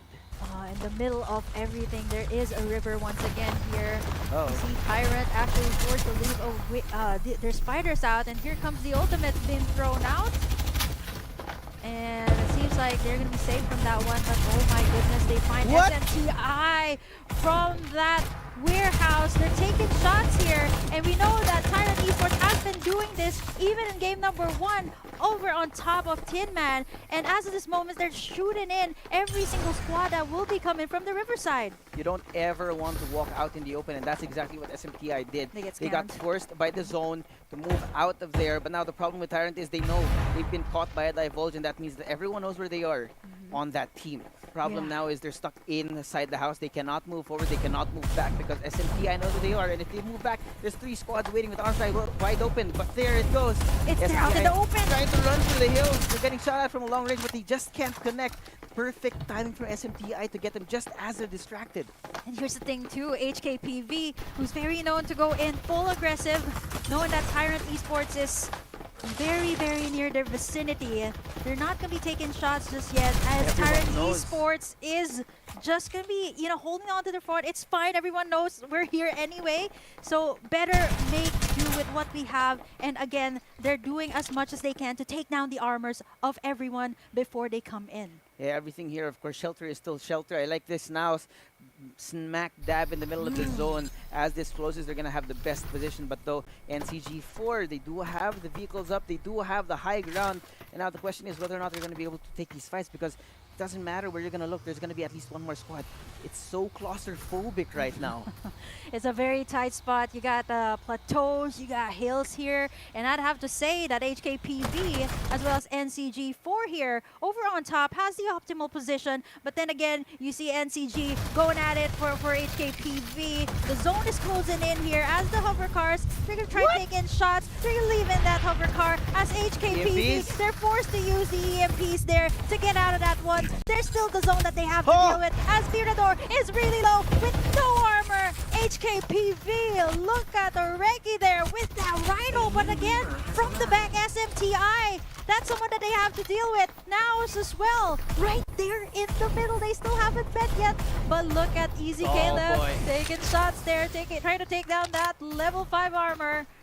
I mean, this could be good, right? If they take this in, they still have to deal with Tyrant who's over there on the other side. Yeah, that's why it's going to be so claustrophobic because the zone is so small. Coming in, if you go and initiate the fight, there are 3 more squads waiting to fight, and that's why you lost 2 in that skirmish. Now it's going to be the top 3. Now SMTI and squad number 2, Tyrant on the other side as well. It's a little bit familiar from game number 1, but now Naos has the high ground. Now it's a question of whether or not Tyrant find the perfect timing on this because they have the high ground, they have shelter, they have everything, but the Divulge is going to be coming out. Ashura has been spotted, they know where he is, they know how to avoid him. So now SMTI trying to close in, and now from the top, from the mountain, trying to find an angle, trying to find the right way to fight, and Tyrant is just trying to hold down the fort right now. It's a question of the timing because SMTI stuck on the riverbank, now up in the mountains. How do they converge in this situation when all the locations have been known already? It's very dangerous for SMTI. They're right here with that Worm's Eye view. I'd still have to say that Naos has the advantage of having the upper ground, but Tyrant Esports, look at their armor. Complete 5. If they go, I mean, I think for SMTI, it would be wise for Naos and Tyrant to go up against each other, right? They have the best of the best armor. I mean, if one manages to take down the other, that will be great, right? They don't have to deal with that much armor. They've been taking pot shots time and time again. Yeah, the problem now though, you're going to be forced out because the zone's going to start closing. Tyrant in the perfect position. It's going to depend on who comes in first, and I think that's going to be SMTI. They're just on the edge. Now on the other side, the opposite side as well. Now the quest, I think the problem now is that Tyrant have to deal with 2 different squads. Absolute Gravity being brought out now, trying to stay alive on the other side, and the MCs as well, trying to keep them alive. Scan's gonna come in the Divulge view. Absolute Gravity brought out once more. Dean trying to stay alive. Playing stealth. The Rhino in his hand. Blows him to smithereens! Now is gone. They get deleted. They get blown to bits. And now it's the last 2 squads. Now the Vision Erosion as well. Tyrant closing in on their targets. 2 more squads. Mr. Aaron Dean! That's Dean with the Rhino there! Again, there's only one member here of SMTI. It's Shinichi, and it's over as Tyrant Esports. They're going to be the victors once again for Map 2. That's consistency. Map number 1, map number 2, first place as well, always coming out on top. And we need to call out here, of course, the ballsy play coming in from the Lucinda, where he had the Rhino. And blew the position for now is they were all together, one singular shot, and they just got destroyed. That's one fell swoop from that Rhino, and the timing also was right because the circle was closing in on Naos. They had nowhere to go, either back in the circle or on the other end where they have this infrastructure blocking them, so there's absolutely nowhere to go, and beautifully timed there by Dean once again. And of course now, Tyrant coming out on first, up in second, SMTI replacing our second place from earlier, and now still on third. Now, I think this is gonna bring us to a place wherein the scoring gets a little bit more complex now, still being on third and not having exactly replaced the second place from map number 1, but consistency is key here. You still get more points. This is a best of 3, and well, not a singular map will always tell you the final result. And the thing about Tyrant Esports as well, I noticed that they're never letting go of their spot, even though they get spotted, they get scanned there. You know, it's fine as long as they maintain their high ground, and that's exactly what made them win that last encounter, right? Like Dean came up from top and then used that Rhino to shoot, and 3 members. Wow, three members. I'm still not over it. Like one fell swoop, they took down Naos, and it was only SMTI left there. I believe it was Sunichi there, right? So yeah, well, the perfect thing about that, of course, Shinichi was positioned in such a way that he could have died. He could have lost to Naos. They could have been third place, but because of that one play, that one shot from the Rhino that destroyed them, that was what ended the run of Naos in map number 2. But of course, that was only map number 2. My goodness, Tyrant Esports, and like what we mentioned, right, very consistent, time and time again, tried and tested as well. A squad that has already built their chemistry, their rapport with each other. So it's actually very good, and you can see it here. And let's take a look at the highlights once again for map number 2.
was the highlights for game or map number 2 rather of FPC1. And again, this is just the semifinals, just Suave. Can you imagine? Probably, I think the bulk of the highlights was in that last few moments were in that Rhino. You saw that Dean took that time, right? Trying to get that to pump up this energy, and once he got out, it was like, wow, okay, Yeah, just one hit on the timing. Rhino, right? It Like, was so clean. And you know, we talked about how Lucinda has been so prevalent in the meta recently with the buffs, the absolute gravity and the incendiary grenade, and I think that also played a great factor in that last play, because I think it was the absolute gravity that forced Naus Right. into that wall, which then resulted in the death of 3 members of the squad all at once. yeah, and it was only Lucinda, or Shinichi rather, left for the SMTI. And eventually, of course, speaking of Lucinda, you've seen Dean with that play, right? Wherein he did pop in that ultimate and got that Rhino shot onto 3. I still can't. It's 3 members, like all the armor's down and instantly taken down now, sir. You want to talk about also the fact that Tyrant has changed roles? Because earlier it was Dollars on the Lucinda, now it's Dean still on the Lucinda, and they still turn up on top. And that means, at least to me, that Tyrant has a little bit of a deeper playbook. They have different looks, they have different roster changes and roles that they want to bring in, and it still works out. And I think having a deeper playbook in this kind of in a battle royale means that you're flexible to everyone else in the lobby. Like when you see maybe NCG here or you see Naos in the lobby with you, that means you're going to be adjusting how you're going to be playing in. And then here's the thing too about Tyrant, right? They've been playing together. The synergy is there, and you can see it. And it's also really great to know that your teammates can be very flexible as well with the picks. I mean, I know that I want to just stick with one and try to master that one, but it's just goes to show how deep Tyrant Esports understanding of this entire thing is. I mean, when you're a professional, you gotta be flexible. You need to be able to dedicate time to learn each and every hero in this game, and that's where the flexibility and the confidence of Tyrant comes in. And speaking of confidence, I don't know about you, but I think Tyrant's gonna be confident to take game number 3, which we're gonna be going in right now, ladies and gentlemen. The capsules are out; they're going straight into the ground now. Still gonna be going to power 3, but there's gonna be a little bit of a difference here. If you notice, there is nobody in Sanctuary Tower, same as earlier. There is also nobody on the east side of the map. Almost everyone here is down towards the southeast. And most of the time we see like Tyrant, right? Always getting in that spot near Industrial. So most of the time we see the rotations go into Tots, then Tinman.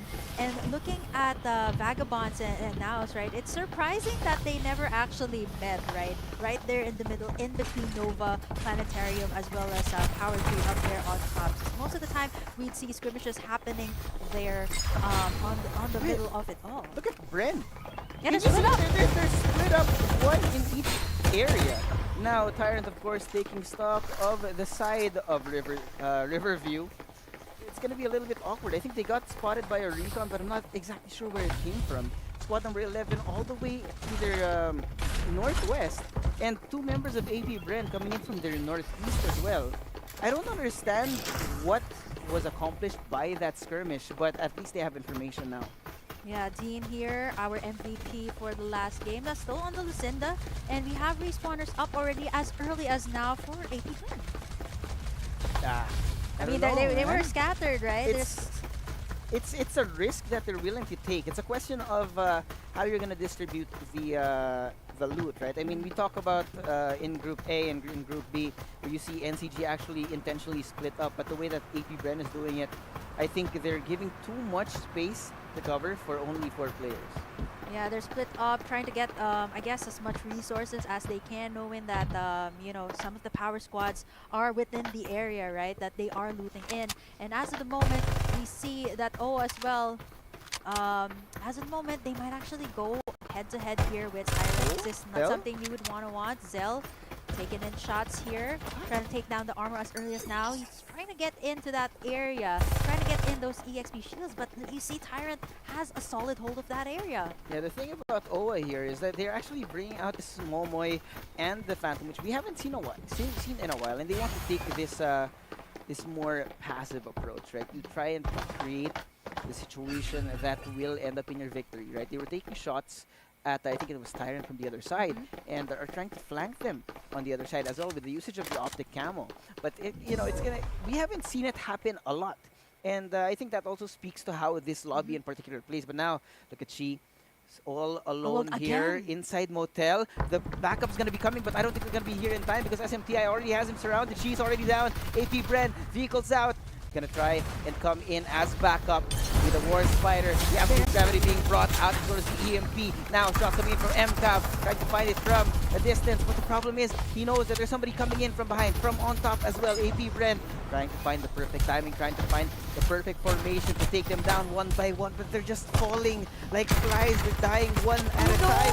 Fade stuck in a room, but somehow takes him down. They're trying to fight back, trying to take the fights here, but he's all across the area. to stay alive. Fade is gone. Caleb as well. SMTI. Oh my goodness, one by one. Somehow they're able to stay alive and take down the entirety of AP Brendan. Of course, well, it's still too early.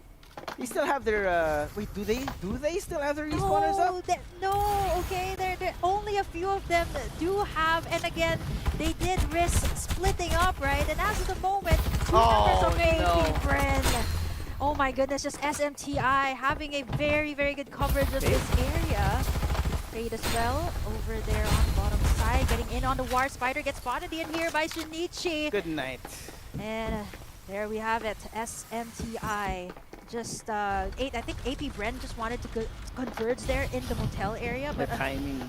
Unfortunately, the timing was quite off there. I think what they wanted to do was like, okay, let someone, they spotted out Chi, but eventually they wanted to take in the surprise attack up against SMTI. Unfortunately, one by one, it was just the timing was, the timing was it just wrong, wasn't right, and no more respawns. It was so unfortunate for AP Brent because they were just about to get together for the first time in the entire map. They were so close, and they were forced into a fight that they were not prepared to take. But SMTI just came in like a pack of vultures and tore flesh from the carcasses from AP Bren. You know what SMTI is when you do adulting, and AP Bren just wants to be their friends, right? And you're trying to do adulting, there's a lot to do, but again, you get caught up in between situations like that as you grow. I was gonna say older and older, but as you no age reveals here.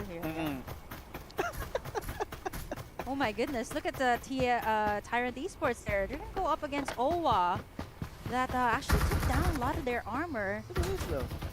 I think if you're able to notice, they're trying to find but on the other side you actually have HKPV closing in. But now Tyrant here with the hover car gonna escape. Yeah. Barely missing where OWA is as well. Here's the thing too, they know that squad number 5 is just there on the corner, HKPV, right? That finished number 2 on map number 1. And as of the moment, right, it would be just wise to let HKPV go up against OWA here. That has 3 members, but HKPV once again goes in for the very aggressive, looting this area that they just came in from. And as of the moment, they might find Vagabonds there on the corner as Pogoro gonna take in a lot of damage there from NUMP. Kurama trying to go in here at the Sunflower Shopping Mall. Gonna call in dibs for the sale. As they do, they take in the loot here over on Sunflower Shopping Mall, but there's still 2 members of NUMV up as they're gonna try to escape the Sunflower Mall. But again, there is the Heart Island, or they might actually try to go around that plateau. A little bit awkward, of course. They tried to take that fight, and now NUMB, they've been taken down to 2 players. That means that even if they try to come back into the respawners, they're still putting themselves in danger. And I think Vagabonds, they want to do their due diligence here. The usage of the War Spider, trying to take the fight from outside the door like a security guard as well. There goes the absolute gravity being brought out. The activation already being brought in by DBS Nash. On the outside, the EMP being brought out. The fight going on the inside. We can't see a thing because all that you can see is the utility. All you can see is the fire on the floor. Vagabonds takes them out. Oh my goodness, Kurama there. You've seen how aggressive he went, right? Going all the way in here to Sunflower Shopping Mall, and they just called in tips here on the sale as Vagabonds once again makes in the move, takes down NUMV. and they're gonna make a run for it. They might actually find squad number 5 there, who's just around the corner, HKTV. And looking at it, there's a lot of health here. Not a lot of shield restorers here for VBS, so they might have to be a little bit extra careful when moving around this map. Yeah, I mean the thing about Vegamons right now is that the roster that they've picked up is a nightmare to fight against. You have the Absolute Gravity, you have the Incendiary Grenade from your Lucinda, you have the EMP as well, and that's why it's a nightmare. They got caught in the corner, as you could see, in the last 30 seconds for that squad, and they just got thrown out of the lobby. You know what that is? It's like having sleep paralysis. Oh, like you can't move and then you it's have the dark. sleep paralysis demon coming in from the ceiling of your room. Then Oh my goodness. oh, Yeah, that God. is actually such a terrible situation to be in, right? Like you keep waking up to the same dream and you realize that you're still not up. Definitely a deadly combo to go up against. And as of the moment, right, Vagabonds will go up against HKPV. They're gonna try to siege in the base. There is A new Reaper going has up here for arrived. VBS. They get spotted here. There's the Bulge. Now the hologram giant gonna be moving out. Kurama bringing all his chakra, trying to take them down. There goes the Absolute Gravity and the EMP. The combo is too much. You can't fight back because Sirens. HKPV has them right where he wants. Oreki trying to close in, trying to find where they are because they did everything they can to try and escape. Because there's already 2 people down for VBS, trying to keep their shields up. Oreki trying to hunt them down. He has the scent, trying to find them like a bloodhound. You will not let go of the trail, and he finds him just like that. The movement, though, is too much. Oreki gets dropped down onto the floor. Oh my goodness, such a tight combat there. Close 1v1, but for HKPV, they're still up and kicking here. And looking at Baz PV, he has level 5 armor here as compared to the rest of the squad, so he can be a little bit more aggressive here when it comes to the ambushes here up against the squad. And here you have the fridge. Mom Yes, fridge, right? you gotta take a look at Mom's spaghetti. You know, see what's inside, see what kind of loot that you have, and now they're armed with the Rhino, the same weapon that was used to take them out last time. Now we're gonna see if we're gonna see some poetry in action. You know, maybe a little bit of Try that. Like it worked, right? Like no, that was. I mean, that's something that you would want to do. And as of the moment, speaking of, Shinichi does have the Rhino here as well. Being forced to move out and restore the shields, but we see here Oreki again taking shots here as SMTI. And as you see, HKPV has a solid hold of this top floor of the Sunflower Shopping Mall. yeah, they have full control of the penthouse. And you know, the thing about this is right here, this fight, HKTV and SMTI are the teams that made it into second place. They are fighting for 3rd and 4th. So they need to make sure that the other team is gone so that they can make it into the top 3 of the group right now. So this is gonna be a little bit of some history between these 2 teams. But of course, HKPV does walk away victorious. They're still not letting go of this spot, right, for HKPV. They're seeing everyone that will be coming in from Heart Island or even from the sides here going into Sunflower Shopping Mall. And SMTI, once again, this is a situation that they were in for map number 2. Over on the sides, still thinking of a way to go in. But again, SMTI only has Shinichi, the last one standing as well for map number 2. And again, it's not very wise to go in. He does have a lot of armors and healths here, but again, how do you approach this situation? Because Shinichi might actually be facing in Tyrant Esports there over on the other side, who's also going to close in to Sunflower Shopping Mall. Yeah, the problem is now at this point, he can't risk trying to go back for his teammate, so he's gonna have to rat it out like the true Detective Conan that he is. He has to make sure that nobody spots him, that he can solve the mystery of who is left to take down because everyone is trying to hunt him down. HKPV, I think they are aware that he's still alive, and I think that's what Oreki's here for. He's here to try and clean up the mess that has been left in the shopping mall as the closing hours are coming in. Now, 7 squads still alive. Yeah, it's nice and slow here as we see HKPV also Kong? gonna get spotted. We see Kong there on top of the mansion, and this is something that they've got in a solid What's he hold waiting of. for? Again, I think he's trying to get a nice Wait, headshot he here. knows. Oreki in a very dangerous position. Oh! Okay, they do manage to take in shots there, but again, Naos is still looking for a way to try and close in on Sunflower Shopping Mall because again, the zone will close in. HKPV again not letting go of that top floor. How do they go out or how do they go in here for Naos Esports? Again, HKPV.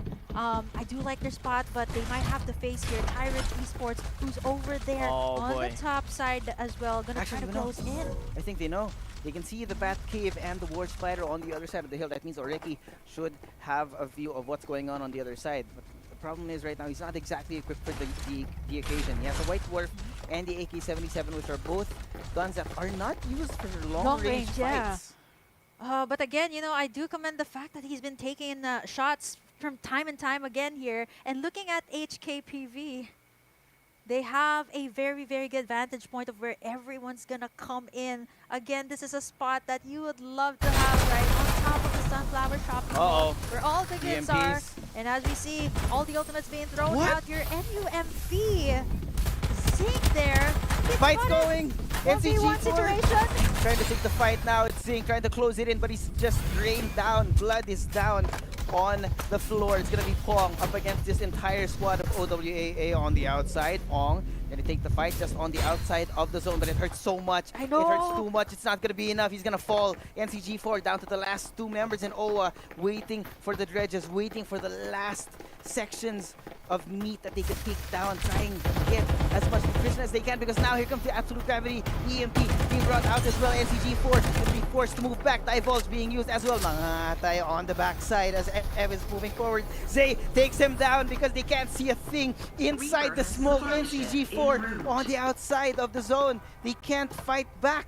Oh my goodness, just when we thought that OWA was camping out there over on that side of the map, right? Waiting for the proper timing to get in NCG, and now it's only Birador over there on the building side. He knows that he's bleeding. Yeah, he knows that OWA is just right there outside waiting for him, and they know this fact very well. They could actually go out. He could actually go out here, but not get greeted in by two members of OWA. But again, the zone hurts so much as of this moment. They know. They know here, Zell. He sees him just outside the With window. the stellar wind.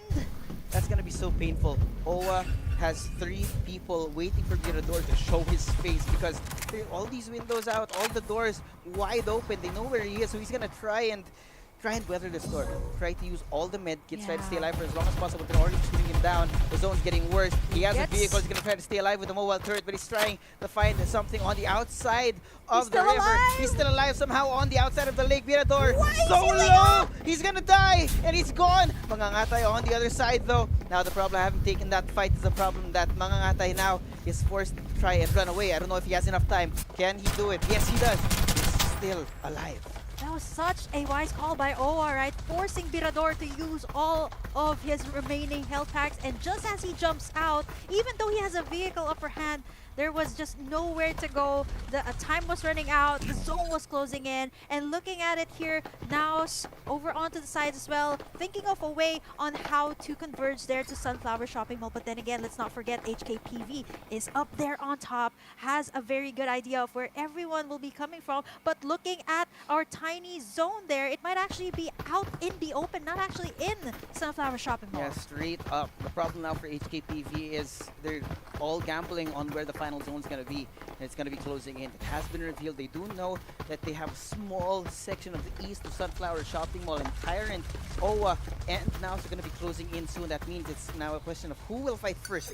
Does Tyrant stay alive? Does HKPV hold on? Does everyone just start invading at the same time? We don't know yet, but of course, now Tyrant coming in with all their vehicles, trying to find the perfect place to go in, trying to find their way inside of the zone. Now HKPV knows what's going to be coming. I think Josh has an idea just on the other side. They are going to be rotating, trying to find the great angle. OWA and the other team on the other side, Tyrant as well. I don't know why they're not fighting, but it's a Cold War. There is still the ultimates up, right? Who will be the first one to launch? There's still OWA. This might be a 3-squad clash here on Sunflower Shopping Mall as the zone closes in. Again, HKPV not going to be using any of their ultimates. They can actually use the Divulge here, but then again, you might get spotted here. There's 2 squads. They're going up against Tyrant. They're going up against OWA. And the problem right now is that now it's going to be left on the outside. That means when they decide to move in, if they don't move in soon, they're going to be kept by 3 squads. Right. And it's just what's going to happen right now. Josh PV on top with the Rhino. Sorry, that's a defender in his hand. He knows that something's going to be coming from the north. And the problem is whether or not he's going to be able to find that angle. Now is trying to sneak past through all the cover, through all the trees, finds their way past the forest as everyone else oblivious that they are surrounded. But no, there's already a fight going on. Owa's getting shot at from both sides. One person already down. Now trying to find something from the other side. They have to be very careful how they approach this. They have to find a way to get in without sacrificing their lives. They find Tyrant. That's going to be a great view. 4 members still of Naos. Everyone perfectly healthy. And also on the other side, that's 3. And I think Naos, the call right now is to wait for them to kill each other before they go in. But now, Recon's going to be coming out to divulge. Not going to find anything. Naos have confirmed that they have the territory. They do have the area. Again, they're not letting go of this spot. It's going to be difficult to go up against Tyrant as well as HKPV, who's right there on top, still not letting go. We still have FF, who's right there. How? In the middle. I'm not so sure if Tyrant or HKPV, but then again, he might actually hold it through. But it looks like Tyrant is going to go in.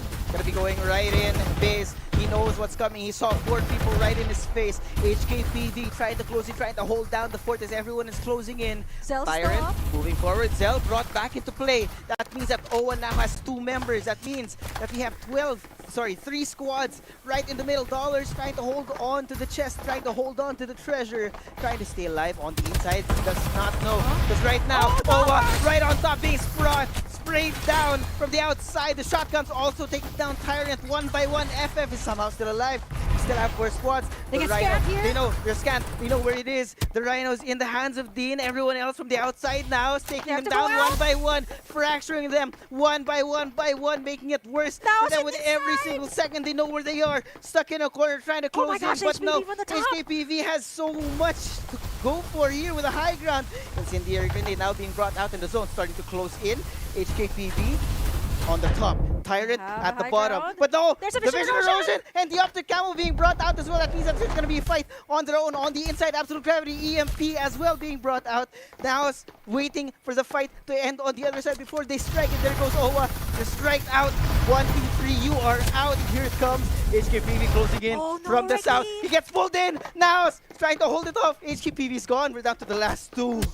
Oh, it's only Naos and Tyrant Esports. Let's see if Naos this time can actually fight back against Tyrant Esports as the zone is closing in. Smaller and smaller. Kong is left. And really now's the low. time. And this is it. Now's the time for this map.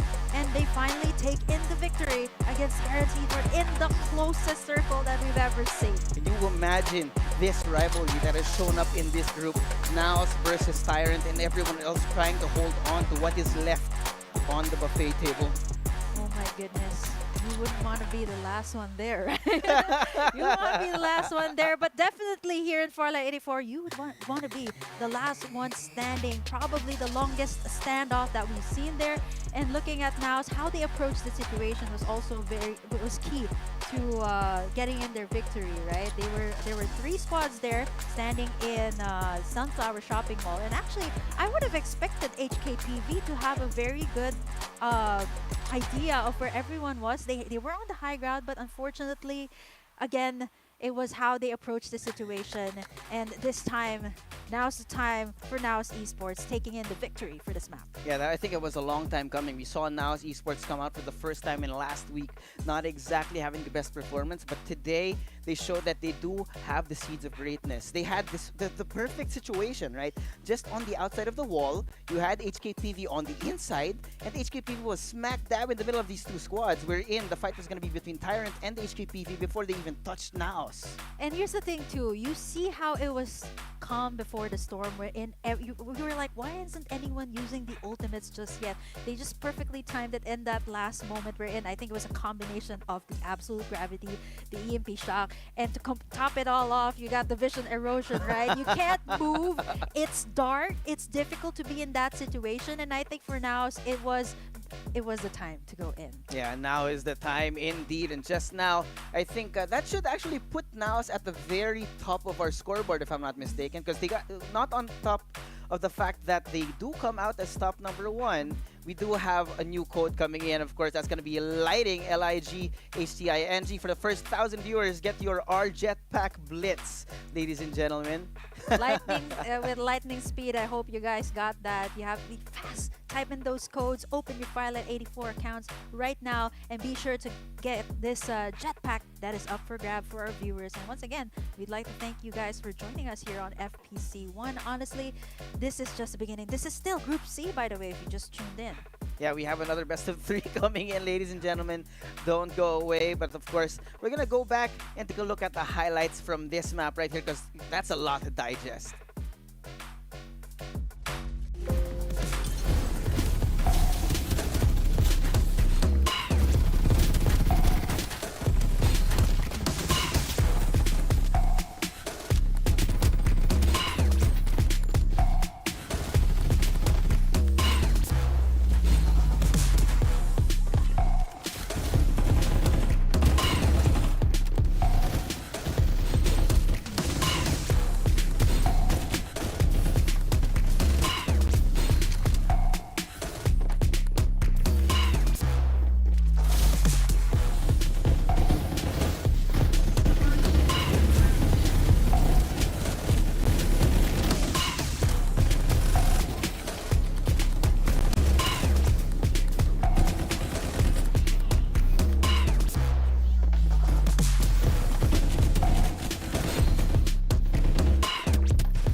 Well, it's sweeter this time around for Now's Esports, and definitely now's the time. And honestly, that was quite a turnaround from the last map that they had, wherein Dean was able to get that Rhino right. And this time, it's Now's turn. Yeah, poetic justice, as you would call it. I mean, we saw everything happening in the middle of the fight. HKPV trying to take away the second place spot from Naos. But of course, from Naos, you want to talk about the MVP, and that's going to be the Cypher in the name of Klong. The EMP shock there, as well as the absolute gravity. I think that was probably the most chaotic last match that we've seen, right? A lot of ultimates being thrown in. I think it was the deadliest combo that you wouldn't want to be in. Getting caught in the absolute gravity, then you have the EMP where you can't move, then you top it all up. You got a vision erosion to just make everyone blind. You can't move. Again, it's like sleep paralysis. You know, a nightmare wherein you want to get out of it, but unfortunately this time for Naos, they were able to pull it through. And I think they were in such a very optimal position again, a very great position in that final stand. And the timing as well of the ultimates were timed pretty well here for Naos. Yeah, it was a game of patience and the game of timing, wherein whoever had the actual tactical advantage in that situation ended up winning. Because if you noticed, we didn't see much gunfights. It was all the utility being thrown out, forcing HKPV into a corner. And of course, that's gonna end our Group C. We're gonna take a look, of course, at our rankings. I think we're definitely looking at Tyrant and Naos at the top right now. And looking at this, right, Naos, who has been, like what we mentioned, right, it was an open tryouts. They're trying to build the synergy, a team that is built to win. But we got a Tyrant, of course, being consistent there over on the top with 61 points overall, followed by, of course, Naos Esports with that victory for the last map, getting in 55 points, and of course, followed by HKPV this time, being on third place. And I think it was for third and fourth, this was definitely a really close fight because both HKPV and Summit Invictus were able to grab second place. I think the main difference here is the number of kills and the amount of damage they were able to deal, which brings us back to HKPV coming out on third. And that you have the consistency here the Kings up on the hill. We got Tyrant Esports being on top here for Group C. But of course, again, just Suave, this is just Group C, right? We have, of course, to top it all up, we still have Group D later on for the day. Yep, Group D, which means we have another 3 maps coming at us. And I don't know about you, but I think I need to get some water. I need to catch my breath as well. And of course, don't forget as well to, if you just tuned in here to FPC1, don't forget to follow, Farlight 84's pages as well. Be updated with what's going on in the Farlight 84 community. I mean, there's a lot of tips and tricks, There are right? a lot of tips and tricks, and of course you want to stay updated with FPC, of course. So again, don't forget to check out our socials, Farlight 84 Esports, Facebook, YouTube, TikTok, and Twitch if you want to keep updated with your favorite pro teams, or if you want to join the pro circuit yourself. Of course, there's no better way to know your enemy than to watch how they fight. There's a lot of information here at FPC, right? A lot of chaos here every weekends, by the way. So again, don't forget to follow Farlight 84 on all of our social media channels, so you get to be called first dibs actually on all the action here. So don't forget to do that as well. So yeah, we still got map B. I need to catch my breath. Yeah. I mean, it started out nice and slow, but of course, as the action or as time passes by, right, the action just gets more and more intense. Yeah, so intense that it brought us to our knees. Now, the problem is we need to go and take a quick break so we can bring you guys more action right after one quick break.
You're still watching FPC here with Burger Kim and Juswave, and you guys just witnessed the highlights there for Group C. And honestly, Juswave, there's a lot to pack for this group, So right? much. A lot of new names, a lot of names that have their solid hold already for the group, which was Tyrant Esports, right? And now is looking really good this Yeah. time around. They're rising to the occasion. I mean, we talked about off-screen, in case you guys were wondering. We do talk off-screen. But now, as I think, having a little bit more chemistry than last week, wherein they were kind of middling in performance Right. the previous week. But today, we saw some seeds of greatness from them, wherein they were finally able to take down Tyrant in the last map. The last map. And they had their revenge from that Rhino play by Dean, right? That was absolutely crazy, right? 3-man down for Naos in map 2, and eventually they were able to get finally the sweet victory in map number 3. And what a way to actually close out the Group C, right? This is something that they'll remember, right? They closed out the group, they won it, and up against Tyrant Esports at that. Yeah, the Kings of the Hill now experience poetic justice at the hands and now of Naos Esports. Excuse me. My goodness, I can't imagine how things will go, right? Because now as esports, they're looking much better, and I think like what we mentioned, right? Chemistry, this takes time, right? It This takes time. It takes time to get the feel of the your teammate, right? Especially if like what we mentioned, now is a team that has been built, right, to in the open audition. So again, it was something that they needed to warm up to. Yeah, and of course, with the length of FPC with our weekly qualifiers, you will always be back, and soon you will see who's the best and what kind of chemistry you can actually build along the way. Because the FPC, this is the second week, but we still have a lot more weeks to come. And can you think about it, right? Like the headline for this is like Naos takes down the Tyrants. Yeah, but it does make sense, right? They are always on top, and they've been very consistent, right? The Kings of Hill, like what you mentioned. And again, it is just so great to end out Group C with Naos closing it out this way. And honestly, I can't wait for more action as we move in slowly to the next weeks and eventually even Group D later on, right? There's a lot of names that are already very solid here in FPC, and honestly, I can't wait for more action. Yeah, but of course, I think that's how we summarize Group C, wherein we see the revolution. Now is the time for the revolution to take down the tyrannical rule of Tyrant Esports. Yeah, can you imagine that? Like back-to-back map wins, right, by Tyrant. And just as we close in, high from their momentum, right? And usually that's the case. Like high from the momentum, the Tyrant was definitely very confident as well, right? Knowing that they have a lot of experience, and even coming into map number 3, they just won back-to-back, right? And now it's just, says, nope, this is our time this time. It's our time. Now's the time. And of course, this is still the weekly semis, which means that we'll still see more tomorrow when we do come up to the finals, where we'll see some of the top teams from today come back tomorrow, and they will be made to remember who the Kings of the Hill really are. Maybe not. Yeah, new kids in the block, right? For Naos Esports. But of course, we gotta hear it from our interview here. Let's throw it in to our Tagalog casters here for more of the interview. Hear from the players. Ayun. Ay, siya nga yun. Oo, siya yun. Na-interview Siya nga na eh. yun, oo. Oh. Bigyan mo na ng hello sa'yo, Kuya Buhat. Ayun. Naririnig mo Naririnig ba niyo ba kami? Rinig ba ako? O, Buhat. Oo, rinig. Goods. Gucci. Oh, Medyo bigyan may mo na. konting delay lang tayo eh. Pero eto na yan. Buhat. I love Bea. Ikaw yun eh, di ba? Opo yan. Oo. Ano nangyari dun sa I love Bea? Naku. Chismoso eh. Nagpalit lang po ako. Mas gusto ko yung original IGN ko eh. Yung Buhat. Oo. Pero dyan sa buhat mong IGN, I mean, carry, may iba pa bang meaning yan? O talagang gusto mo lang ikaw yung bubuhat sa team? Yun lang po talaga, carry lang. Eri. Buhat, may naalala akong kakampi mo dati, si Bulalo. Nasaan na yun? Wala na po. Ayun. Naubos school priority na po. Priority. Speaking of which, dahil nga akala ko, nag-rename lang itong si Bulalo. Naos Esports, ka nga, itong si Buhat. Ano bang kwento ng Naos Esports yung team nyo? Kung paano nabuo yung mobile team nyo? Ano po, nag-tryout lang po kami sa Naos. Kami po ni Kong, tas boom, naghanap po kami ng 2 player po namin. Sim po, kami po yung natanggap. Isang squad na yung napili. Oo. Si Kong tsaka si Buhat pala yung nagsimula. Binuo nila.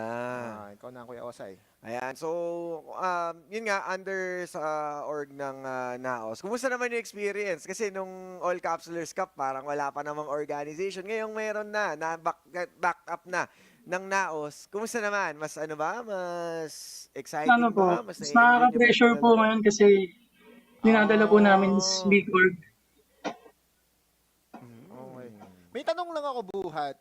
Last week kasi, hindi naging maganda yung debut nyo eh, diba? During the live stages. Nung Sabado, hindi maganda ang performance ng Naos Esports. Pero ngayon, napatunayan nyo na kaya nyong may pagsabayan. Ano nagbago? Siguro po yun sa rotation po namin. Binago po namin yun. Kaya mas gumanda po yung chemistry po namin. Ayun. Ako na? Okay na eh. Siguro ang pinakahuling tanong ko na lang din, Buhat, ay paano namin kayo makakausap? Kasi naghahanap din kami ng manager. May manager ba kayo? Kasi syempre, mga fan pages na pwede naming ma-message. Baka next week po, kasama na po namin. Sa bootcamp na po kami. Ayun. Next week na lang tayo pag-usap kay Buhat. Sige, thank you, Buhat. Ayun. Thank you po. Salamat, Buhat. Shoutouts. Meron ka ba shoutouts? Pabilis sa shoutout. Ano lang, shoutout kay Matt sa Ghost. Sa tropa namin. Yun lang po. Ayun. Good luck Sige. mamaya. Salamat. Good luck. Good luck sa laro. Kita-kits ulit. You heard it from Buhat himself from Naos Esports, and yeah, what made people say we heard it from Otoluz and Osiris in the Tagalog cast, like what changed this time for Naos Esports, right? You heard it from Buhat, since they're now backed by Naos Esports. What changed for them? It was the rotations, right? Yeah, the rotations, and of course they had some new expectations coming in now that they're backed by one of the bigger names in esports here in the Philippines, and that means that they need to do everything they can to make sure that they can get as close as possible to victory, and they brought that out in map number 3 of our group.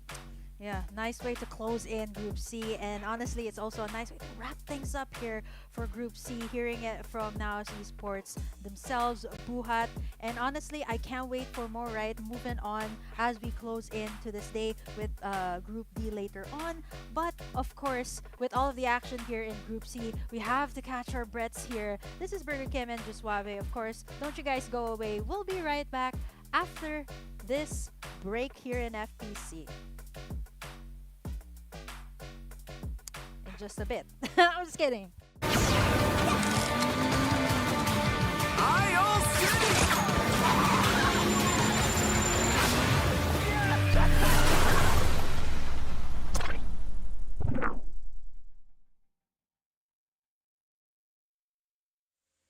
Time passes, but the clairvoyant power from the Oracle will protect us forever.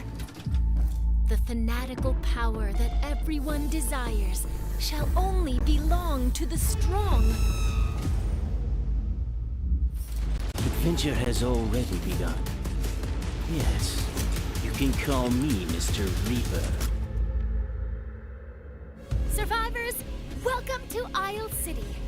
This time, clairvoyance from the ancient Oracle will sweep the entire battlefield. Please note that battles in the new season will be more brutal. Bring clairvoyant equipment, and the Oracle will bless you. Use Sunil's newest skin, Clairvoyant Frenzy, and feel an inexhaustible flow of energy. I'm on my way with state-of-the-art rescue tech. Sienna is out in front dominating. Use the skin, Clairvoyant Potion. Good boy. My tarot cards are waiting. Stellar Wind can automatically lock onto target that's within range and attack. The gale of the stars is fatal and ubiquitous. White Dwarf SMG, a pinnacle product with both stability and lethality. May your opponents rest in peace. These guns and skins are all included in the Battle Pass. Unlock your pass to level 90 and get all the rewards. The most precious things on the battlefield are resources bestowed by a higher power. With the guidance of clairvoyant abilities, new hero skills will be unlocked this season. The battlefield is about to get even more interesting.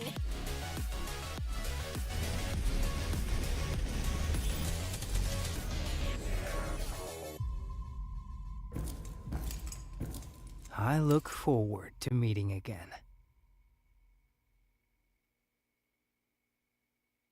Lucinda's trade is only open to the first buyer who arrives. Capsulers, fight for your desire. Let's go. Never back down, and I never run. Coming last place, that was never fun. Time to elevate. Looks like we gotta make it harder. Let me see who's the lucky one. I'ma let it go. Let them taste the power of new vehicles. Time to control. Time to fly. I never Time to miss. start the show. 5, 4, 3, 2, we gon' run it up. No days off. Precision bombing. One shot, so you better not miss. Night, sweetheart. One shot, so you better not miss. Fire hazard! Emergency team, go! Love doesn't just explode once.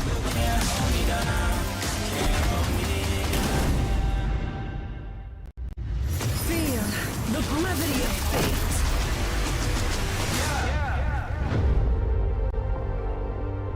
One shot, so you better not miss.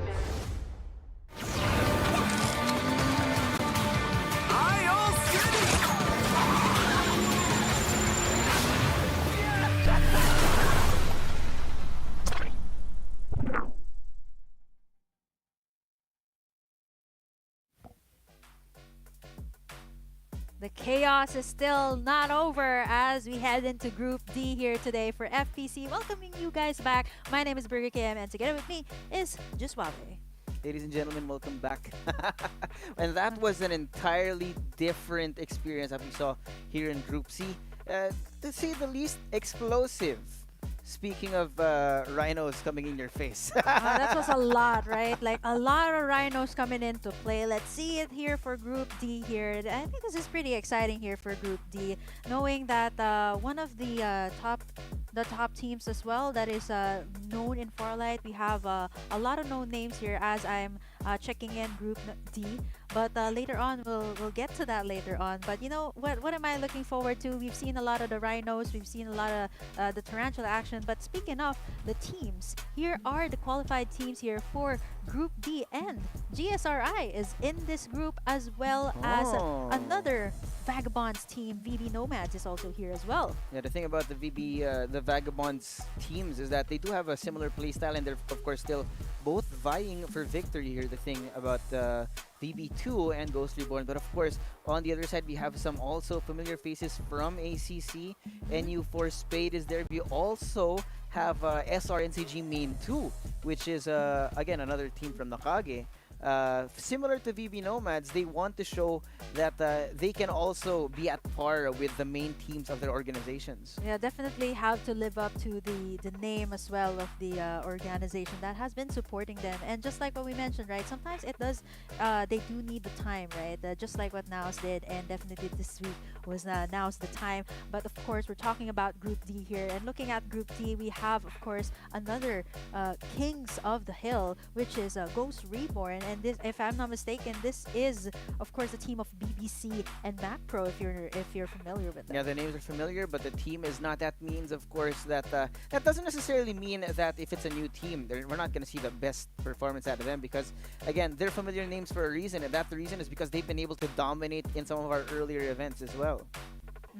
And of course, we're talking about Ghost Reborn, the champs of the ACC, right? And definitely a lot of expectations here, a lot of teams as well that need to live up to the names of their organizations, the banners that they're carrying.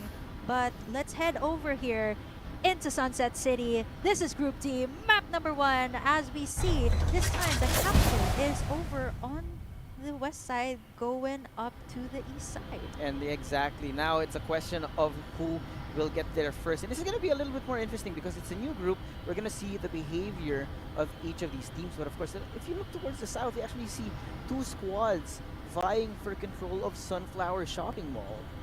And if I'm not mistaken, that is ETX1 as well as Nox going to be going up against each other. Again, this is a situation that is pretty much grab and go, right? Like take as much as you can and go. Again, it's a mall. If you're pretty much early, you can get in as much as you want. But we see Jay-Z already taking in shots there at BB2 up there on top. We see boy. squad number 4 here. Mavs trying to find the shot, forces ETX1 to reposition, but everyone else is coming in. The backup is here, and that means that Mav is going to be left all alone. You have to be very careful in how he approaches this. Shotgun in hand. The generator not going to connect, but of course he's still able to stay alive because backup is here. ETX1 loses 1 member, but there's still 3 online. Yeah, Mav there from up top completely catches in squad 7 off guard, and now they still have 3 here. And I think squad number 7 here, they might actually gonna make the move here. ETX1 gonna loot as much as they can from the mall. It's Black Friday sale after all, so they're gonna be taking as much as they can, all the shields before they actually disperse from the area, because knowing that squad number 4 is just there, so it wouldn't be wise to waste in those respawns as early as now, knowing that they might actually make their rotations from Sunflower going into maybe Tin Man and Todd's Hot Rod. Yeah, I mean, the thing about Black Friday sale is that means if you're first there, you usually get the pick of the litter. You get to pick everything you want. And now, down in Tin Man Industrial, we've got a little bit of a cold war going on, a little bit of a turf war. Your north and the south squad trying to wait for the fight to happen. NUXL waiting for an activation coming in from ETX1. They are aware that they're over there on the other building. Now, Sunflower Shopping Mall has turned itself into 2 different malls, right? You have one bridge in the middle, and instead of trying to take the fight, NUXL waiting for the fight to happen, they disengage. But now Divulge being brought out. That should be information for PVT1. Going to be closing in shots now. We're going to be connecting. Wise is gone. He's being brought down onto the ground. ETX1 taking full control of the War Spider down in the south. My goodness, I think that completely caught them off guard. And instant response here. We're seeing that squad number 5 PTV1 gonna be looting 9 SCR here early on, and if I'm not mistaken, there's still some respawns. But again, this isn't a situation that you would want to be in, right? Like as early as possible, you would want to get in those armors, you would want to get those loots, and again, respawns back into the area. They might get greeted here by PVT once again. Yeah, they're determined to take it down. They see them coming down from the sky. That means PVT1 very well aware of what's going to be going on the other side. It's going to be dependent on them if they want to take the fight now or wait for the fight later. But it looks like Densetsu rather is trying to activate the fight now. They're going to be closing in, coming in from the side. Wise from the high ground. General Kenobi is not ready. He knows where he's going to be aiming at. He's not able to connect just yet. The PVT1 are closing ground. The flank going to be coming in, and one on the front as well. The west side of the map is being closed in, but the problem for 9SCR is on the opposite as well. They're sandwiched in. Oh my goodness, Vagabonds is on the other side here, and BB2, we know that this is again a squad, Vagabonds, that they're known for, and we see that PVT1 is actually going to force out this fight. It's going to sandwich 9SCR. There's no respawn here. Wise gonna try to use end of vision erosion as he tries to make in the shots, but gets taken down there by St. Gavin from up top, and there's still 1 member left standing there. Make that 2 actually. They're gonna get gunned down. They're gonna go ham at the Ishbak, and there it is! The shot from St. Gavin once again from PVT1. PVT1, revenge is sweet. They've been made to remember where it belongs, but now VP2 gonna close in as PVT1 is still licking their wounds. The poison gas in the EMP being brought out. Hasbulla out on the outside of the window, closing in on each and every one of the members of PVT1. There goes the incendiary, trying to keep Hasbulla down into the ground, but now he's gonna be able to spray him down. He beams him out of existence as the rest of PVT1 trying to come in with the backup. Hasbulla stuck in a corner, very little health as well. Medkit not gonna be fast enough. St. Gavin with the power from heaven takes him out, and PVT1 stay alive. That's some battling moves there from St. Gavin, but this time he's gonna do a 1v1 here up against Vagabonds. There's no Calyx there, up on the corner, taking in shots. Oh! Regen the shield, but again, Hartman from down bottom side, just shooting everyone from PVT. Gonna be eliminating each and every one of the members of PVT, but they know that Densetsu is still alive. Hartman trying to track him down like a hound dog. Iska, of course, being down. Now the question is, what do the rest of Vagabonds do? They're gonna be closing in Densetsu. They drop down. PVT1 still alive in the name of the other members. St. Gavin down from heaven, rising like an angel from the dead. Here it goes. Calyx now trying to take control of Todd's Hot Rod as the struggle continues. Oh man, just bodies dropping time and time again, and we see that Vagabonds might actually converge here with squad number 7, ETX1, who's just around the corner. They're complete.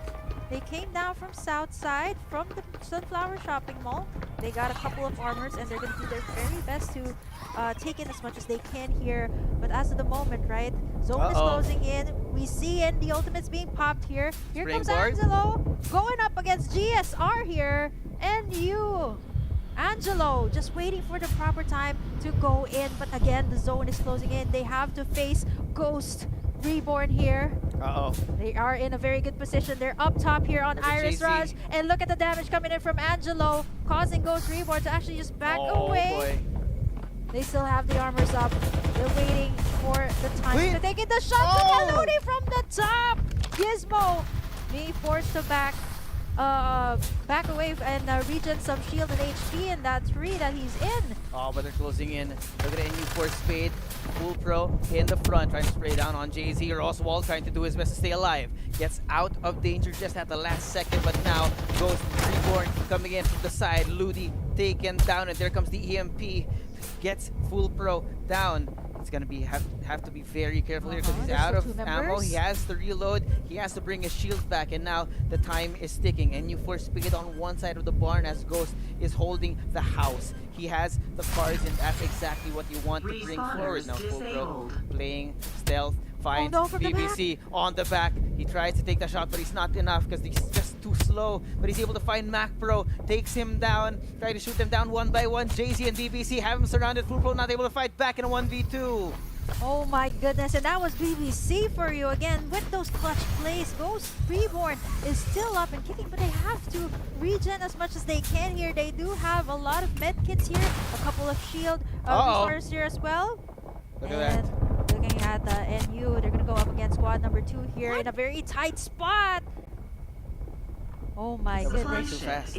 Super fast call, and they get away on this War Spider here. Gotta be careful what you wish for. Sometimes you want to try, when you're taken out and the respawner brings you back, you want to get some armor back up, some weapons as well.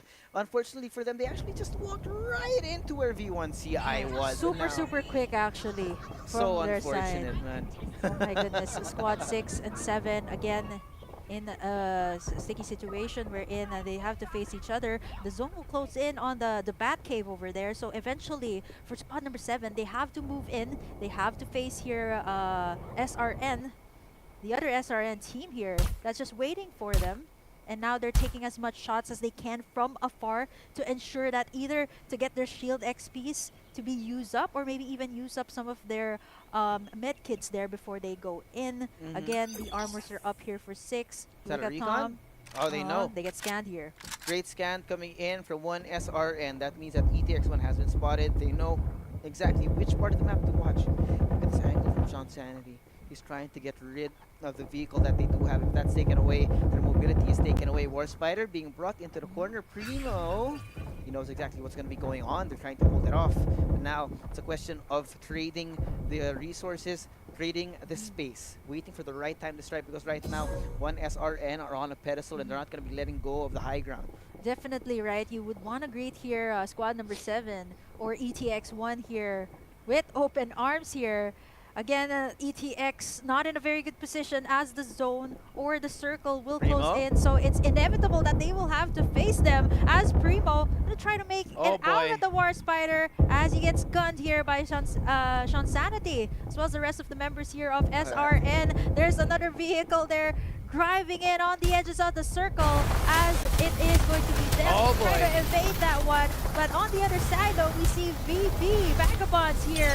A lot of ultimates being used here as Hasbula will actually be healing from that one in the nick of time. He has the Rhino going 1v1 here with the members of squad number 4, and look at the damage coming out from that. It's a three-way fight between these 3 squads. We have Mav still standing victorious above the rest of Vagabonds. 2 more teams in front of him as well, playing the third party in this fight. V1CI is down. Calyx able to stay alive on the inside, waiting inside the shops like a smooth criminal, ladies and gentlemen, because NUXL, they're hunting him down. They want to find every single member left because Calyx, if you know, he's the last person left alive for his team, and everyone else is still there, but he gets scanned. Calyx has to get out. He finds the vehicle. He's gonna... I'm not a good driver either. It's It's fine. okay. Oh no! Fortunately enough, he can just dash out of that one. Calyx is a Maggie after all, just in the nick of time as squad number 4, NUXL, actually spots him out. So they're actually gonna have to face another problem here. They have squad 02 here on the other side. So Calyx is trapped in a situation wherein, you know, you can't do these 1v1s. All these other squads are still up, and looking at this, again, the information has been used already here for NUXL. They're trying to approach the situation and see how to go up against squad number 2 here. Val gets spotted there as Calyx gonna make a run for it. He is on the top side here of Sunflower Shopping Mall. So again, still good, but they have to move here. He does have the Rhino. He knows. He knows. He hears it. He's gonna bump it right up. Shiro's not gonna be ready. Blast him to smithereens, but he's still somehow alive. It's a movement. It's the anime battle. Calyx, so fast, so good, and he takes him down just like that. Now, the fight is gonna keep going on. P1CI trying to take back their comrades from the depths of hell, and he takes him out of the play. My goodness. Man, what a play coming in from them. And just when we thought the Vagabonds, Calyx was going to be able to make it through from that one. But fortunately, good clutch play from Calyx, but that wasn't enough. And looking at this side of the Sunflower Shopping Mall, we still have Squad 02, Team Vici here. Going to solidify their hold onto the area and try to take as much as they can before, again, the circle closes in. Yeah, take back all the inventory that was left by your opponents, because you have to remember where it belongs. It belongs to me, ladies and gentlemen. Now, Mom's Fridge down in the bridge. Mr. Mac Pro taking full advantage. Look at that free level 5 shield, but on the other side, SRN going to take this fight from long range, trying to get rid of them one by one, trying to waste the shields right now, but it's a ceasefire. It's not water under the bridge just yet, like what Adele said, because squad number 6 here, SRN, Ghost Reborn there on the other side. The I would say one of their toughest opponents to face as well for the SRN team. And now I would have to say that Ghost Reborn, again, in a very good high ground here. Very, very good grasp of the area as they're trying to spot out information, knowing that SRN is on the other side. Yeah. The problem right now is whether or not they can get across, because Ghost Recon has the perfect position. They have height. They can see if anyone's coming in from across the river from Tin Man. They can watch on the bridge as well. And that means that they have so much firepower, so many bargaining chips to stay alive. But of course, this is still 4 squads. After all that action, we're down to 4, and the circle is still so big. And that means we should be having a little bit more time of peace here. Yep, everyone is just not letting go of their boards. We see Mad Mars taking in shots there up against BBC, but again, it's not doing as much. They're threading on very, very, very dangerous ground here. As we see, they're on the edge of the circle, and looking how it will close in, it will actually be on an open area there, Suave. It's gonna be a little bit awkward. That means no cover for Right. most of the people here. So it's a question if whether or not you want to hold on to that ground or take it by force. Right? And I think right now Ghost Recon wanted to do as much damage as possible to the enemy teams. One SRN with the use of the vehicles able to get out of danger's way, get some cover in the back of Sunflower Shopping Mall, and well, Ghost Recon, there's no sign of them trying to fight this back. And the problem right now is they've been caught on the other side of the river too. Yes, they have to swim over onto the other side of the river, as we see Ghost Reborn taking as much vehicles as they can. I don't know how they do this. Yep, but Jay-Z is also on the other side there as well as Ludi, so they have some information on how to actually approach the area, as we see one SRN actually over there on a very, very optimal spot, as Ghost Reborn still waiting in for the proper timing to go in. As we see, there's not much ultimates being popped just yet. It's very quiet as of the moment, but again, this is very, very dangerous. There's a river right in the middle. And you know, you don't ever swim, because once you swim and you get shot, then you will sink down to the bottom. There's but now, nothing much you can do as well, right? Yeah, there's no fighting back, because you can't get revived when you're down. You're not can't down. do anything you while you're just swimming. die. There's nothing. There's no coming back from that. That's why they have to be very careful. But luckily for them, they do have this Air Beast when they have to bring out Buzz Light here, perfectly poised. But now, look at this placement coming in from the Rocket Tarantula to distract the enemy, as now SRL2 trying to move forward, trying to get a good position. Of course, this is still 4 squads, and this is going to be the time where it all converges into one spot. Macro forced to move out. Air Beast in hand, and the rest of the team already able to move forward. The beauty of the Air Beast is when you bring out that laser, it's so hard to fight against. It looks like he wants to initiate the fight on SRL. They don't know where he is. Sneaking up on them from the back there, sneaking with that Air Beast. And Mac Pro here just has so much information here for their side. Absolute and Gravity. Absolute Gravity. Divulge. As the Divulge is going to be used here as well. We see squad number 10 going up against squad number 02, who just came in from the other side. There's the vision erosion as well. You can't see anything as of the moment. Kraken forced to run away, but from the back we see Crammers gunning them down, but there's Ghost Reborn making bodies drop from time to time, making a cemetery, looting as much as they can. Here but they're gonna have to face one SRN from the other side as well. Now comes the EMP, Ghost Recon. They have shown their position and they've shown their weakness. Rhino in hand, Macro trying to blow them the smithereens, but the positioning is still too good. The Divulge, they have the information as well. One SRN, they're not willing to give away the position. They wait from behind the trees, behind the forest. There goes the Absolute Gravity, trying to force them into a corner, but it's not going to be enough. What's his name? He's down. Macro coming in from the sky as well. One SRN is closing in, and so are the rest of Ghost Recon, trying to pick up the pieces. But the Ghost Recon, they haunt the lobby and they come out victorious. Oh my goodness, Ghost Reborn on how they approach that situation. Macro to the rescue, right, baby?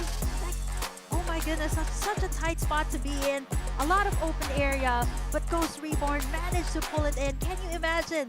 One SRN had the information on where they were, and eventually they closed it in, and Ghost Reborn was able to get in this map, number 1. It was so beautifully done specifically for them, because the problem was one SRN had them like sitting ducks.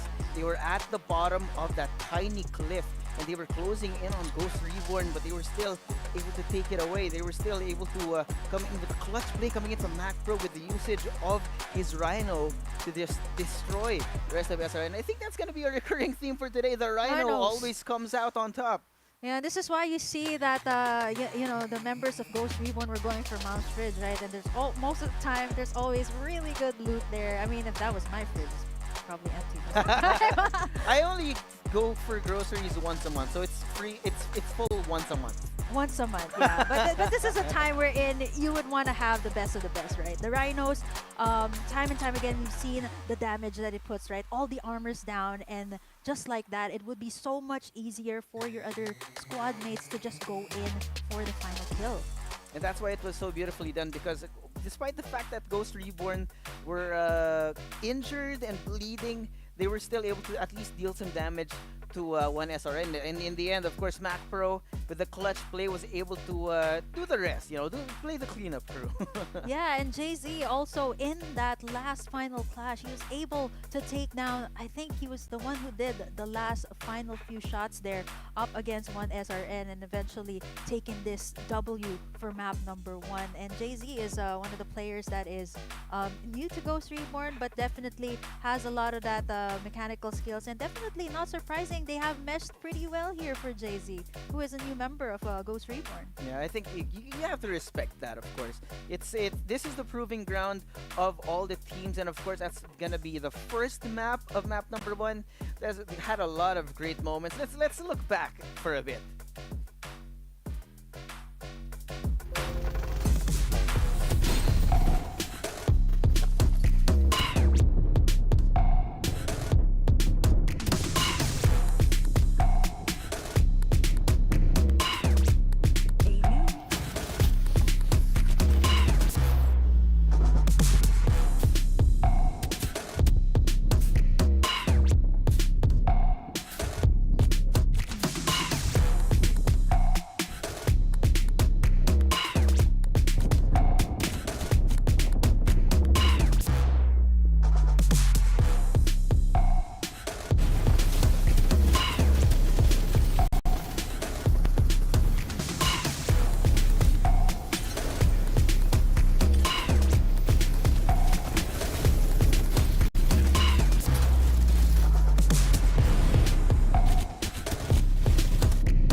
That was the highlights for just map number 1, and I think it just, time and time again we see all of these different things being put into play very well. Last time it was about the war spiders or about the tarantulas, and I think for today it's gonna be the rhinos in play here. Twice already that we've seen that.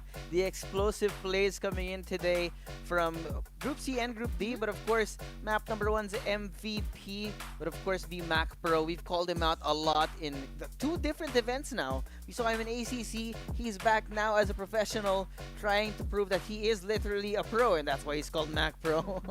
In his name already and living up to it. And I think there's a lot of good plays here by Mac Pro, right? Like just if not dishing out damage with the Rhino, there was a lot of like close quarter combats that he was able to win and eventually leading Ghost Reborn to this point, right? The Kings of Hill, and once again they have secured in the victory for map number 1 here in Group D. But of course, that's still map number 1. They have established the meta, they have established their position, but now they put the target on their backs. Everyone else is gonna be looking to take them down, and now they have to be careful. Yeah, I mean, looking at this this Group D, right? We have another SRN team here, which is one SRN, right? A different flavor from the main SRN from the Kage team, yeah. yeah. So they're gonna be going up against still Ghost Reborn here in this particular group. I would love to see more of Vagabonds actually for Hasbula and the rest of his team. But then again, when they had that encounter, right? It was only Calix. He was able to at least clutch and take down 2 members of the opposing squad. But unfortunately, right, one is the loneliest number. He did have shields, but unfortunately, again, Sunflower Shopping Mall is that area we're in. There's a lot of loot. And speaking of the loot, you guys better grab this one. It is a SR weapon skin, so hopefully you guys got that screen cap, be able to grab that one and open up your Farlight 84 accounts and be able to redeem that because, well, we're not able to do that. Oh, yeah, we're not gonna do it. We're gonna give it to you guys. You gotta give back to the community, of course. So, open up your CD key in Farlight 84, put in that code, and of course you will get your prize if you were fast enough. If you were fast enough. Yeah, well, I'm definitely not, right? Like, I would want to claim those codes all the time, but unfortunately, well, looking at, speaking of Group D, right? Like, a lot of the Rhinos, will we see, like, in this particular map for map number 2, a lot more Rhino plays will be coming in, not just for Group C, even here for Group D, right? Like, it seems to be the thing. And most of the time when you see, like, open loot, speaking of loot, right? Like, open loot, will it be, again, highly contested by the players? Yeah, I think, you know, the strange thing about Group D, the usual behavior around a hot drop coming in, right? Mom's fridge coming in from home, is that most people fight for it, but we've never seen an actual fight happen. But of course, we're going to be going straight into map number 2, ladies and gentlemen. Ain't no time to waste, and neither are the players going to be coming in right now. Team Busy coming in on the north. They're going to be establishing just on the outside. But everyone else, I think this is going to be a really skewed map. Look at this. Everyone towards the east. Okay. Yeah, no one's going far down bottom side over onto the Sunflower Shopping Mall. But if I'm not mistaken, it seems like squad number 7 and 4 are going to be heading towards there. And looking at how our players have dropped here, we see once again Ghost Reborn up against SRN. They're in very close proximity, but squad number 11 as well, they might be clashing with one SRN. There might be sandwich, and looking at how SRN is, they're actually quite scattered in that bottom side of the Sanctuary Tower. They're gonna be a little bit awkward over there, but of course at the very least, they have space, they have inventory. That means they're gonna be having the chance to get more loot out of it. But of course, that also comes with the risk that you're going to be walking into a squad of 4. Speaking of squads, ETX1 already going to be starting it off on NUXL. Ghost is going to be down as everyone else is going to be moving out in a panic. The last 2 members of NUXL, in a way, trying to stay alive, stay on the ground, because ETX1 is key to hunt them down. Cookie ng Mungo moving forward. As they know, someone's going to be coming in on the bridge. The movement is not going to be enough. He's not able to track him down, but because it's a 2v1, they find Shino, brings him down, and he's going to be activated into another respawner. And forcing the members of squad number 4 to actually back away from that one. They're going to be trying to escape here, Sunflower Shopping Mall, while taking in the loot as squad number 7. They're actually quite scattered here for NUXL. So some going up top north, going to the Heart Island, and some going down south, whereas squad number 7 still not letting go of that Sunflower Shopping Mall. Very keen to take that now. And NU4S and NU4 Spade Pierre being found alone, and 9 SCR finds him. No way to fight back in a 1v4. That's gonna be painful to watch, but it's just the reality. 9SCR as well has a control of this entire carnival area, and as you can see, the last remaining member there of squad 8, they're gonna be forced to go out. But as I see, it seems like someone will be trying to enter. Oh it's boy, Pierre gonna be respawning. Actually, he's gonna be flying out of carnival, knowing that 9SCR has a much better control of that. I don't know why you would do that, but the thing about NU4 Space right now is that they are really fractured. They don't have any game plan to fight back, because they know that 9SCR is in Carnival, seeing as one of their teammates died. Now the question is, do they keep going to this fight? Do they relocate? Do they regroup elsewhere? And here's the thing too about Carnival, right? Like, you have so much armor, so much resources, and Roswell gets spotted there up top. Does not have any shields as 9SCR. They're going to be closing in on him with nowhere to go. It's a sandwich play, and that is going to be it. Roswell gets taken down there with just a few HP left, and you see Wise there to seal the deal. Yeah, way too clean for 9SCR, and honestly, it was a little bit of a misplay from NU for Speed. I think they were trying to play luck a little bit too much, of course, but you know, sometimes you don't pick up what you want. Now, RNG on the other side being shown what VB2 has to offer. Gonna be going in. There goes the Divulge, the EMP being brought out, run and gun, running no more. They're brought down to the ground and they can't fight back. VB2, Vagabonds come in, pick up the loot, and now they have totally invaded. what is left. Asbula. My goodness.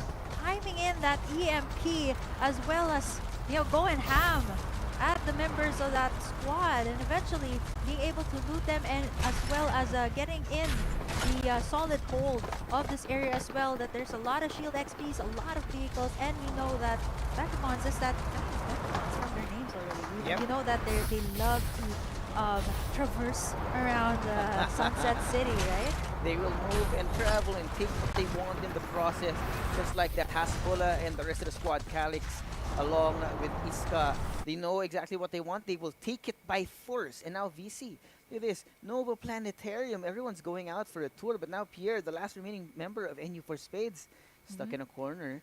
Very careful about showing his face. He cannot move at this point, because if he does, he's going to be exposing himself to two, not just one, but two squads as well. Yeah, it seems like they're in it for the chase here for 9SCR, and Pierre is just gonna have to wait it out there as we see squad number 2 is over already on the Nova Planetarium Annex, trying to get in as much shield as they can, but they might actually, find Squad 08/9 member. It's Pierre. We see one SRN having an early encounter here with Ghost Reborn as we see JZ gunning them down from the back. They're in it for the chase. They do have the vehicles here. Boy. It's Fast and Furious here. It's the War Spider from the back. Gunning down SRN. JZ still in it for the chase as the armors are down. Jesse Dash from Macro onto the back. As they're still in it for the chase, they're going to be chasing one SRN actually over to the other side. They're still not letting go. They need to take them down, but look at this. Max Pro still at it, and they are actually quite successful in taking down the armors. They let go of the Spider, but fortunately enough for one SRN, they're still up and kicking. But the problem right now is that means that they've lost 2 members. That means they need to find somewhere to relocate and regroup, because of course they do still have the respawners up. It's still gonna be fine for them, but the problem is they've lost progress on their shield XP. They've lost progress on looting, which means now Ghost Reborn, rather, once they decide to go in for another fight, it's gonna be a new problem. Now Ghost, NCG, NUX on the very top of Sunflower Shopping Mall, having a party on the penthouse, takes down one, and they are gonna be able to secure more land.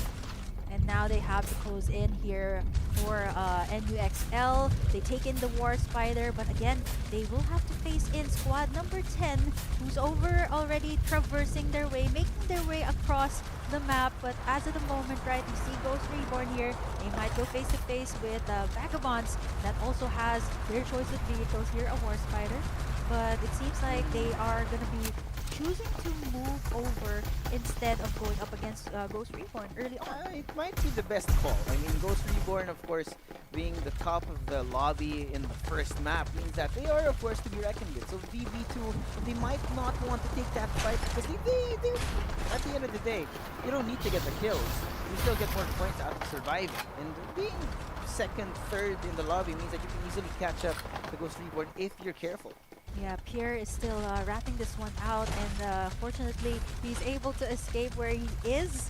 Wherein everyone left the area already, so I guess we would have to wait for these other squads to try and take each other down. And as we see, Vagabond moving here into the hotel side as he spots squad number 5. They're gunning them down. There's Saint Gavin, but there's the EMP from the back from Haskula. Again, perfectly timed for Vagabond, and they siege in this motel area. And that wasn't much of a siege if it took that long, but it happened way too fast, and the PVT1 was just not able to fight back. The problem, of course, was in their positioning where they could not fight back. They couldn't gang up because VB2 just had them outnumbered, outgunned, and outprepared, because with the EMP, everything deactivated now, and they're facing the problem right now. Calix, very well aware that there's going to be 2 squads coming right for them. 9SCR being sprayed down, doing so much damage, and they're outside of the zone as well. It's going to be one hell of a problem.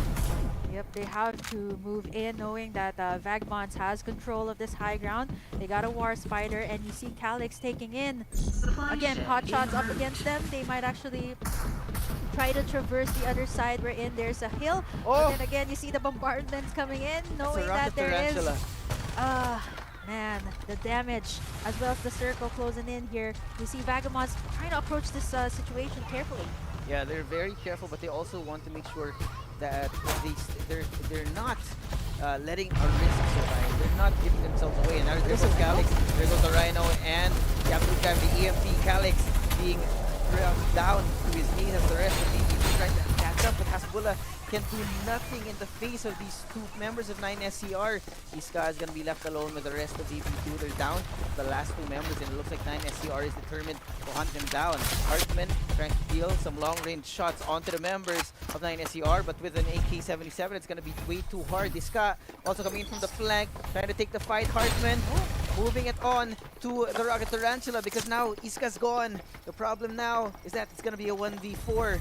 9SCR have full control. 9SCR, considering that they've actually been eliminated early on in map number 1, they're doing pretty well as of the moment, right? They're still pretty much solid here, and as we see Vagabonds, it's only Hartman left here. He still has some shields and health bars, but gets spotted out here by Squad 09, who's just around the corner, so I guess it would be best for Hartman to keep on moving, but he gets gunned there by Tien. Oh no, they're hunting him down. Right from the back, he can't fight back. Hartman running for the hills, calling in Dominic Torero because sometimes family, the power of family brings him forward. He's fast and he's furious and he's still alive. Okay, he still has some health here, some shield XPs as well, so he's going to be going back into the zone. That is going to hurt a lot, but again, you're going to be facing up against 9SCR, who has the numbers advantage here as of this moment. Yeah, sometimes when you call upon the spirit of your family, even if you're alone, you're able to stay alive just like him. But of course, the problem is this is only the second zone, which means there's not too much damage being done by our by the safe zone, which means you can easily relocate elsewhere, find a better position. That's a little bit more advantageous. But now NUXL being found out by the Divulge, 1SRN trying to close in, trying to take back the land that is rightfully theirs. Chino and the rest of the squad, they know what is coming, they know the bombardment is in, the EMP, the absolute gravity being brought out, putting them into their doom. Chino trying to spray down, but Sean Sanity gets traded out. He's beamed out of the fight, but the rest of 1SRN, NUXL, still to stay alive. Goes NCG, not fast enough either. Gets fouled on the other side, being sprayed down by the rest of the members of NUXL, and the 1SRN is still alive. They walk away victorious from this fight. 1SRN, and as of the moment, they are going to be able to revive their members here right after that encounter. And fortunately enough, they were a bit scattered at that moment, right? So being able to have the better position for the other members, they were able to gun down the rest of the squad. And looking at this carnival, wow, this is a place that is definitely going to be chaotic. We see squad number 10, Alcaraz, all alone there in that tower. They're a bit separated here as of the moment, and as we see, right, there's a lot of towers, a lot of buildings here in Carnival, so you just want to peek out, right, because there's a number of squads here. Let's see who has the better high ground, as ETX is going to be a little bit more careful here, grabbing a worm's eye view of where everyone is. Yeah, gotta be careful to call it in. I think ETX1 was able to spot some shots being brought in from a different building. They are aware that there is danger coming in on the outskirts of Carnivale, but 1SRN also, they are gonna be taking up this space, moving into Iris Ranch. They know somebody has just passed, but there goes some shots coming in from a rocket down from the sky. They know that something is afoot, something is abrew. 1SRN on the outside, they're surrounded. They don't know where it's coming from, but the War Spiders are gonna be used as scouting equipment. They need to know what's going to be going on, because it looks like we're going to be seeing another clash of powers, another clash of giants right now. 1SRN aware of an enemy on the other side, but Ghost Reborn also closing in. Yep, the circle as well. This is a dangerous territory for these squads. They might get sandwiched here in the hills as 1SRN. They're gonna try to get in high ground. Look at Jay-Z from the top, gunning down Nairobi. Gonna be forced to actually heal up there, as the War Spider here of Mad Mars unable to do anything. And looking at Jay-Z there in a very, very good spot. He's still not gonna let that go. And looking at this, Ghost Reborn still has all of their health bars up. A lot of good armors here. They have the upper hand here as well, wherein they have a lot of information about where the other squads are. Yeah, the mechanics of these players are very different from the rest of the lobby. They can take these long-range fights and still find some kind of product here. But now the problem, Mad Mars, 1SRN being made aware that there is a threat coming his way. Divulge being brought out. They know that he's going towards Iris Ranch. He's going to be forced out into the outskirts of town, out towards the farm. Have some fun over there as they're going to be taking out this information. But at least for one SRN, this is breathing room for them. Everyone else, though, that's going to be a totally different story. Yeah, that's such a tight spot to be in, right? Like Ghost Reborn on the other side, then you got like 2 other squads who's waiting for you, and then you got the circle closing in on you. And as we see Ghost Reborn, you see Ludi scouting in information here for Ghost Reborn. Up on the back, they got War Spiders here for both Ludi and BBC. And looking at how our circle will close in, again, it is an area that has a lot of high ground, has a lot of plateaus, but then again, you might have to come out in the open. We see Ghost Reborn again. They know that one SRN is right here in Iris Ranch. So they're trying to look for information here, but they are still unable to find them. Trying to do the scouting work here. They have to make sure that the research is accurate. Ludi at the top of the hill knows that there might be some threat coming in from the south. Here comes Iron Fist, moving his way forward as the rest of his team is following close by. He knows there's a threat on the other side of the river, but they have to be very careful in the way that they approach this. That's 4 different squads that they could be walking right into, and this is why Iron Fist is in the front. This is why he's coming in from behind, because when you have a War Spider and you end up trying to take a long-range fight, you're gonna be the one to lose. Oh, there is the information. Again, Ghost Reborn just scouting in as much as they can as of the moment. They have all their armor up. And once again, they get in the high ground here. Macro! Dishing out the damage. There's Oh. EMP. And from the back, we see Prime XE. He knows.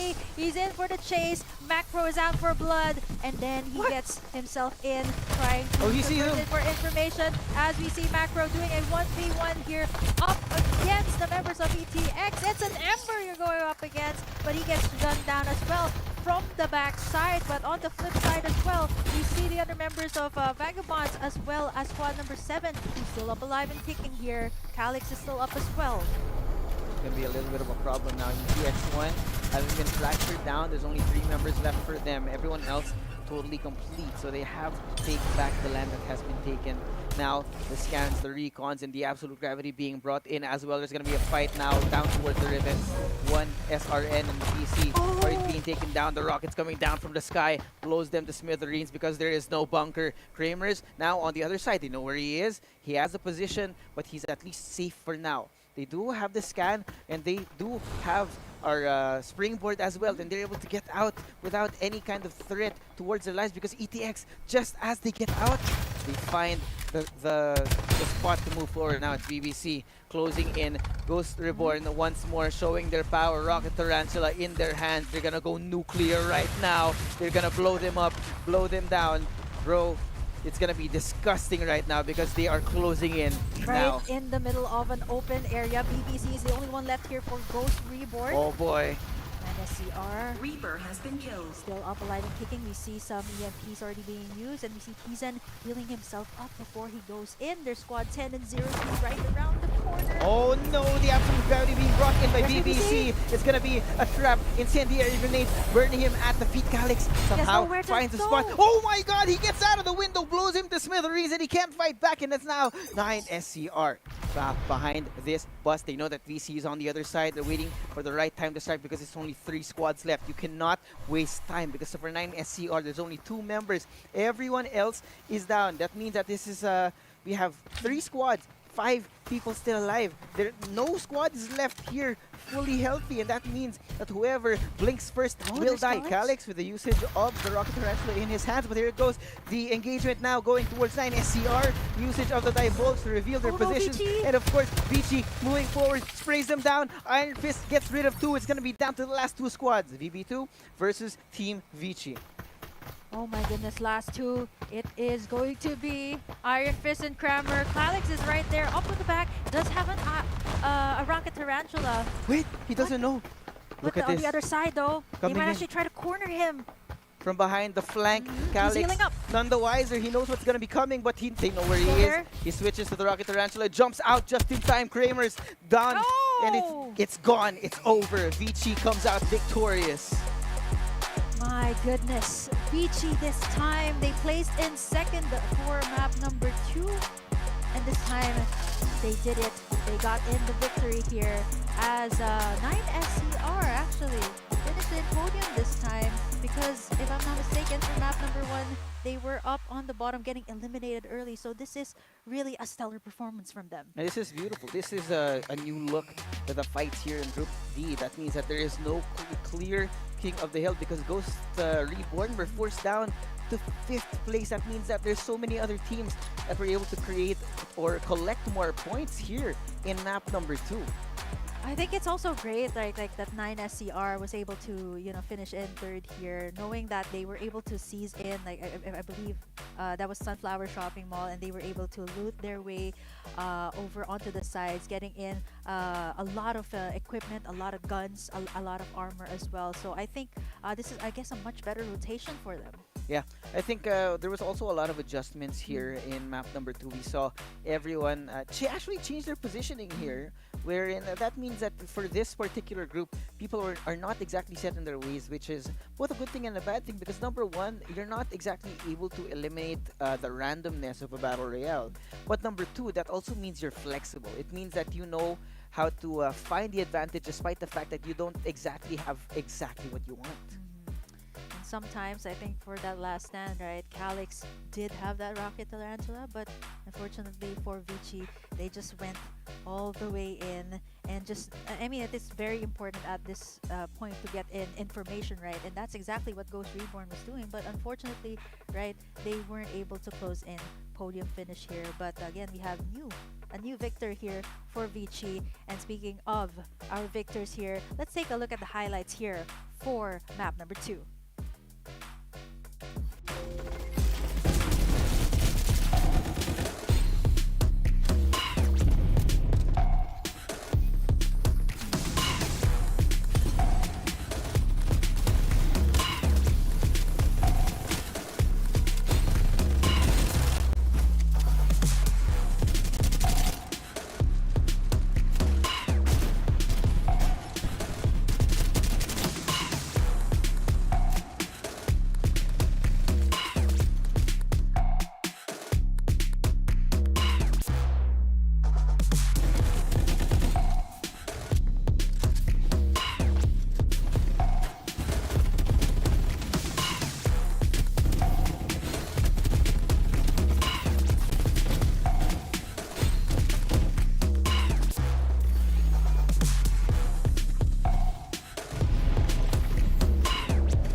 That was just map number 2 of the Group D stage, and this time we got Vici taking in the victory for this map number 2. And honestly, I can safely say that that was again a 2v1 situation. Oh, actually, I would say 2v2 because Calix had the Rocket Tarantula. They did have the Rocket Tarantula. That hurt a lot.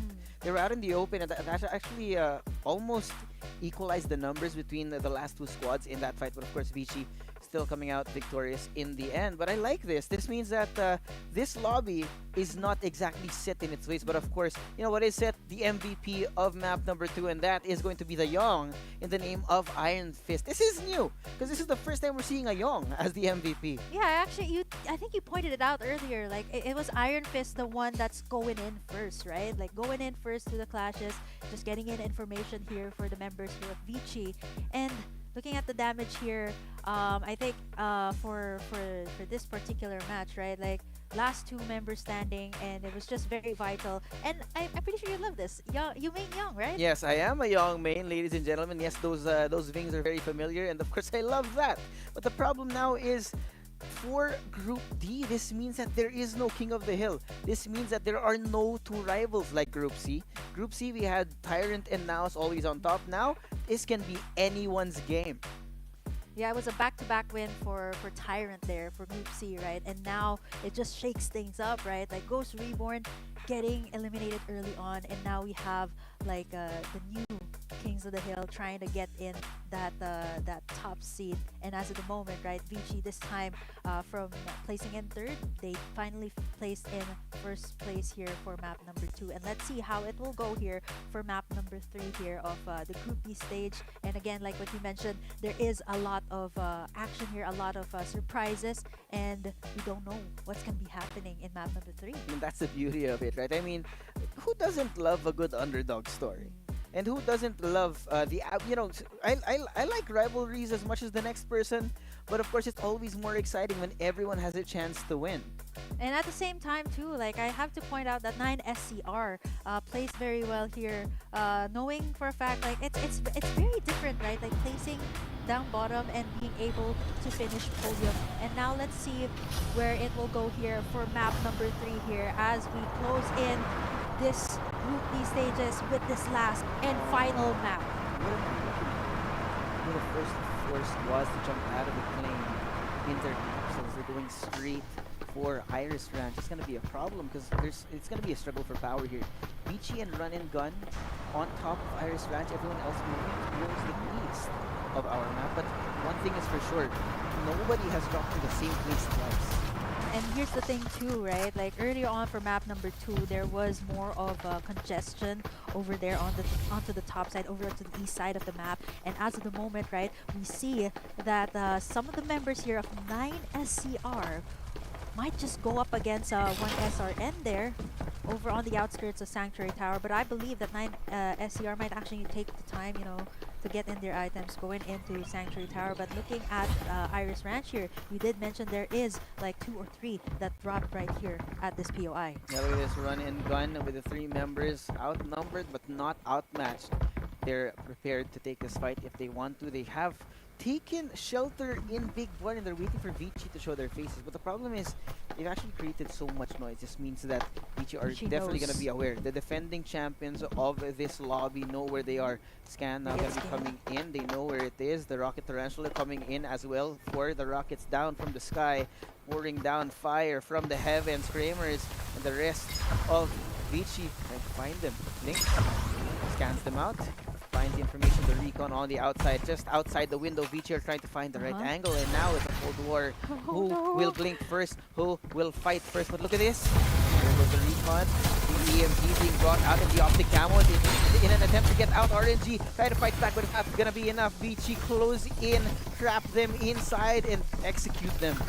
That was absolutely nice and slow. Nicely done there by Vici, catching them off guard. But looking at Sunflower Shopping Mall, still the drop here of Squad 7 and Squad number 4. They're going up against each other, and Mav is really low. Gonna get gunned down there by Thom, as he will be forced to try to get in some HPs. But then again, there's a lot trying to go in for the chase. There goes NCG, trying to make a gun for the rest of the members here of ETX, and he does find Primo, and there you have it, taking in that shot and looting them in. Little more loot, little more victory, little more space as well. ETX 1, they know that Ghost is downstairs, full shield, fully equipped to take the fight. Now, Mark, I like this. He tries to take the shot, but it's not going to be enough. Down to so little HP as well. I don't know how they're going to fight this, but they will definitely try. Straight down now coming in from Ghost. Cookie not able to fight back, forced to give away that land, but he's gonna go right in his face. White Dwarf not gonna be enough to take him down, but Ghost is so good. He finds Cookie. On the other side, you have Tom. Now it's gonna depend on the timing. The recon now gonna be coming out. The Cypher, the movement coming in from Ghost. He's way too slippery, but Home still finds him. Oh man, I mean, too slippery to be going up against Tom, right, who is in it for the chase. And now ETX1 has control over the Sunflower Shopping Mall. Gonna try to go in for the revives, and there's, again, we see the ultimates being thrown out here as Tom finally does the deal here over onto the side as well. Jumping in on top, he finds Mav and trying to go in for the 1v1, but he is down once again. Tom Bomb doing in the work here for ETX1. They beam him down, and ETX1 takes a full lay of the land. Like Simba, they have everything in their reach. Everything the sun touches is theirs, and now it's going to be a new fight. Absolute Gravity being brought out from both sides. 9 SER versus 1 SRN.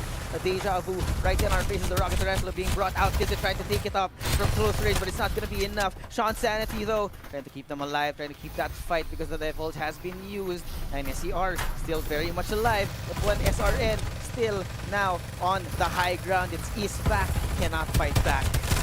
They're gonna get greeted here by 9SCR, Jesse Dash. Gonna be dashing away with those jetpacks. Trying to gun actually makes it and takes them down, and they're gonna be taking in the loot just coming out of the Sanctuary Tower. They get scanned here as the circle will now close in. They have to make a move for it here as 9SN.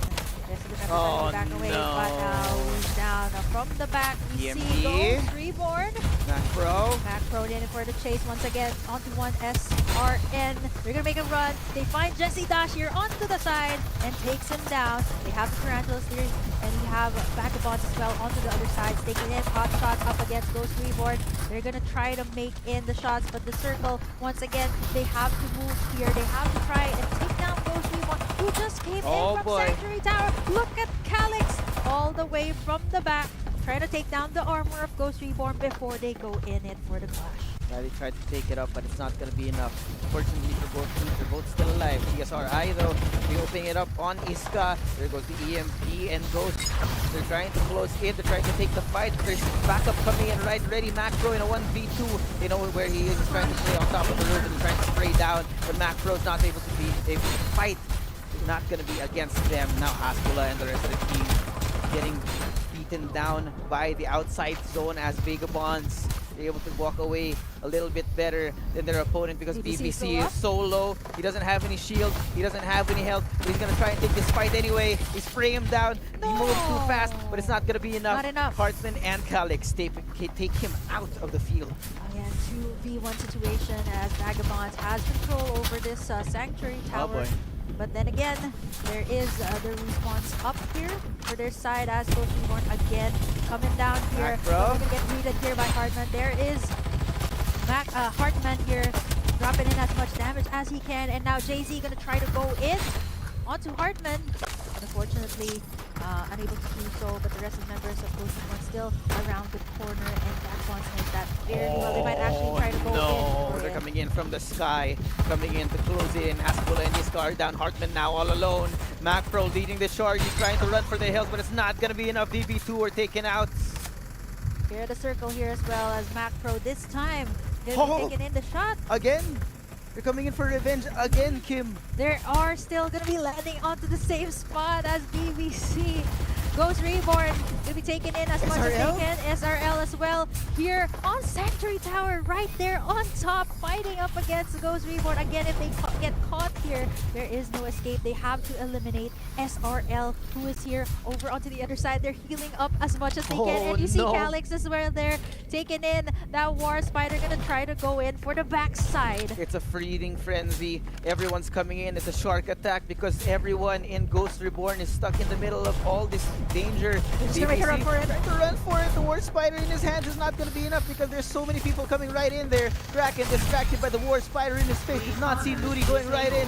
EMP being brought out in the rockets, raining down from heaven as everyone from Ghost Reborn is trying to fight back, trying to force them out of position, trying to stay alive and trying to move back in to the zone. At the same time, there's so much going on, but somehow Ghost Reborn are still very much alive. Yeah, Calyx is still there, still able to heal up, and as of the moment, right, like, can you imagine just dropping in at that spot wherein you landed 3 squads, if I'm not mistaken. But speaking of 3, there's only PvP. Oh, it's not over no. yet. Calyx is here. Gets spotted by 3 members of Ghost Reborn that have all their armors up. Macro healing himself up here as well, taking as much as he can, and now they have to make a move here towards the other end as, again, the zone doesn't hurt as much, but they have to take in as much as they can before they go.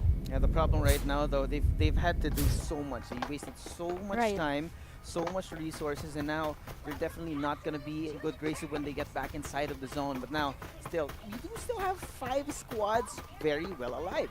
BVT1 and squad number 7 in the dead smack of the middle of our map right now, taking full control of the land. Yeah, ETX1 as well, still not letting go of the Sunflower Shopping Mall, but they have to deal with squad number 5, who is just around the corner, gonna try to get this one in. And looking at the armors here, Josuave, squad number 5 has level 4 armors before they head in over to the Sunflower Shopping Mall, as ETX pretty much has exhausted a lot of their resources.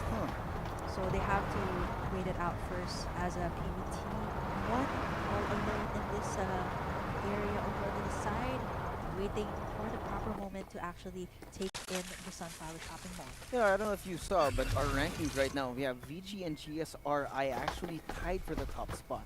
So whoever gets more points here will most likely take first place in Group D.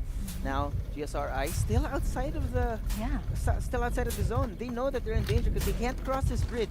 Squad number 2 is just on the other side. It's Vici. Yeah. This specifically, we just finished talking about it. Whoever walks away with a higher score or the higher placement will win this group. And Vici, I think, oblivious to that fact, they are still looking to gatekeep this entrance from GSRI. Yeah, and it's a tough situation too for GSRI, who just came in from that encounter up against 3. A lot of resources already taken in. They're still a bit weary from that one, so they have to try and think of how they approach Vici here, who is waiting for them at the motel, but eventually they have to be facing them here. But looking at Vici though, they have much better armors, and again, gatekeeping Ghost Reborn from going in to where they are. I think they just saw Ghost Reborn they did. They actually try to go for it. They get some damage off with the usage of the Rocket Tarantula, and they're actually closing in with the usage of the War Spiders. It's gonna be another race. Ludi and BBC finding the great position here. Gonna be closing in. BBC trying to keep them alive as he's restoring the shield. Everyone else from Vici trying to find it because there's this wall on the other side. They're stuck between a rock and a hard place, and they're trying to find a way out, trying to find the escape hatch, try and stay alive because this is only 5 squads left. And remember, again, these 2 are the last 2 squads that have the best chance of coming in as first placers. And now Ghost Reborn has this problem of either they're gonna go up against Vici or they're gonna go up against 9SCR, who is just right there, gonna try to go in. And they have the hover cars. They are able to cross in this river, as Ludi taking in the shots here from the War Spider. They're still able to escape though, and again, the problem of Vici, who is over here onto the other side. So this time, actually, Ghost Reborn is a bit scattered out. Yeah, they've been forced out of position here, and this is the perfect time for any kind of team to strike. The problem now is how they're going to be able to regroup on the other side of the river. On one side, we have Vici that are somehow able to travel off over towards, I think it's Heart Island, and everyone else struggling to find a good piece of land here, trying to take inventory. I don't even understand how Vici have found their way onto Mansion here, because if I'm not mistaken, they were not too long ago still on Heart Island to get away scot-free to find a better position. But now GSRI, they know there's going to be a fight going on, a fight between 9SCR and GSRI. Ghost Reborn looking to eliminate one more squad in their vicinity, but they can't seem to find where they are. Yeah, he's back. He's gonna be here. Oh boy. Yep, I think Ghost Reborn knows his location. He's going to be patiently can waiting smell out, him. but again, his back has to move. Oh, that's gonna hurt. Yeah, definitely Ghost Reborn going to be forcing. They know that the members of 9SCR is in that building, so either they force him out or let the zone make him go out of that building. But as of the moment, right, there's bigger fish to fry here. They might actually go for Vici, taken by surprise there up top on the hill. And again, Ghost Reborn is known for good position. Look at this. They're about to clash, the clash of 2 titans on one end of the map, the south side of our zone. We have Vici closing in, EMP, Koya Jess being forced into a corner. Divulge being brought out for more information as well. Now here comes Koya Jess, beams down one of the members of GSRI. It's going to be a 4v4 fight BBC down in the dumps, being shot down by Kuya Jess, and everyone else on Ghost Reborn is trying to stay alive. There goes the Incendiary, not able to get him any space, and there goes the Absolute Gravity as well. The positioning is great. The shoot down from the Rhino. Kramer's trying to find the victory, but he's not able to connect just yet. It's now gonna be down to a 1v1. Kuya Jess on one side and GSRI exterminated. At that position, right, they were just still exhausted, coming in from Sanctuary, moving in all the way here down to Sunflower Shopping Mall, and then they get greeted here by Vici. Very, very good position from Kuya just there. Actually gunning down the key members here of Ghost Reborn, right? Like Mac Pro and BBC were down right before they could go in. And once again, they have been looting their armor. So again, level 5 going into level 6, and this is great, right? Before they head over into Sunflower Shopping Mall, and looking at this, we have ETX1. Smart call that they didn't leave the vicinity just yet. Yeah, down to the last 4 squads. Problem here though, we only have 2 complete squads here. Right. We have PVT1 on the west and Vici down on the south as well. It's almost like everyone has taken their small corner of the world, but sooner or later something's gotta give right now. Vici, they're very fresh off of a kill, and I'm not sure that they're ready for another fight just yet. And as of the moment, right, they take down the solo members here from the squads, or choose to go up against squad number 5, who is on the other side. But then again, looking at Vici here, they just took down Ghost Reborn. They just looted what they have. They have a lot more health. They have a lot more shields. They have better weapons and guns as well, so they can definitely go in for PVT1 right over there on the other side. But again, they will eventually converge there in the Sunflower Shopping Mall, where EXT1 is already waiting for them. Now everyone has to bide their time though. There's still a lot of time, about a minute before the zone closes again, and everyone is just on the edge. Everyone is waiting for the sound in their ear to show up, waiting to have the scent of blood in their nose, and it looks like Vici now are gonna be out for blood. PVT1 up in the buildings. They know that they're here, but they don't know the exact positioning. Now the jump in, Diebolt being brought out, and the EMP as well. Absolute Gravity to move them out of the way, and here comes the Vision Erosion as well. Vici totally blind, oblivious to the fight. The Rhino to get rid of that PVT1. 2 people down as well. Nior right in the front. Denetsu not able to fight back as well. It's gonna be Vici closing in, closing that distance, blows them to smithereens. It's gonna be Toby all alone in a 1v3 right now, and he can't fight back. It's over. Vici still move forward, keep themselves alive. 3 squads remaining, and Vici once again, they eliminate another. They're out for blood, and now the only one left here is 9SCR and ETX1 Tom, and is back. And looking at them, looking at the resources they have, it is Vici that is the one on top. They eliminated 2 squads, and now they're gonna go for it. Iron Fist once again. This is gonna be so painful. The front of it all. They're scouting for information. Can you imagine They this? have the numbers advantage too. They know. They only have 2 rats to exterminate. Now they've been called in by the city to get rid of the last 2 rats in the vicinity. Sunflower Shopping Mall are gonna be having the exterminator coming in. Iron Fist with a War Spider in his hands, riding on top as his trusty Steve trying to find the last 2 opponents. They have to clear in. There goes the EMP. He can't fight back. That's one last member, one last person to get rid of. Vici, they know that they have the victory. They can taste it in their mouth. It is so close, but they have to do one last thing, and that is to get rid of his back. They don't know, but they see him. He shows his face. They divulge as well. He can't fight back. He can't get out. There's no windows, no hope. It's over. Vici come out on top. Once again, the new Kings of the Hill, 2 maps straight, and that's a back-to-back win for Vici. Just having in 16 kills here, and I love how all they needed to do in that last final one is just to locate where the last 2 rats are, and eventually they exterminate them from the map and take in the victory for this one. And consistently, they've been, you know, Ghost Reborn, they started out strong, and it seems like we have a new challenger here. Yeah, we got a new challenger, and there's no domination just yet. I mean, everything did come down to the very last fight again between Vici and GSRI, and once those 2 ended that fight, all they needed to do now is just exterminate the last 2 rats. And of course, Vici coming in vicious to get us another top score in map number 3. And 9 SCR this time, right? Like they started from the bottom and now they're here. right? For the last 2 maps, right? Consistently a podium finish, second and third place, if I'm not mistaken. Yeah, for 9 SCR. But then again, Vici, they started out real slow, but eventually they were able to take in the victory. A back-to-back at that, just suave. Back to back, and they really had to claw their way there because along the way, Vici had to get 14. I repeat, for emphasis, 14 kills. I think that's the highest we've seen Today, in Group D. In Group D.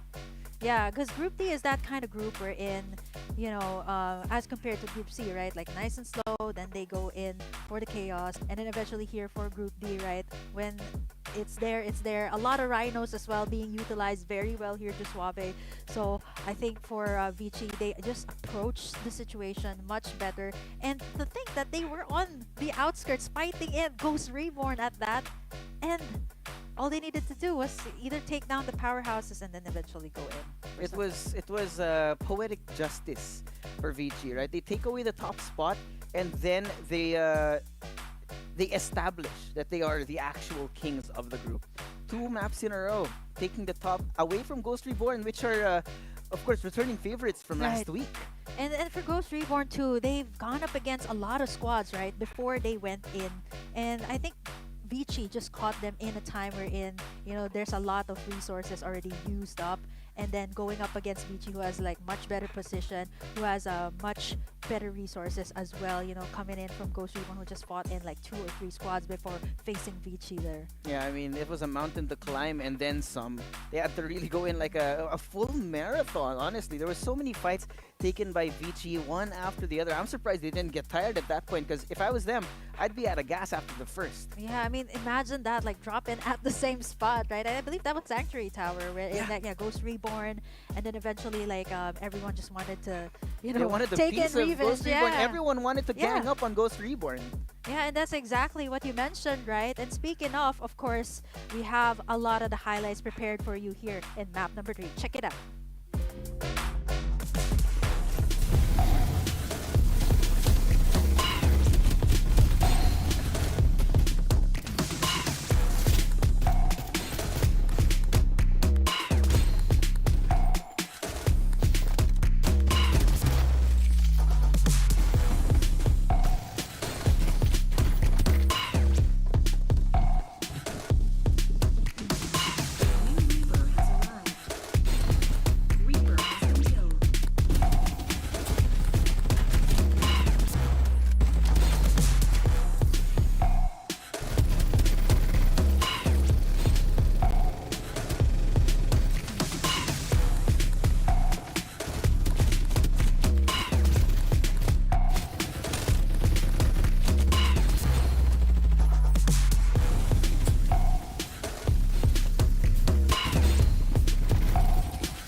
Hope you guys enjoyed that highlights, and that was Vici for you, taking in map number 3 there. And definitely, again, new teams, new names here in Group D, and Vici is just coming out here on top. Yep, definitely on top, and their new name to be cemented in Group D for today. That's gonna be the end of our semifinals, which means I think at this point we would have locked in most of the other teams that are there. But looking back, I think the thing about Group D is everyone really has been a lot more flexible. But the most flexible, of course, is VG, with the MVP being shown on your screen right now. A new name and a new hero as well. The Sunil in the hands of Nior with 5 kills. Yeah, I believe he was the one with the Rhino in the last few encounters that they've had, right? And he was the one, like, I think it was a very beautiful play coming out from him, like charging up the Rhino and then going in for the damage. And then you know these things about the Rhinos, right? Like so much AoE. And honestly, it just goes to show like why Nior has so much damage by the end of the game. Yeah, I think specifically in that one fight between Team Vici and PV Esports, it was beautifully used as well, wherein Nior was able to do so much damage and everyone else came in and well, they were the cleanup crew there. So I think Vici have a bit more of a strategic lineup. And then at the way they approach the situation here as well, and it's just good. I mean, for 2 consecutive maps, I think a lot of the teams were trying to exhaust Ghost Reborn's resources. Oh right? yeah, Definitely. You've seen it how they try to drop at the same spot, like trying to exhaust them before they go into the circle. But fortunately enough for Ghost Reborn, definitely they have a lot of experience, right, coming into this. But eventually, they got tired by the time that they were able to face a Vici. They were still healing up, right? There's a lot to think about right after each encounter, right? Yeah, I mean, you had the zone, you had 4 squads to fight, one against the one after the other. Then they were running out of medkits, they were running out of shield restoration devices, and it was honestly, if I was GSRI there, it's just a nightmare. Yeah, there's a lot of things that you have to deal with. A lot of things on your checklist. Like imagine if you have to like grab something in the grocery. Like what do I get first? Right? Oh yeah, There's now and then lot. there's somebody breathing down your neck from behind you as well. Like yeah, we're here as well. Move, yeah, hurry up. but then again, I think for Ghost Reborn, they've consecutively placed 5th for the last 2 maps, but they did start out pretty strong. But then again, they were once again taken down by Vici back to back. Yeah, that's a good story to tell. Of course, if you were a Vici, there was definitely some great performances now. But now the answer to our true question is who's going to be on top, and that's going to be Team Vici here with 71 overall points, followed by Ghost Reborn, who have been dethroned here in this series. Wow, for the first time too. But looking at the damage here, definitely Ghost Reborn has a lot more, knowing that Mac Pro and BBC is just so handy when it comes to those team fights. And VB Nomads, again, Vagabonds. And we've seen this in the last map, right? Like Ghost Reborn going up against Vagabonds earlier on, which kind of goes to show like the standings here for the teams. Vici, Ghost Reborn, Vagabonds, and 9SCR, surprisingly, they were the ones that finished last in the first map. Yeah, some quick adjustments, I think, from all of the teams here ended up with this ranking. And, well, now we have a new set of names to be looking forward to tomorrow as well. Yeah, I'm looking forward to see Vici, Naus as well. Like, I mean, just to wrap up things for both the groups that we've casted, right? And honestly, there's a lot of new kids in the block. Yeah, a lot of new kids on the block. And you know what else is going to be new? You guys are going to be getting a new code, some new loot, of course. So bring out your phones, get ready with your CD key field, because there's going to be only a very limited number of codes that you can redeem today. So I hope you guys are quick in typing, because we're going to get the codes on right in a few seconds. It's right here. Yeah, you guys gotta Second, be I pointed just already. a little bit more patience, a little And bit 3, more. 2, Let 1, us let's cook. go. Like magic. Just like magic. I pointed it, and it's right there. Lone Wolf. I think that was the story for map number 2 here. Yeah, the but Lone Wolf, yeah. And especially, I think we had a great performance from the Young on Vici. So for those Young mains out there, go ahead and type in Lone Wolf. This is only for the first 2,000 people to redeem this. So I hope you guys are quick, because I would have taken that if I were you. Yeah, the purple color too. That's my favorite color. It's my And I favorite should color too. I should try to main Young as well, right? Like spectacular performance. We were just talking about it, and there's a lot of surprise picks here as well today. Like we were talking about like off meta picks like Captain, and it did show up today in Group C. And for Group D, we've seen a lot of spectacular plays. Very good utilization of the hero Young. Yeah, the amount of information that a Young comes in during a series is so important because then you know exactly where to strike, what angle to take, where to take a look as well. But of course, you know what else we are thinking about is our overall standings, ladies and gentlemen. These are the teams that are gonna be moving forward tomorrow. SR Nakage on top as usual. This is they're ever since ACC they're always on top here, followed by Execration and Naos, Ghost Reborn and Oasis. So I think our bigger name teams, including Tyrant here, are it's gonna be a star-studded fight tomorrow. Definitely looking forward to that, right? Like apart from SRN, Execration, and Ghost Reborn, we've seen some new names. We've seen some teams step it up here. We've got Vici, right, and Say as well getting in 2 points. So again, there are some new names popping up here in FPC, and I really can't wait as they go up against the other teams who have already solidified their grasp here in FPC1. And again, it's gonna be chaotic tomorrow. Yes, so chaotic tomorrow, but of course, here at the Farlight 84 Philippine Championship, we embrace the chaos. Yeah, definitely Farlight 84 is a game that you embrace the chaos. Come on, like every single time. Like there's not a single dull moment here in Farlight 84. And honestly, looking at the teams that will be playing in tomorrow are again top teams from today. Definitely very exciting stuff, and definitely some new names, some new teams that you will definitely come to love here as well. Yep, new teams, new orgs coming in, and a lot more fights. But of course, we're gonna see what's gonna be going on tomorrow. Our schedule gonna be coming up right now. We have mobile top 15 happening at 2:20 p.m. So for you guys that are following the mobile scene, this is where you want to show up. And of course, everyone else who is excited for the PC groups, right on your screen right there. You guys have already seen the PC last week in week number 1, and definitely you guys are gonna get a lot more action in tomorrow. So the top 15 for today's group stages, and then eventually being followed by the PC players eventually. So be sure to catch it tomorrow here.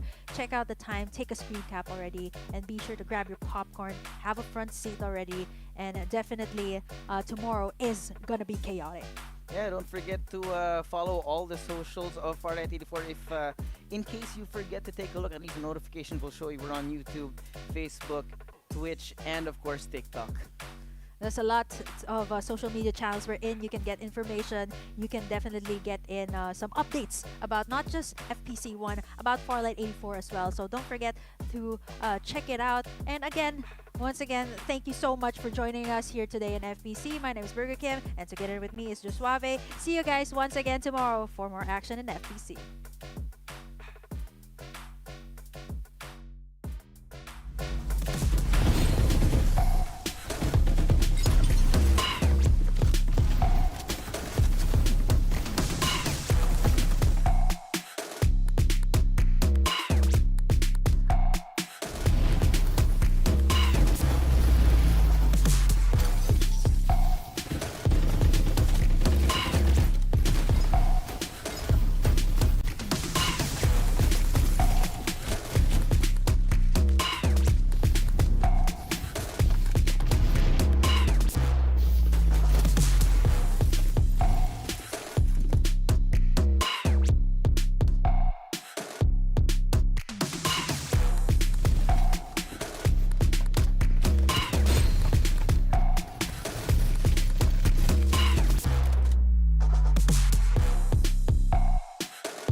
timing. They have serendipity. Well, just still fighting back. They're gonna move forward, and that's with a lot of the members here, and Enarad is gonna be giving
Time passes, but the clairvoyant power from the Oracle will protect us forever.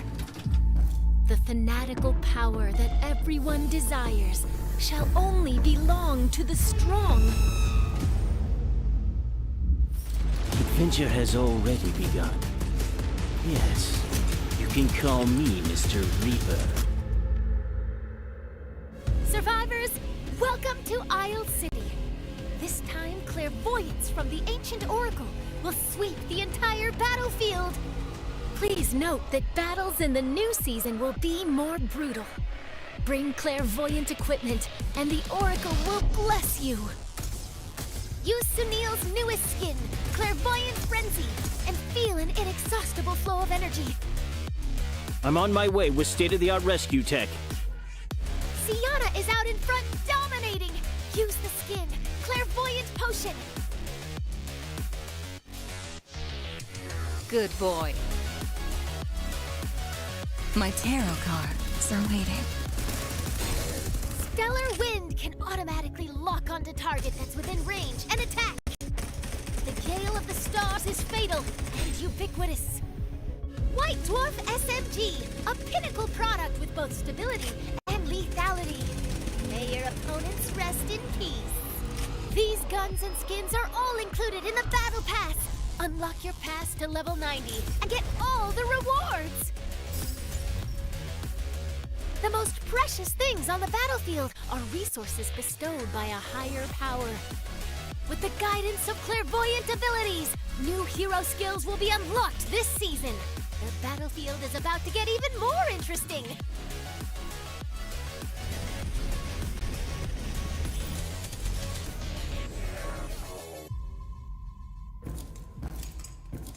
I look forward to meeting again.